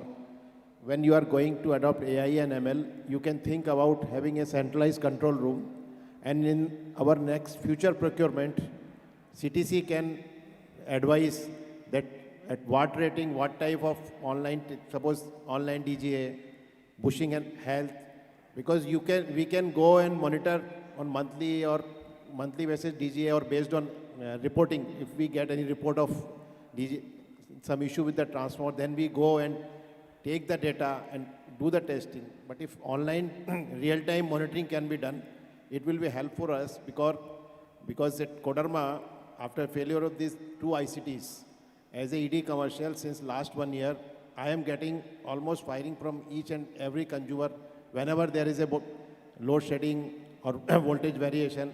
all are calling when this will stop. And it is well known that nowadays getting new transformer or getting repaired transformer, it is a very difficult task. So I request you to go for this online health monitoring system and centralized monitoring. Okay. Thank you. I don't have any particular question as I am aware of all the activities being taken up by CTC and team along with your plant maintenance people. Only I would like to say that in last 2-3 years actually we have seen a good trend that in-house capabilities is being developed, and a number of transformers we could save. I think at least more than 10 transformers, big transformers, 50 MVA and above, we could intervene before any major failure, and with some minor rectification at site, we could bring back the transformer, and the transformers are running okay. Our target should be zero failure of transformer, and for that your first and most reliable tool is your testing of the oil, because it is analogous to your blood test in a human body. So it gives a fair amount of idea ki what is going on inside the transformer. So keep watching the oil with the frequency what you are doing, and then if required with the decreased frequency. So thank you. Thank you, sir. Thank you very much, sir. Thank you, sir. And now I would request our esteemed session judges to kindly felicitate the presenters. Sri Dharmdas Tripathi sir and Sri Sudipto Mathi sir.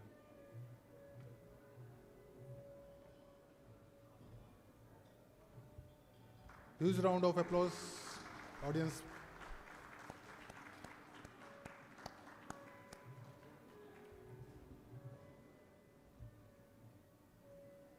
Thank you again, sir. And now we come to the last presentation of today's program. And moving from transformers to boilers. And this presentation is perhaps most interesting one. The topic is the repeat failure paradox. Why the same boiler tube keeps failing again and again. Shutdown after shutdown. And the fix that breaks the cycle. And to present this, we have Neeraj Gupta, founder and CTO, Orion AI. Sir, please.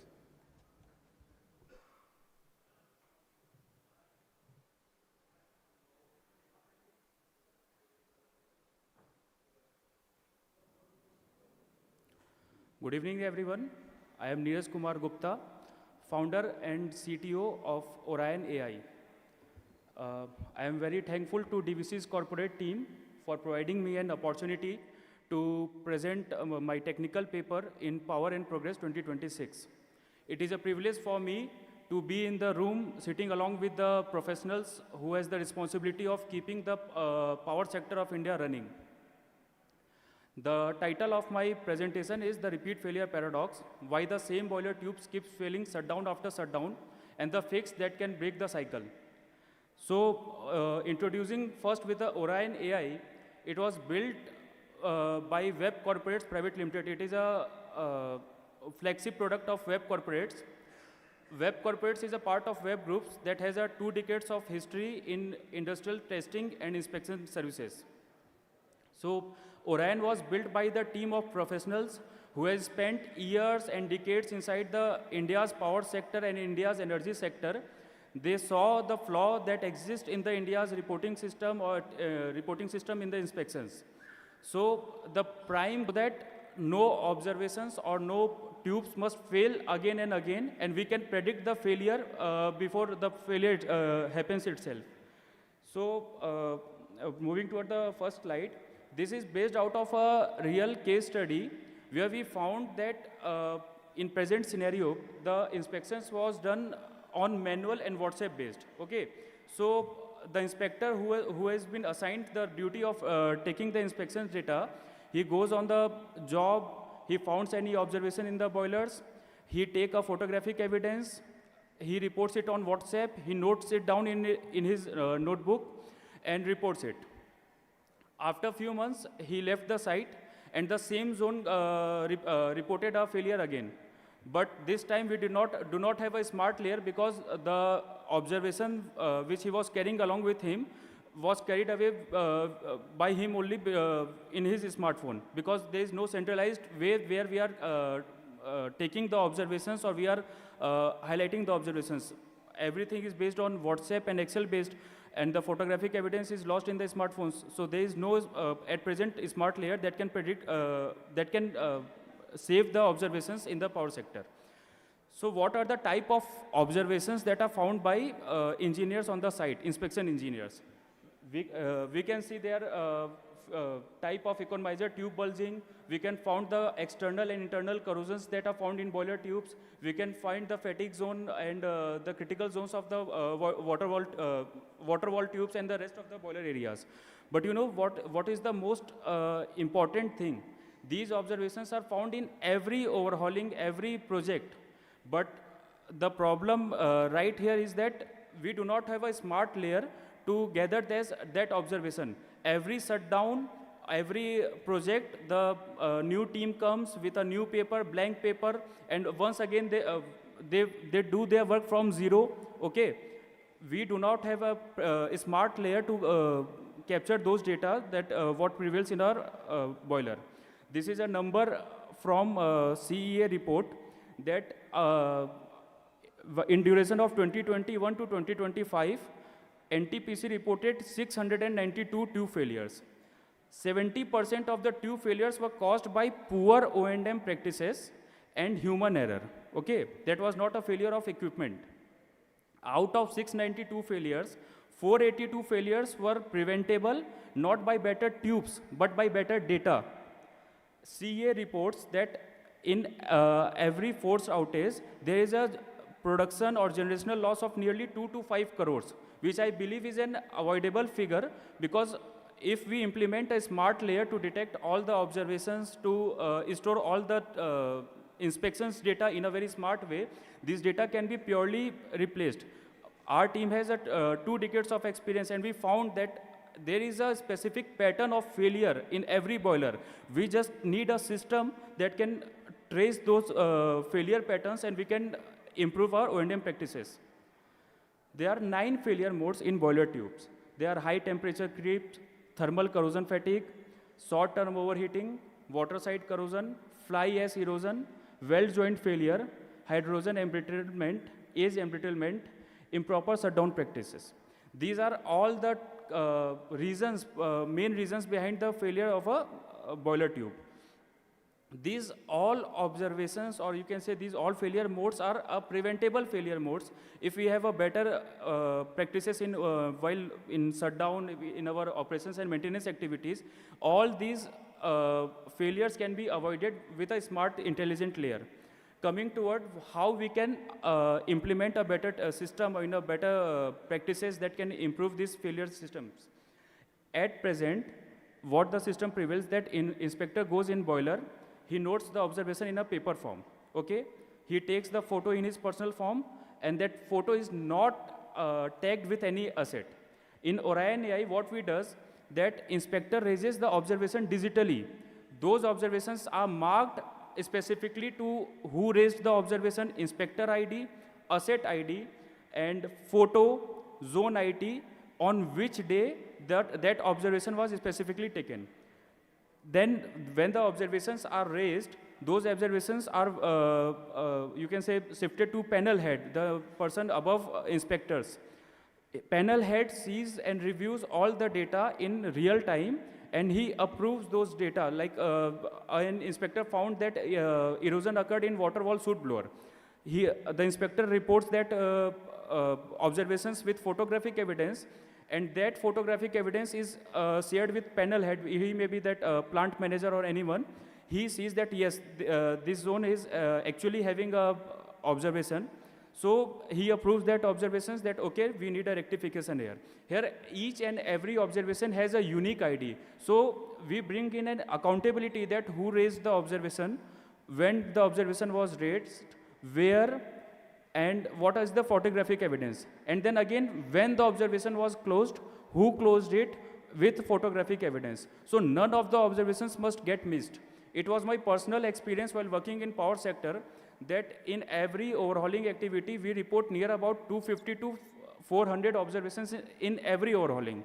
But to a surprising fact that we, due to current O&M practices, we are able to rectify only 80 to 90% of data. That 10% of the observations still get missed in that WhatsApp reporting, the chaos that is created in WhatsApp reporting, the data still gets missed. So after the shutdown ends, the file was submitted to supervisor, whoever was assigned for the inspector, who was assigned for the inspection activities. But in Orion AI, when the repair of that observation is completed, the inspector has to again close that observation, that yes, the proof will be uploaded, that yes, this observation has been closed. That observation will be updated with the asset record. Suppose you are working in boiler unit number 1. So in which zone, which observation was raised, okay, and with specifically asset ID. So moving forward, due to time restrictions, what Orion AI gives you? Orion AI gives you your plant a memory, real-time dashboard, that in which zone, what is my job progress, what is going inside my boiler, what is going with my tubes. All the observations are mapped in a very systematic way that none of the observations must get missed. All the observations are tagged with the severity, whether it is a major observation, whether it is a minor observation. All the DPR, this is a next big serious issue. DPR at present phase is generated after 3 to 5 hours of the inspections done. Okay, my inspector leaves the job at 6 p.m. or maybe 7 p.m. The DPR is generated 5 p.m. due to that manual reporting system. Either he will accumulate the data from WhatsApp, from a notebook, and then he will update it in WhatsApp, then the DPR will be generated. In Orion AI, the data is generated immediately. The DPR, daily progress report, is generated immediately after the work is completed. So no time is wasted over DPR generation, and the team can work accordingly. There is a 3-tier accountability. Inspector raises the observation, panel head approves this, and the client views his overhauling activity, or you can say shutdown activity, in a live dashboard. Okay, so how this improves you, that you have a live shutdown dashboard, that what progress is going in my sector, in my boiler, in my asset, and when can we expect the completion of the same. If what is the completion percentage, everything is recorded in a very smart way. Moving forward, how the raw observations turned into engineering decision. Inspector captures the data on file. He notes down the UT thickness reading, he captures the defect photo, he marks the zone ID, he marks the asset ID. Then those captures are formed in a very systematic way in Orion AI. Each reading is linked to the exact zone and asset. Those structured data is then processed with the risk-based inspection calculator, the remaining life assessment calculator, and the fitness for service calculator. Those data are pre-populated or pre-filled in those calculators, so that my next inspection job, or we can say that we can plan in a very smart way that which zone is getting the most damage.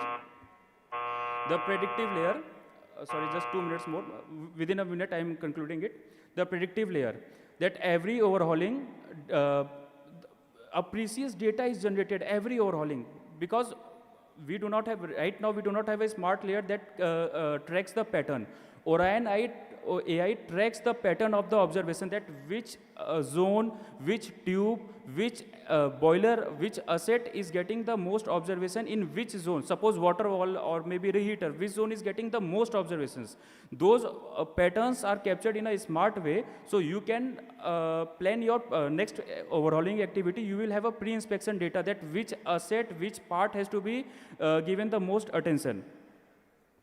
Now, every boiler has been trying to tell us that where it will fail next. We just never built a system that listens. Orion AI is that system that listens to all the data of the boiler, that where we are getting the most observations, we are getting the most thickness erosions or whatever. So Orion AI gives your asset and intelligence, so that you can, in next overhauling or next project, you can plan everything in a smart way rather than on Excel or WhatsApp. Thank you.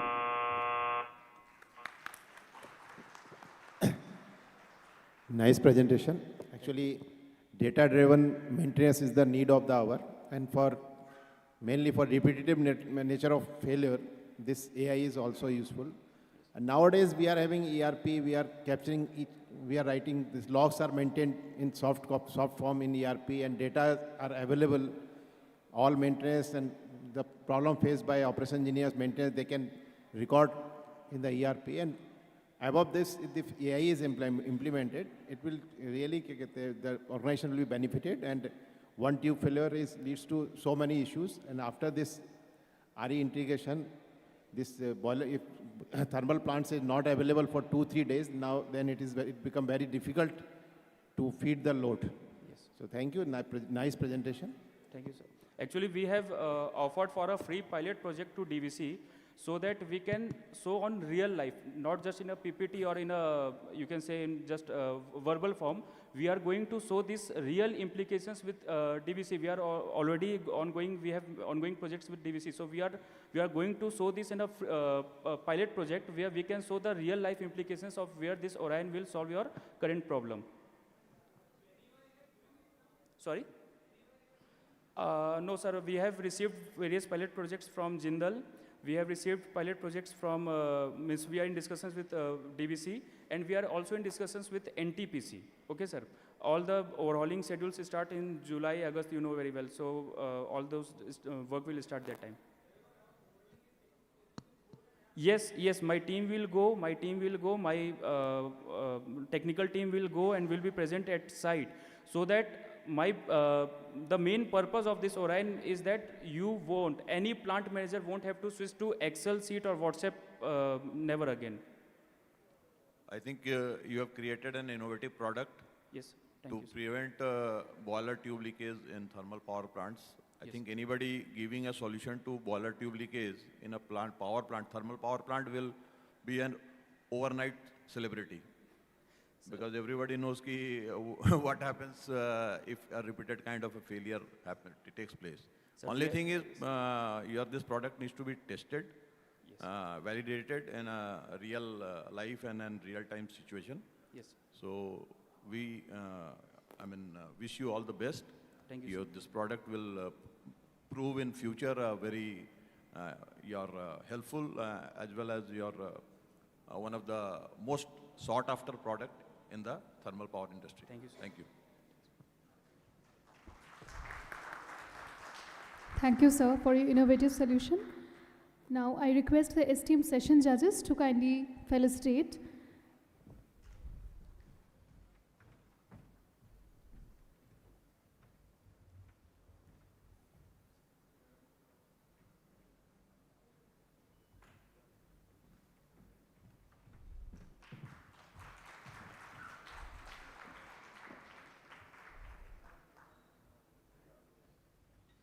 Thank you.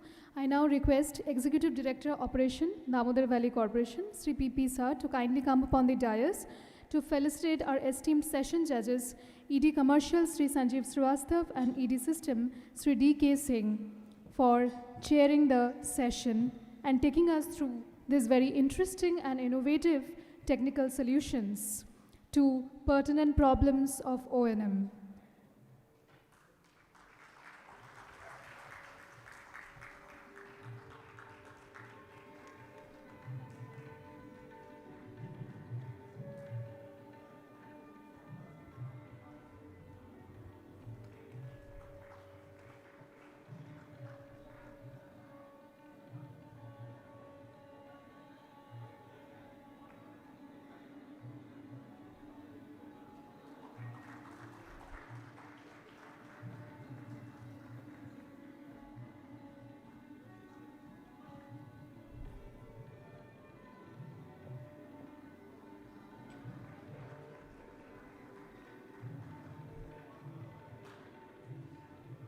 Thank you, sirs.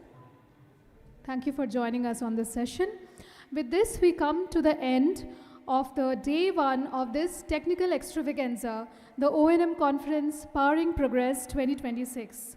We thank all our esteemed dignitaries, delegates, and participants who have joined us and graced us with their enlightening sessions on day one.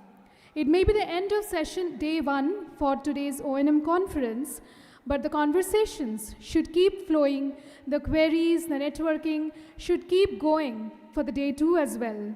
So come back for day 2 as we engage in another round of innovative solutions and unlocking the future of the next generation O&M excellence. Thank you everyone once again. Have a good night.